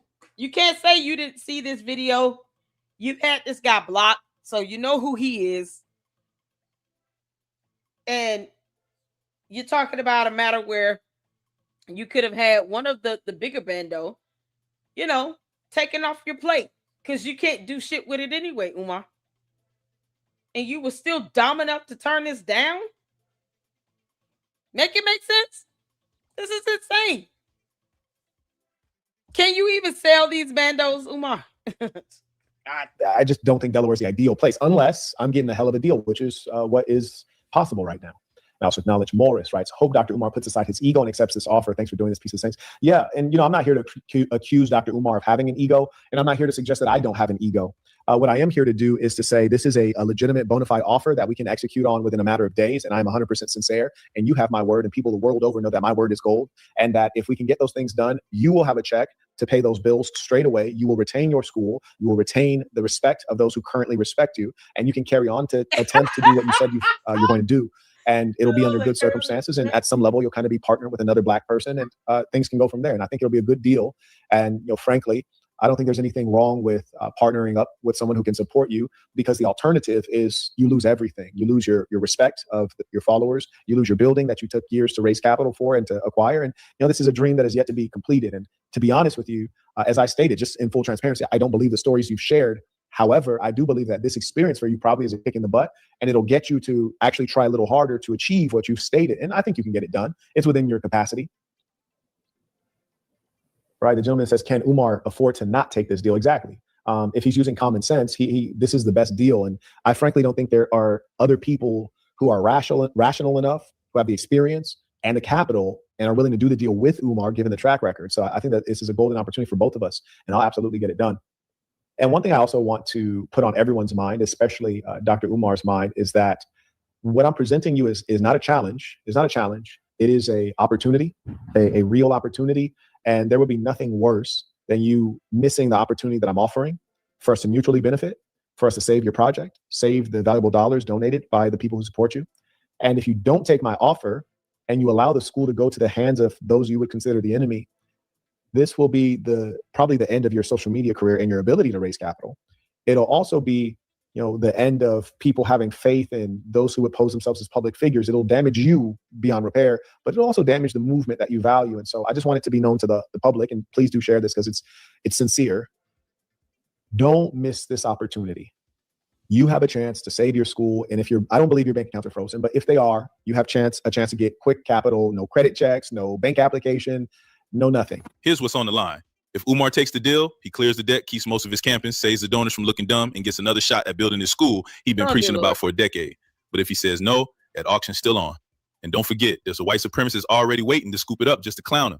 Imagine that. 10 years of speeches, fundraising, sage burning, ancestor prayers, and the property ends up in the hands of a racist who wants to bulldoze it into a toilet. And on top of that, Umar's reputation, done. If you reject help from a wealthy black man and then watch a racist buy your dream, you ain't just losing the school. You losing the people. I hope so. Here we go again with Dr. Umar. Mr. I'm building a school for the people. But the only thing he's building right now is more excuses. The city straight pulled his card, dropped receipts, and now he got 6 days before they snatched that school. And look, I'll admit it. Call me naive, call me dumb, but I actually believed in this man once. Thought he was going to lift the community up. Instead, he out here stacking lies, crying racism, and trying to spin another hustle. And if that ain't enough, more people keep popping up exposing Umar for doing them dirty too. So yeah, this rabbit hole, it goes even deeper than the school fees. Let's talk about it. So we already know all the mess going on with Umar Johnson. And if you don't know, just check my past videos and then come back here. So yeah, we saw that instead of just handling business like a grown man, Umar flips it. He jumps on live like, brothers and sisters, we might need to march on City Hall. This is racism. They trying to sell our school behind our backs. He even said Wilmington straight ignored every email, every phone call, like the city just shut him out. So that was a lie. Bruh was begging his supporters to get ready for protest signs and chants like it's Selma 1965. I want y'all to get ready for a protest. I want all FDMG donors and supporters to get ready for a protest. We may have to march on City Hall, brothers and sisters. We may have to march on City Hall because of the racism. I'm going to call it what it is, racism. Discriminatory treatment. Why did we get no notification that y'all were going to sell our schools? Why did you not respond to any of our emails to retroactively apply our vacant property registration fee waiver? I knew they didn't want Dr. Umar in Wilmington. I didn't know it was this bad. I knew that the power structure. I'm not talking about the brothers and sisters in the community. They love us. Shout out to our Wilmington, Delaware family. Shout out to our Wilmington, Delaware family. They love Dr. Umar and FDMG. I'm talking about the power structure of Wilmington, Delaware. We knew they didn't want us in that city, but we didn't know they would go this far as to ignore us for 4 months and try to sell the school behind our backs. I didn't know they would go this far as to ignore us for 4 months and try to sell the school behind our backs. I didn't know they would go this far to ignore us for 4 months and try to sell our schools that we've been working on for 6.5 years behind our backs. So brothers and sisters, this is what we're going to do. We're going to fight like hell to get our money from the bank. We're going to pay off this vacant property registration fee waiver. And we might still have a protest at City Hall because this is wrong, brothers and sisters. I have emailed the mayor. I have gotten no response. I have emailed the chief of staff. I have gotten no response. I have emailed the city council president. I have gotten no response. So brothers and sisters, I'm going to meet with my team. Now, don't get me wrong. Real racism exists. The system dirty. But in this case, this ain't Jim Crow. This is Umar ducking responsibility. The man crying racism every time the lights get cut off. It's like a rapper blaming the label when he spent the whole advance on chains. And you know what's crazy? That move might have actually forced the city to clap back. Because once Umar went live blaming them, calling for boycotts, all them folks at City Hall like, you gonna learn today? Bet. Now we got to put the truth out. And when they did, man, it ain't look good for him. So the city finally speaks up, straight out of Wilmington. And they basically said, yo, don't believe that, man. He capping. I beg your pardon. I beg your pardon. We ain't trying to steal no school. We not plotting in the shadows. Matter of fact, we've been doing everything we can to not let this building get sold. All we need is Umar to pay what he owes. They even said communication from him has been scarce. Like they sending emails, reminders, letters. He ghosting them like some dude ducking child support papers. Why are you running? Why are you running? One official literally put it in writing. Umar's claims are untrue and inaccurate. Bro, that's the polite government way of saying this man lying to y'all. And to make it worse, they said they even reached out again this week trying to get him on a payment plan. They like, bruh, work with us.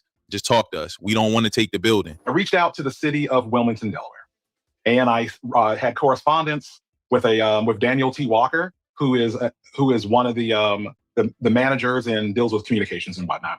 I received the email back from him about an hour ago. And pardon me if I look away from the screen, so I'm actually looking at a different monitor, but I want to read this to you. Unfortunately, the statements made by Dr. Umar are simply untrue and inaccurate. City of Wilmington has issued numerous communications concerning the two properties, and the communication from the property owner has been infrequent and scarce. Our goal is to simply ensure that properties come into compliance with existing regulations. This is true of our approach to every property in Wilmington and ensures our buildings are safe and constructed adequately. We have a process to follow.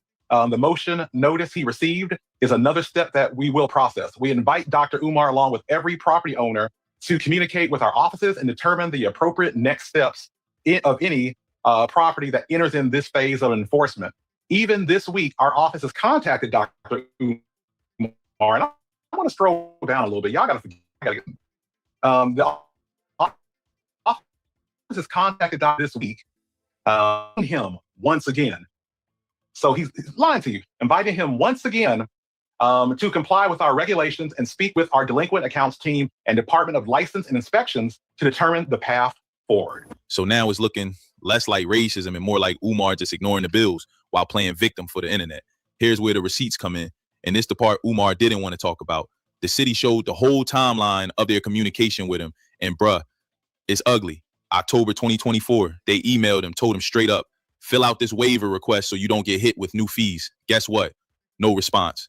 January 2025, deadline passed. Still no waiver. Now them past due fees locked in. Ain't no waivers coming for that. April 2025, Umar tried sliding in some nonprofit paperwork like that's going to cover everything retroactively. But nah, the code don't work like that. You can't show up late to the party and expect a plate. Then from April to August, they kept following up multiple times. Finance department blowing up his inbox like an ex who want closure.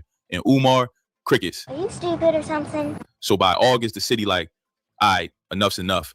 They issue an auction notice, gave him 6 days to handle it, or that school gets put up for sale. 6 days. And all the city asking is, pick up the phone, get on a plan, and pay your damn fees. And here's the part that's really wild. Because when you line it all up, it looked like Umar don't even want the school no more.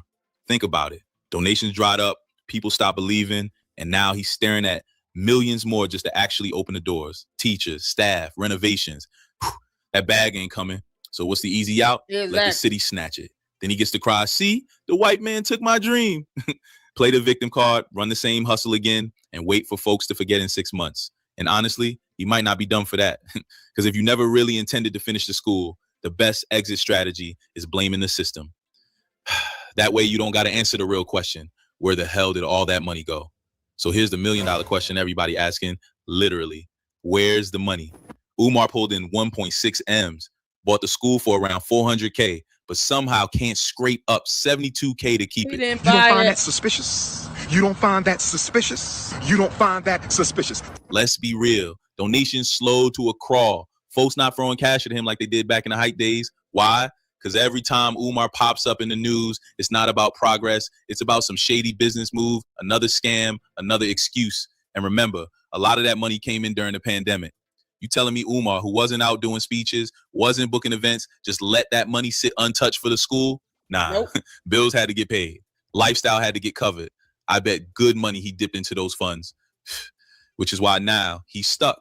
He can't open the school without more donations, and the people ain't donating no more. So all he got left is to play the victim and hope somebody still believes. And if you think I'm reaching, nah, let's talk about how Umar moves outside the school situation, because this ain't no one-off mistake. Take King Randall, young brother out here really doing the work, building his own school, setting an example. He tried to link up with Umar, paid him $3,000 for an interview, 3 racks. Umar took the money and dipped. Didn't show, didn't refund, nothing. Hey, bro, come on now, dog. Yep. Come on, man. Randall even posted the receipts, PayPal screenshots, messages, everything, straight proof. And it's not like Umar denied it. He just ghosted. Now let that sink in. If he'll scam another brother, a man on the same mission, just imagine what he's doing with regular folks' donations. You think he guarding every dollar for the school? Nah. If he can finesse King Randall for $3K, what you think happened to $1.6 million? And here's the one that really blew me. The Don situation. Bruh, Umar didn't just finesse donors or a young brother like Randall. He straight up scammed a homeless man. So here's how it went. Don meets Umar by chance in 2021, shows him he's handy with construction. Umar offers him a deal. Yo, I'll pay you $3K a month. You can live inside the school while you work, and you help me rehab this place. Don agrees. Next thing you know, this man working 12-hour days, 7 days a week, basically free labor with the promise of a check at the end. Month's almost up. Don goes home for the weekend, accidentally leaves the door unlocked. Umar spazzes and starts cussing him out. Don snaps back. They fall out. Now Don like, cool, I'll bring the keys back. Just pay me my money. Umar flips it again, tells him, drop the keys off first. Then you'll get paid. Don brings the keys back and surprise, Umar suddenly ain't got the full $3K. Oh, shit. Here we go again. Wow. Starts talking about sending part of it through somebody else, stalling, running games. So this man, Don, homeless, busting his ass, counting on that money, gets nothing. Imagine that. Wow. Umar scamming the very man helping him fix the school. And he's doing this to black people, and somehow you get these morons that come up into my chat talking about why are you dogging out Umar? He's a black leader and all. Look how he treats other black people. Look how he's treating other black men. But because a white man said, I'm going to buy those properties, those bandos, and turn it to a toilet, he's a white supremacist. The fuck you mean? Look how he treats other black men. This is absolutely disgusting. We can't talk about this idiot caring about black people when he treats black people the worst. What's so crazy about this? Let me just tell you all a secret. Y'all ready? Come closer to the mics. Let me tell y'all a secret. See, if Don was white, he would not have done that. I repeat, if Don was white, Umar would not have ghosted him and not paid him. Because Umar himself said he had to get rid of the sorry black contractors and hire white contractors and pay them the money because they had to fix what the sorry black contractors didn't do correctly. How many times have you all heard Umar say that in a podcast or on a video interview in videos where he blamed all the problems on black contractors and said the only way this was going to be done correctly if I hired white contractors? If Don was white, Umar would have paid him his money. But if a white man buys these two bandos and turns it into a toilet, somehow he's a white supremacist. But Umar is out here saying that he had to pay white contractors to come in and do the job correctly that the sorry black contractors couldn't do correctly. Make it make sense? I mean, we're going to go in on race. Let's talk about the Oompa Loompa hiring white attorneys or having K-12 management that's now known as Stride Inc. with a white CEO that purchased the bandos because it's on the city's website. I have a copy of the deeds. Shout out to Lennon on it. Where they purchased the bandos. And FDMG paid for the $10 transfer fee for the title. But you got Umar the Oompa Loompa talking about, I had to hire white contractors to come in and fix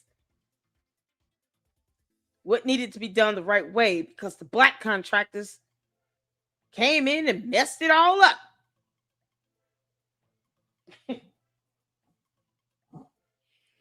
But a white man says, I'm going to buy these properties and turn it into a fucking toilet. Oh, he's a white supremacist. That doesn't make him a white supremacist when Umar has dogged out black people far worse Then a white man saying, I'm just going to buy these properties, do what I want to do with it, and turn it into a fucking toilet.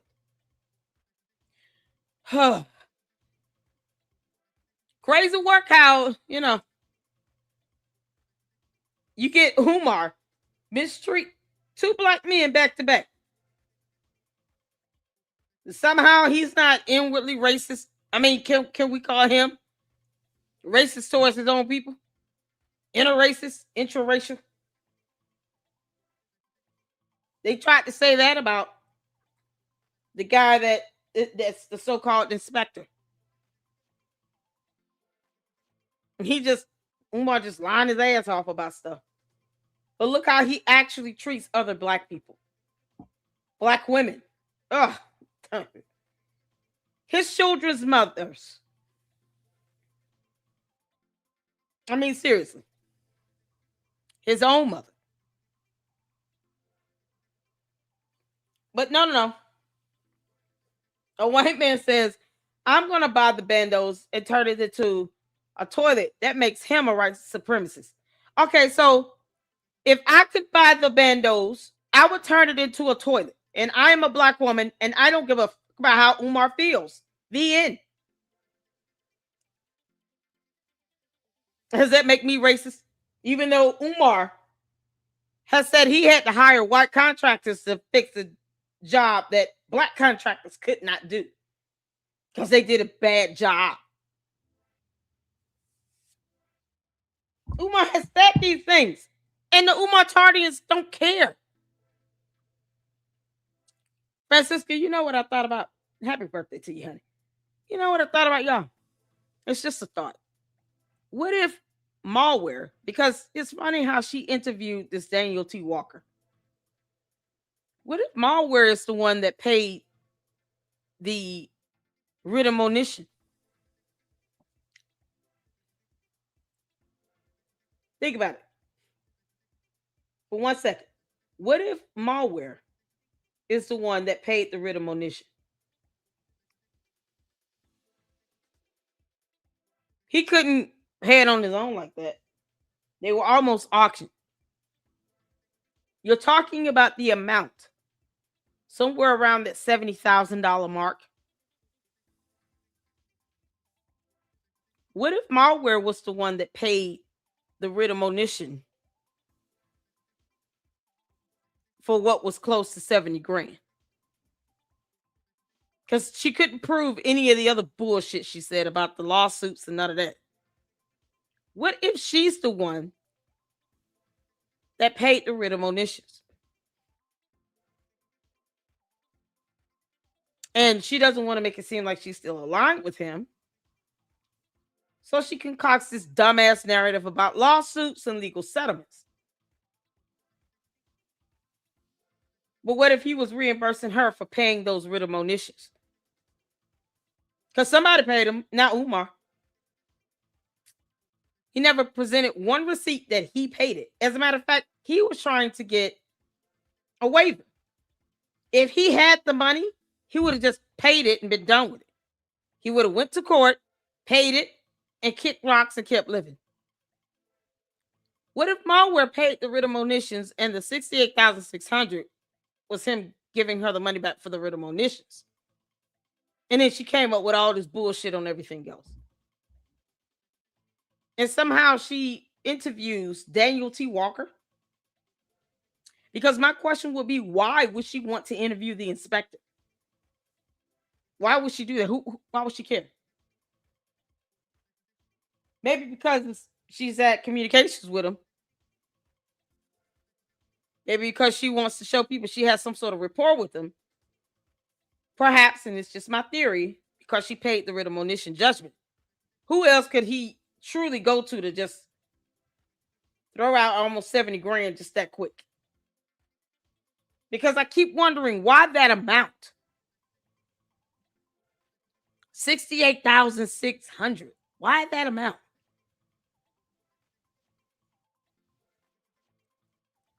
Close to $70,000 of what he owed for the writ of monition.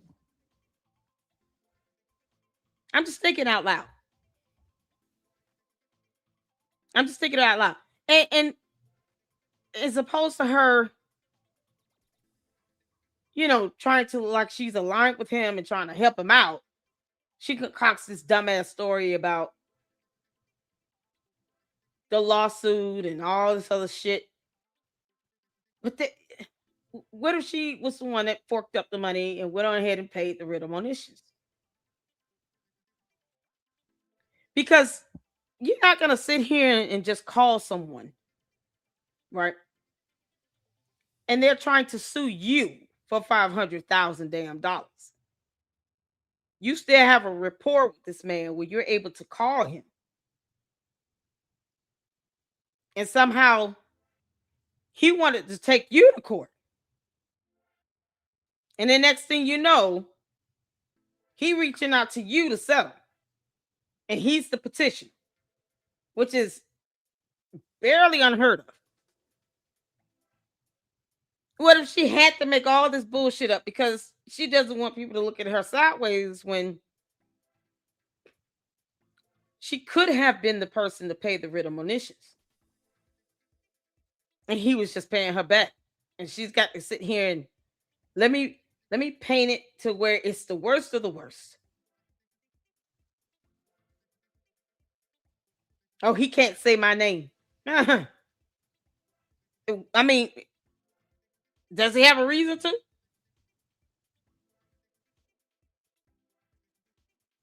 I'm just curious. I'm just thinking out loud. Just asking questions. Because she's interviewing with the city inspector, almost trying to give him an outline on what he needs to do to pass inspection. When I don't care who you interview, he will not pass inspection. He can't get insurance on the building. The bandos will not be accredited, so it'll be a waste of damn time. And there's the black mold issue, right? So all those real issues facing the bandos, more than likely you're not going to get these converted into a school. So now it's registered as a 501c4. Is she helping him? Is she advising him? Trying to show him the ropes? Hoping that some of the stuff is curbed? Well, if you can't get it as a school, maybe you can do it as a political lobbying affiliation of some sort. Because that's what that 501c4 allows you to do. Maybe you need to think about the political aspect of it. Because why would a school be registered as a 501c4? Unless you're trying to ease it away from the idea of it being a school. You still have that bando that the city has said is deemed unsafe and unfit for human habitation. Why pay anything on that bando again? What are you going to do with it? I'm just curious. It's just kind of came to me, remembering her giving that interview to the same person that worked for the city that said this man did not communicate with us about a damn thing. And if Oompa Loompa had the money flat out, he would have just paid the writ of monition, paid the judgment, and kept living because if anything, he's embarrassed. And he cares about his reputation for some odd reason. He's a liar and a con artist, but he cares about his reputation. So all of this was embarrassing for him. But to not be able to pay it right away brings more questions and raises an alarm than anything else. Because most people would naturally ask, why can't you just pay the judgment? Why are you not paying these fees? Somehow miraculous in the 34th hour, the judgments are paid off. And we all know he didn't pay it because he would have just paid it. He was too busy trying to get a waiver, like an EBT. They call us EBT. He's sitting here begging for a waiver. But think about it. in the midnight hour, they're paid. And she's still able to call him and reach out to him and communicate with him. She hasn't cut this man off. What if she paid the judgment? And all he was doing was reimbursing her, and somehow she got to make it seem like, oh, he tried to sue me. So that she can have people think she's not aligned with the Oompa Loompa. Yeah, because the other one went over there to Rim. Shout out to Rim. Trying to make it seem like, oh, I know what y'all thinking, but no, they're not aligned. Wait, what? You sure? Oh, okay. And she tried to call the Oompa Loompa while she's on a live stream with Lennon on. Like, even the idea that you can just call this guy is baffling to me. Why? If he tried to sue you, why would you want to try to call him? But the fact she was so comfortable with it,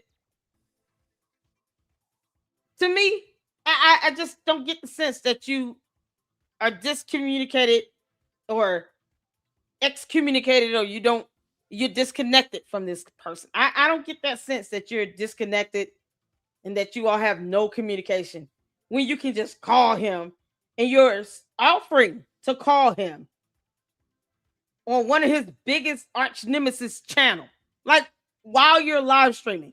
Are you kidding me? It's mighty funny that this amount that she claims she received as a settlement is around the same amount of the judgments from the writ of monition. And then she interviews the city inspector, almost like she's trying to tell Umar, here's how to get this thing inspected and passed and open. What do you mean? Oh, okay. I'm thinking she might be a lot more intertwined with Umar. And she's trying to just make it seem like the worst of the worst to hide her connection to him. All the while, she's doing the same dumb shit he does.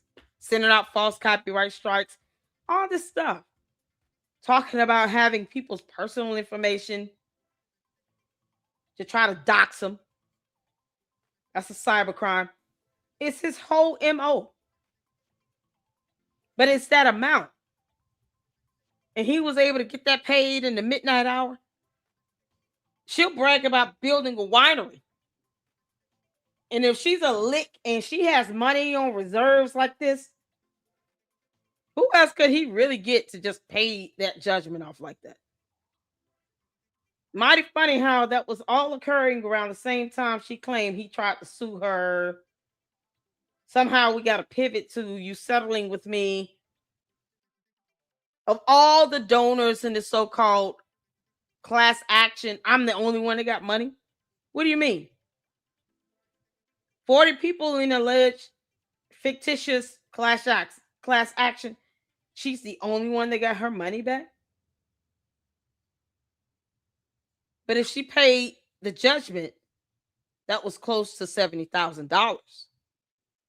Then it would make sense that she would be the only person out of anyone that's ever donated money to him to get some money out of it.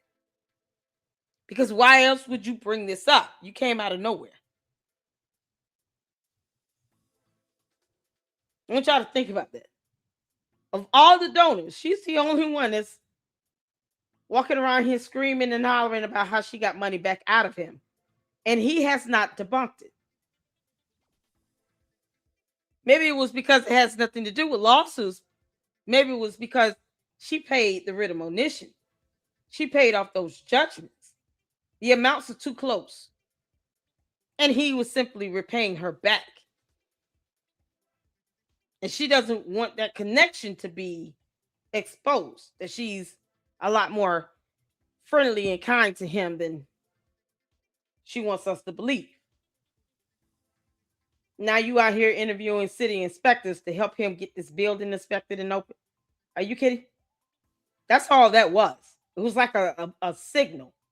Hey, watch this interview so you can figure out what the hell to do.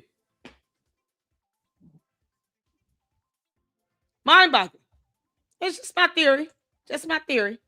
We almost done, y'all. Thank y'all so much for tuning in. I know I'm late for the Tiffany Henry one. But we're going to go to the Tiffany Henry one, and then that's going to be my live streams for today. I'll do Candace tomorrow. We got Scientology Sunday. We're going to do Candace. We're going to be joining with Johnny Walker Dread. So we're going to have a full day tomorrow as well.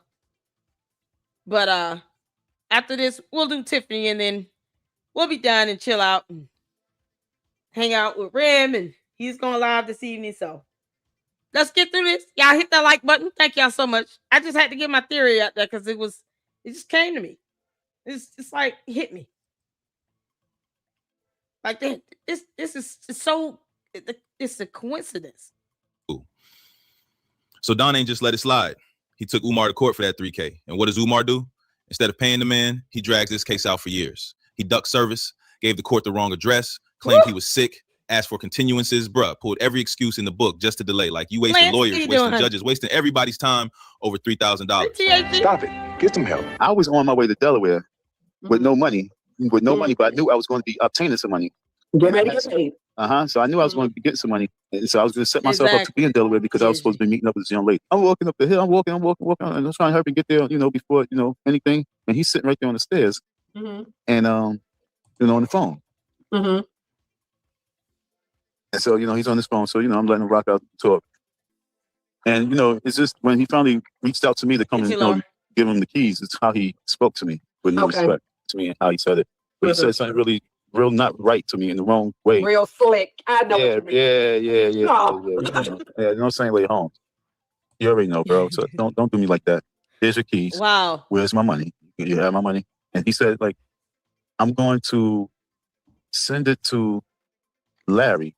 And this is why it's pissed me off too, for him to send my money to Larry. But I'm gonna send it to Larry. Hey, Jay. And I'm gonna send the 500 to Larry. And then I just broke food. Like, what? What are you talking about? I wish I would let him keep talking though. And peep this. While the case was active, Umar was on Instagram clowning Don, posting his picture, calling him a vandal, saying there's a warrant out, accusing him of spray painting the school. Bro, it was petty as hell. After all that ducking, September 2023, court finally rules.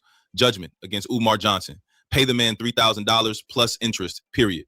Don won, Umar lost. Oh my God! In December of 2021, Umar Johnson posted this image on his IG with the caption, "If you see this man, please call police. Wanted by law enforcement for FDMG vandalism." He also posted this picture stating that Donald Murray vandalized the FDMG campus last night. He indicated the reason he did this was because he lost the court case and was looking for street justice. So who is Donald, and what court case is Umar Johnson referring to?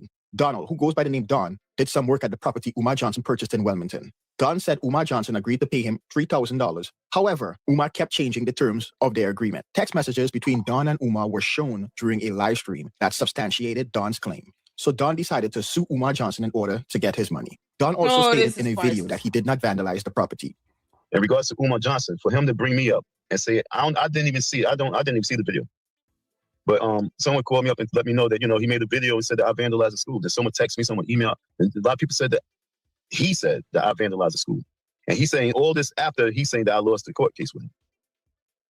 I didn't lose the court case. We still got to next week to be dealing with it.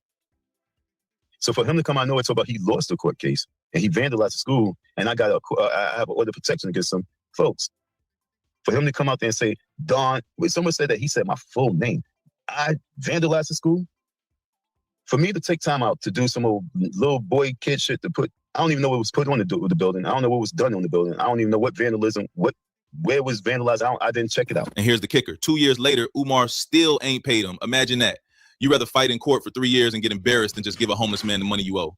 That tells me everything I need to know about Umar's character. We see the case description, Donald Murray versus Umar Johnson. Filing date, April 6th, 2021. And it's for breach of contract.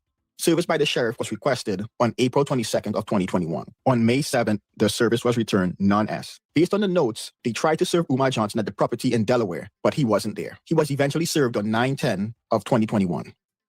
On October 11th of 2021, Don filed a motion for a default judgment. Umar Johnson filed an answer to the lawsuit on October 15th of 21. There were some issues with the court getting the notice to Umar because they were sending them to the address listed for the property in Delaware, and the notices were being returned to the court. Umar Johnson eventually communicated to the court that his mailing address is the P.O. Box in Delaware. There was a civil motion hearing on January 14th via Zoom, and during that hearing, Don did something that later almost jeopardized his case. On January 21st, 2022, Don's motion for a default judgment was denied, and the case was set to go to trial on July 6th of this year. However, on June 24th, there was an order, because during the civil motion on January 14th, Don made a recording of the hearing and posted it online, which was a violation of the court's policy. Oh, dear Therefore, Lord. an in-person hearing was set for July 22nd for Don to Come on, explain man. why he should not be held in contempt of court for violating the court policy by recording a court proceeding and posting it in a public domain. Due to this, the trial had to be rescheduled. The hearing was held, and Don was found to be in contempt of court, and all recordings of the January 14 hearing that were posted online had to be removed within 30 days or his case would be dismissed. A trial was rescheduled, which brings us to today, November 30th. However, on November 29th, the day before the trial, Umar Johnson requested a continuance on the basis that he, Umar Johnson, is ill and would not be able to attend. And this is the part that really hurts, man, because call me naive, call me stupid. I really thought Umar could have been an asset.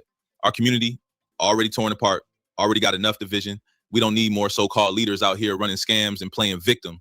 It's one thing to mess up, everybody human, but scamming your own people, running off with donations, ducking court over $3K, blaming racism for your own irresponsibility, that ain't leadership, that's destruction.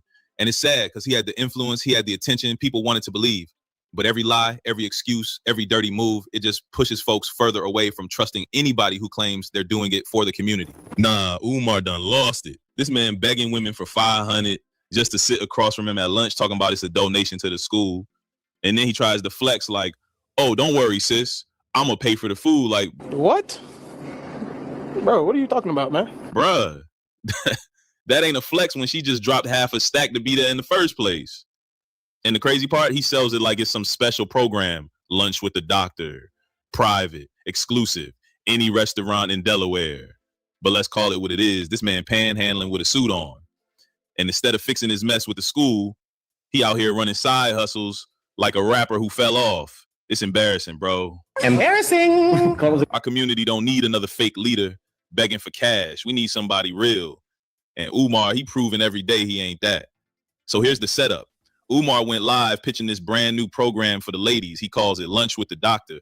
The deal, you send a $500 donation to the FDMG Academy, and in return, you get a private lunch date with him at any restaurant in Wilmington, Delaware. He made sure to brag like, don't worry, queen, I'm going to pay for the food. Bruh, you already got her money. That's like robbing somebody, then buying them a sandwich to say thank you.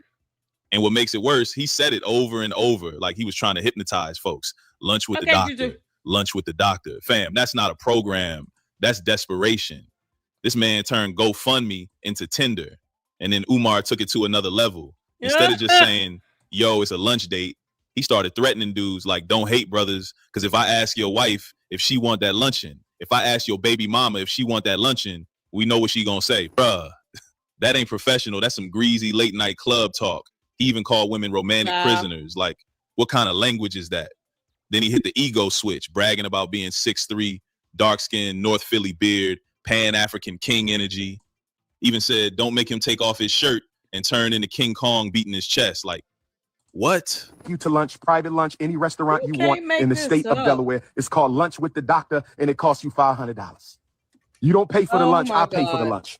Any restaurant in the state of Delaware. Oh, they are paying brothers, for it. It's a raffle. We gotta stop hating. Brothers, we gotta stop hating. Don't hate my ninja, because if I ask your wife if she want that luncheon, if I ask your wife if she want that luncheon, if I ask your baby mom, do she want that luncheon with the doctor, we know what she gonna say, ninja.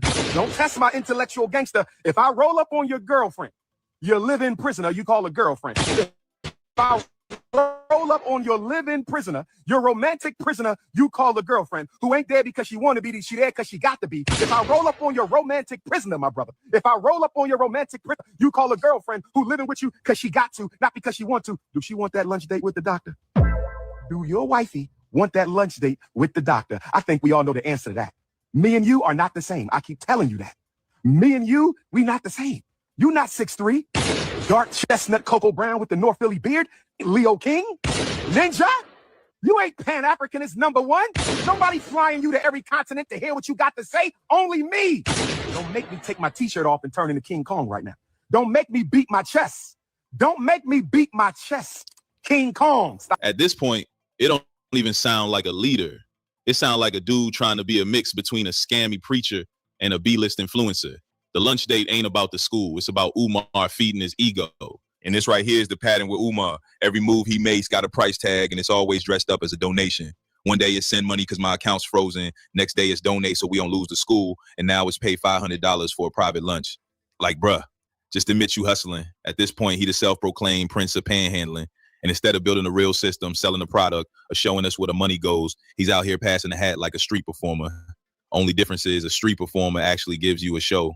Umar just gives excuses. And just when you think it can't get dumber, Umar pops up in a casino, standing at a damn slot machine, talking about, we need that 1.2 million for the school. Let's hit this wheel of fortune real quick, family. Black family. Vegas, I enjoyed you. Thanks for coming out. Kings, queens, elders, and youth. It was all October or November for the Nevada State Black Parent Know Your School Rights Boot Camp. Oakland is going down today. Oakland, today, the Prince is back. 5 long years. Last visit was 2016, sold out double lecture, just like Vegas. Today, we will be at the Church of All Faiths in Oakland. Church of All Faiths, 2100 Fifth Avenue. 2100 Fifth Avenue. Black Parent Advocate book release, 550 pages of liberation information for the babies. Crush special ed, crush ADHD, crush conduct disorder, crush ODD, crush expulsion, crush misdiagnosis, crush medication. Oaktown, the Prince is back. West Coast Ifatunde. West Coast Ifatunde. West Coast Ifatunde. I'm feeling good today. I don't gamble, but we need about $1.5 million for the Frederick Douglass Marcus Garvey Academy renovation. We need about $1.5 million for the Garvey building. We need $1.5 million for the Garvey building. We need $2 million overall. So we're going to play and we're going to hit today. We're going to play and we're going to hit today, family. Let me show you what we're about to do. Let me show you what we're about to do, family. We're about to get us some money for the Frederick Douglass Marcus Garvey Academy. We're about to get some money. I need that 1.2 right there. Y'all see that? That's what we need. That's what we need. That 1.2 mil. Y'all see that? That will get the Frederick Douglass Marcus Garvey Academy, the whole campus. This will take care of the whole campus, family. This will take care of the whole campus, family. That 1.2, that will take care of the whole campus. So we're going to do Wheel of Fortune, Ifatunde style. We go down. Now, y'all got to help me out because I don't know how to gamble. And I see all kind of shit. I see a wheel. I see the bar. How do I play this? We need this money for FDMG, family. We need this money. So what do I do? Okay. Cash out, service. I have to play, family. Y'all think I'm playing. How do we play this? You don't. You don't play it. You don't. We need this right here. We need this 1.2 to Frederick Douglass Marcus Garvey Academy. We need this 1.2. Do I want one line of credit? Repeat the bet. Okay, I just spent $20. We did 3 spins. We didn't hit for FDMG. Okay, the ancestors don't want me to get the money this way. The ancestors don't want me to get the money this way. We got to get the money with the donations. Hit the Cash App. Y'all want me to go broke? Hit the Cash App. You are broke. FDMG school. Hit the PayPal. PayPal.me/F. Play the dollar machine. Where the dollar machine? Somebody said play the dollar machine. We got to get these schools done, family. Hit the Cash App. $FDMG school. PayPal. Podcast. Now, I don't have a problem doing a podcast. There are a few podcasts I will absolutely do, but he's on TV. He's doing something all the time. Oh. This is somebody named Yvette Carnella. She said she got the tea on Dr. Umar. He's always on somebody's show. He's always in another country. He's always at an event. You need, when you're doing something that has never been done, you better sit down somewhere and shut up and figure it out. I told y'all Umar was half crazy when he went on Joe Budden's part. At the end of the part, he listed 20 things that he was about to do. I'm going to have a women's conference, a kids conference, a journalism conference. I'm going to have a conference for relationship. I'm going to have a conference for people who like peanut. She's not lying. That's how he is. He's scatterbrained. He comes up with 1,000 things. It's like a car oil salesman. It's like a used car salesman. Used car salesman. He's a used car salesman. Hey, come on, let's check out this car out here. $8,000 is in great condition. It's practically brand new. It's got new oil. It's got new windshield wiper blades on it. It's got a new engine, new tires, a new door. Look at that ceiling. The air, if you cut the air on, it's going to blow out cold air. It's going to be 32 degrees. It's going to freeze you right on impact. This idiot will sell you a block of ice in Antarctica if you let him. He's a used car salesman. With all these random things he comes up with. We gonna do this. We gonna do this. We gonna do this. What do you mean? We're not doing none of that shit. And he talks like he's on crack. Like he just got a fix and he just letting it all out on us. She's not lying. He comes up with 1,000 things at one time. We doing all this in 2 days. You don't go sit your ass down. Go somewhere and lose your mind and stare off into space. Leave us alone. He out here gambling and then turning around talking about hit the Cash App and the PayPal. The ancestors don't want me to get the money like this. So why are you gambling? Oh my God. I said, did y'all hear this? This man listed out 10 different kinds of conferences that he's going to have. I said, do you understand how hard it is to put on one conference? But that's what happens when you're not a real leader and you're just sitting around playing dolls. You remember when you had a doll and you was like, this doll work at the school, and this doll wash cars, this doll right here, he drive post office truck, and you a kid. But when you get adult, you figure out, hey, in order to do this, I don't have all of the competencies for it. You can't have all the competencies. So who else can do it? There's no way I'm gonna write do what I do and write and be good enough to write this reparations book, right? So Aisha jumps in and she writes it. She has that expertise. Everybody don't have everything on it. Let's just say ain't no board. It's just day school because that's what I think. The 250K. We're talking about a boarding school. It's not always running around like a big old child. Let me just put up a couple. Like I said, we're not gonna be here long night. I don't want to spend no. I got stuff to do. I ain't got time to be. Oh, this man's crazy. I'm telling you, there's something going on here. Oh, so we said license and accreditation. That's 50 to 250K. We're talking about a boarding school. That's how he started out. Initial staff and recruitment 200K to 500K, and that's low. Because he's talking about that is a low. That's low balling. And we can just let's just say it's a day school. That's still low balling. Let's just say ain't no board. It's just day school because that's what I think we ended up with. He low balling. Let's go to marketing, admissions, and outreach. That's 50K to 150K. Let's go to working capital. 1 million to 2 million to cover initial months before tuition flows in. Typical startup costs low end $4.5 to $5 million. High end $15 million if you're building or gut rehabbing an older property. This is stupid. This has always been stupid. And for some reason, we're just unwilling to call a thing. And we will sit back for years, not months, not days. We will sit back for years and say, oh, I got love for the brother. Let's give him a chance. Hey, listen to me. Y'all think Dr. Umar does scam this? I can have love for you and say, you can't do this. And get them people their money back. Get them people their money back. You have to be able to, you cannot, we got for you 5 years and we got a building. You don't have a building that works, sir, for what you're trying to do. And you don't have the money for that. And I don't see you somewhere working to get that capital in. Like we shouldn't even see Umar unless somebody has him out somewhere fundraising. We shouldn't even see him. You see me when I'm out somewhere I'm here because I don't get it. It's apparent to anybody with eyes to see, but we don't have eyes to see. We give all of the wrong people a chance. Everybody who is trying to hustle, steal, here they come in. We came and we told y'all, hey, Jay Morrison had a bankruptcy. He said he sold his own day to crack. You think about it as a community, what we could have done with all of that money. You think about our politics. You think about how we could help each other. And there has to be some type of return. Like I said, with ADOS and the ADOS Advocacy Fund, I have done. Bruh, donations ain't enough. Now you trying to hit jackpots for the kids. That's not a business plan. That's a lottery ticket. And the worst part, he didn't even know how to play. Asking folks, do I press this? How do I spin? Like watching your grandma try to work an iPhone. He throws $20 in, spends 3 times, loses, and then has the nerve to say, the ancestors don't want me to get the money this way. Hit the Cash App instead, family. Do me a favor, please. Get out of here. Get out of here, man. Shit, I'm saying. So basically, when the slots didn't bless him, he turned right back around and begged the internet. That's not leadership. That's comedy. And it's the part that makes it even more insulting because there are folks out here actually building schools with way less money than Umar ever touched. Take Q Butter, for example. He got a legit school up and running. You can walk in, see kids learning, see the results, and he ain't raised no 1.6 million to do it. Meanwhile, Umar raised all that bread, and instead of progress, we see him at casinos, on live streams, or selling $500 lunch dates. It's absurd, bruh. Years of donations, gone.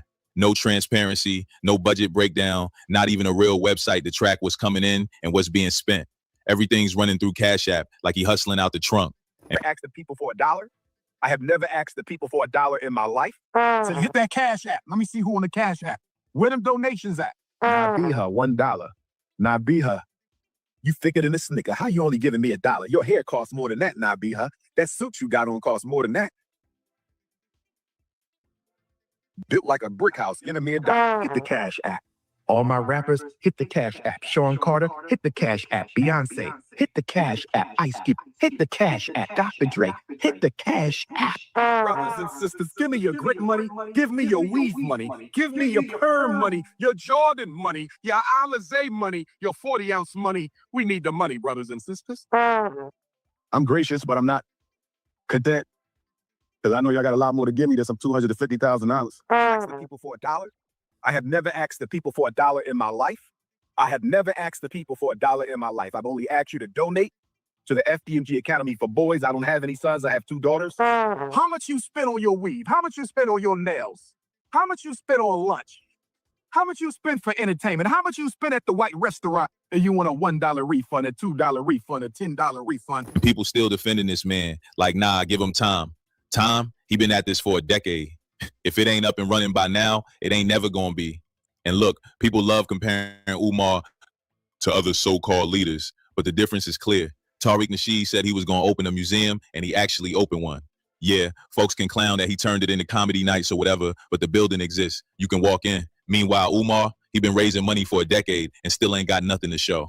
Every time somebody calls him out, he flips it. Racism, frozen accounts, ancestors blocking the path. Bro, enough with the excuses. Other cats made promises and delivered, even if it wasn't perfect. Umar just makes promises and piles up excuses. And by now, you see the pattern. Every few months, Umar pops back up with some new hustle. Frozen bank accounts, emergency donations, march on City Hall, $500 lunches, slot machine fundraisers. It's always the same cycle. Loud speeches, wild promises, and then the begging. No updates, no receipts, no transparency, just the next stunt. At this point, it don't even look like he's trying to build a school. It looked like he's trying to keep his name trending, like he wants fame, good or bad, because he think any attention is better than none. And bruh, that's where he dead wrong. Because once people stop trusting you, all that noise don't mean nothing. And that's the sad part, man. Yo, what's he Umar got to know by now. This ain't about building no school. Hold on. Stop it, sound. Site to track what's coming in and what's being spent. Everything's running through. Hold on. He didn't even know how to play. Asking folks, do I press this? How do I spin? Like watching your grandma try to work an iPhone. He throws $20 in, spends 3 times, loses, and then has the nerve to say, the ancestors don't want me to get the money this way. Hit the Cash App instead, family. Do me a favor, please. Get out of here. Get out of here, man. Shit, I'm saying. So basically, when the slots didn't bless him, he turned right back around and begged the internet. That's not leadership. That's comedy. And it's the part that makes it even more insulting, because there are folks out here actually building schools with way less money than Umar ever touched. Take Q Butter, for example. He got a legit school up and running. You can walk in, see kids learning, see the results, and he ain't raised no $1.6 million to do it. Meanwhile, Umar raised all that bread, and instead of progress, we see him at casinos, on live streams, or selling $500 lunch dates. It's absurd, bruh. Years of donations, gone. No transparency, no budget breakdown, not even a real website to track what's coming in and what's being spent. Everything's running through Cash App like he hustling out the trunk. Ask the people for $1. I have never asked the people for $1 in my life. So hit that Cash App. You see who in the Cash App. Where them donations at? Now be her $1. Now be her. You thicker than a snicker. How you only giving me $1? Your hair costs more than that. Now be her. That suit you got on costs more than that. Built like a brick house. Give me $1. Hit the Cash App. All my rappers, hit the Cash App. Sean Carter, hit the Cash App. Beyonce, hit the Cash App. Ice Cube, hit the Cash App. Dr. Dre, hit the Cash App. Brothers and sisters, give me your grit money. Give me your weave money. Give me your perm money. Your Jordan money. Your Alizé money. Your 40-ounce money. We need the money, brothers and sisters. I'm gracious, but I'm not content. Because I know y'all got a lot more to give me than some $250,000. Ask the people for $1. I have never asked the people for $1 in my life. I have never asked the people for $1 in my life. I've only asked you to donate to the FDMG Academy for boys. I don't have any sons. I have 2 daughters. How much you spend on your weave? How much you spend on your nails? How much you spend on lunch? How much you spend for entertainment? How much you spend at the white restaurant? How much you spend on lunch? People gotta eat, you moron. He's sitting here doing nothing but begging. And yet, The Umartardians will tell you that this is their leader. Malware, did you pay that writ of monition judgment? I'm sure she's going to say no. But you're going to have to prove that he gave you $68,600. You still haven't done that. Otherwise, you can't get mad when people start speculating. You see, Turtle, can't make this up. Listen, that amount better show up on them tax documents, Oompa Loompa. Or you and other people will be ethered. Lord have mercy. It won't even be fair. You want a $1 refund, a $2 refund, a $10 refund. People still defending this man. Like, nah, give him time. Time, he been at this for a decade. If it ain't up and running by now, it ain't never gonna be. And look, people love comparing Umar to other so-called leaders, but the difference is clear. Tariq Nasheed said he was gonna open a museum, and he actually opened one. Yeah, folks can clown that he turned it into comedy nights or whatever, but the building exists. You can walk in. Meanwhile, Umar, he been raising money for a decade and still ain't got nothing to show. Every time somebody calls him out, he flips it. Racism, frozen accounts, ancestors blocking the path. Bro, enough with the excuses. Other cats made promises and delivered, even if it wasn't perfect. Umar just makes promises and piles up excuses. And by now, you see the pattern. Every few months, Umar pops back up with some new hustle. Frozen bank accounts, emergency donations, march on City Hall, $500 lunches, slot machine fundraisers. It's always the same cycle. Loud speeches, wild promises, and then the begging. No updates, no receipts, no transparency, just the next stunt. At this point, it don't even look like he's trying to build a school. He never Look did. like he's trying to keep his name trending, like he wants fame, good or bad, because he thinks any attention is better than none. He's a narcissist. And bruh, that's where he dead wrong. Because once people stop trusting you, all that noise don't mean nothing. And that's the sad part, man. Because Umar got to know by now. This ain't about building no school anymore. This is about keeping his face out there. He thinks the controversy, the clown moves, the begging, it's all going to make him more famous. But he don't get it. Fame without credibility is useless. You're not inspiring nobody. You just giving people something to laugh at. And for a dude who once had folks believing he could be the next big voice for the community, that's a hard fall. I'll admit, I believed at 1.2, thought he could have been an asset. But what he's doing now, just dividing us even more, playing games with people's money and turning his own name into a punchline. So here's the real lesson. Don't fall for personalities over proof. Right. Anybody could talk slick. Anybody could scream for the people. But if the receipts don't match, if the track record is nothing but excuses, that's not leadership. That's manipulation. Right. Umar had the trust, the spotlight, the money, and instead of building something real, he burned it, chasing attention. That's why you got to protect your pockets, protect your faith. Because once you give it to the wrong person, they can set the whole community back. So now I got to ask y'all, do you think Umar ever really planned to open that school? Nope. Or was it always just about keeping his name hot, even if it meant looking crazy? Drop your thoughts in the comments. I want to see where the people stand on this. Hey, he never intended on opening the school because the grip is in fundraising forever. Yo, that is the end of this presentation. There you go. Oh, y'all, this has been fantastic. As you all know, it is Mama Francisca's birthday. And I have some fantastic mods up in here. One being X-Files, who actually did a whole video for you, Francisca. We love you, girl. So we go check this out. Thank y'all so much for tuning in. Thank y'all so much for the support. S-File, shout out to you for showing love to Francisca up in here, who is in across the waters, y'all, in the UK. I have the best mods on YouTube. Even with the one that betrayed me. Oh, you did me dirty, Manny. You did me dirty. But you guys have come in and helped me down and had my back, and I appreciate that. And so we want to celebrate you, Francisca, and give you the birthday shout out you belong. You guys make sure you show some love to Francisca in the chat. Show some love to Rim Rum. He lost his grandmother. We're praying for you, honey. And one of the reasons why I'm gonna support him this evening in his live stream after we're done with going over some information on Tiffany Henyard in the next live, to which I'm very late for, but it's okay. But I appreciate you all. Francisca, this is for you, dear. Happy birthday to you.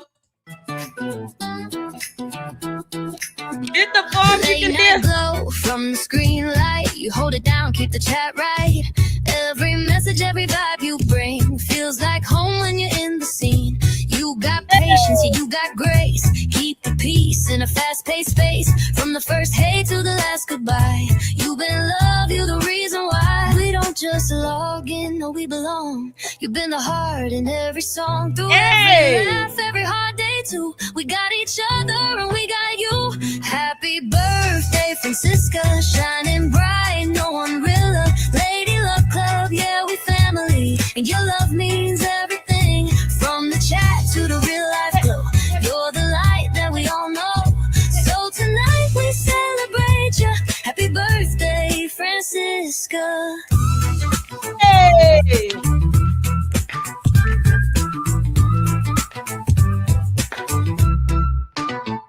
Hours long, but you never fade. All the love that you help create.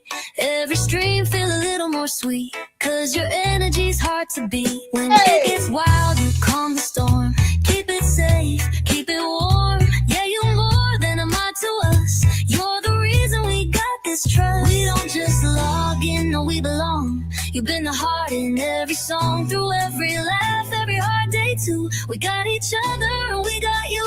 Happy birthday, Francisca, shining bright, no one realer. Lady Luck Club, yeah, we family. And your love means everything. From the chat to the real life glow. You're the light that we all know. So tonight we celebrate you. Happy birthday, Francisca.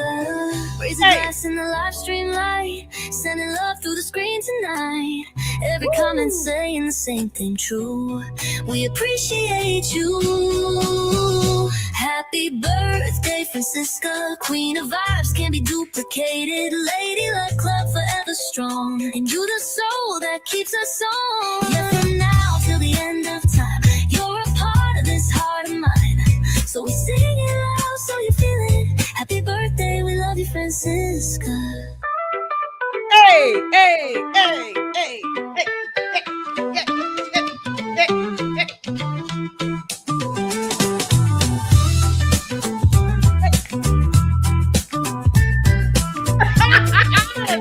I love it.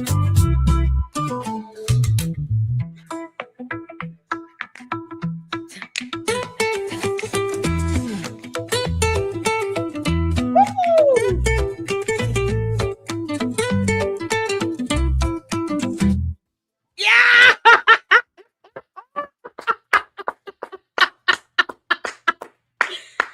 Happy birthday, Francisca! Oh my God, that song was awesome. I love the instrumentals on that S-Files. Girl, that is so, I love it. It rocks. I love it. Francisca, I hope you feel good, honey. We love you here at the Lady Luck Club. And I personally thank you so, so much for your support, the dedication, for being a mod here and holding it down, for being encouraging. I appreciate you, and I hope you enjoy your day. You deserve all the blessings that God has in store for you. Amen. And I just want to say thank you and happy birthday, y'all. Oh, Latoya. Child. He sent videos somewhere to have my channel hit with false copyright strikes. You can't make this up. Shout out to you. Thank you all so much. Listen, we're going to end on the other birthday song as well. Listen, you catching it on both ends, honey. You get all the birthday songs today, okay? S-Files got you a whole song.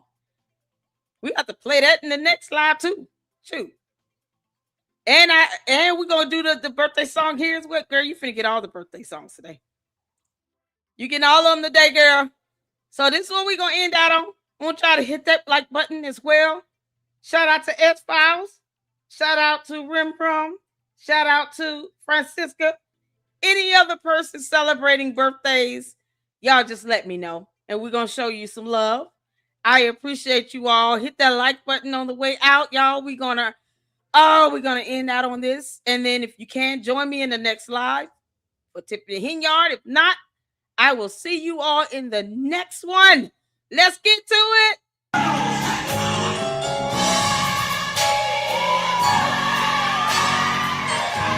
Get the light on the way out.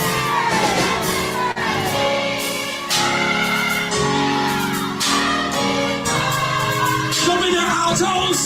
Love you, Francisca.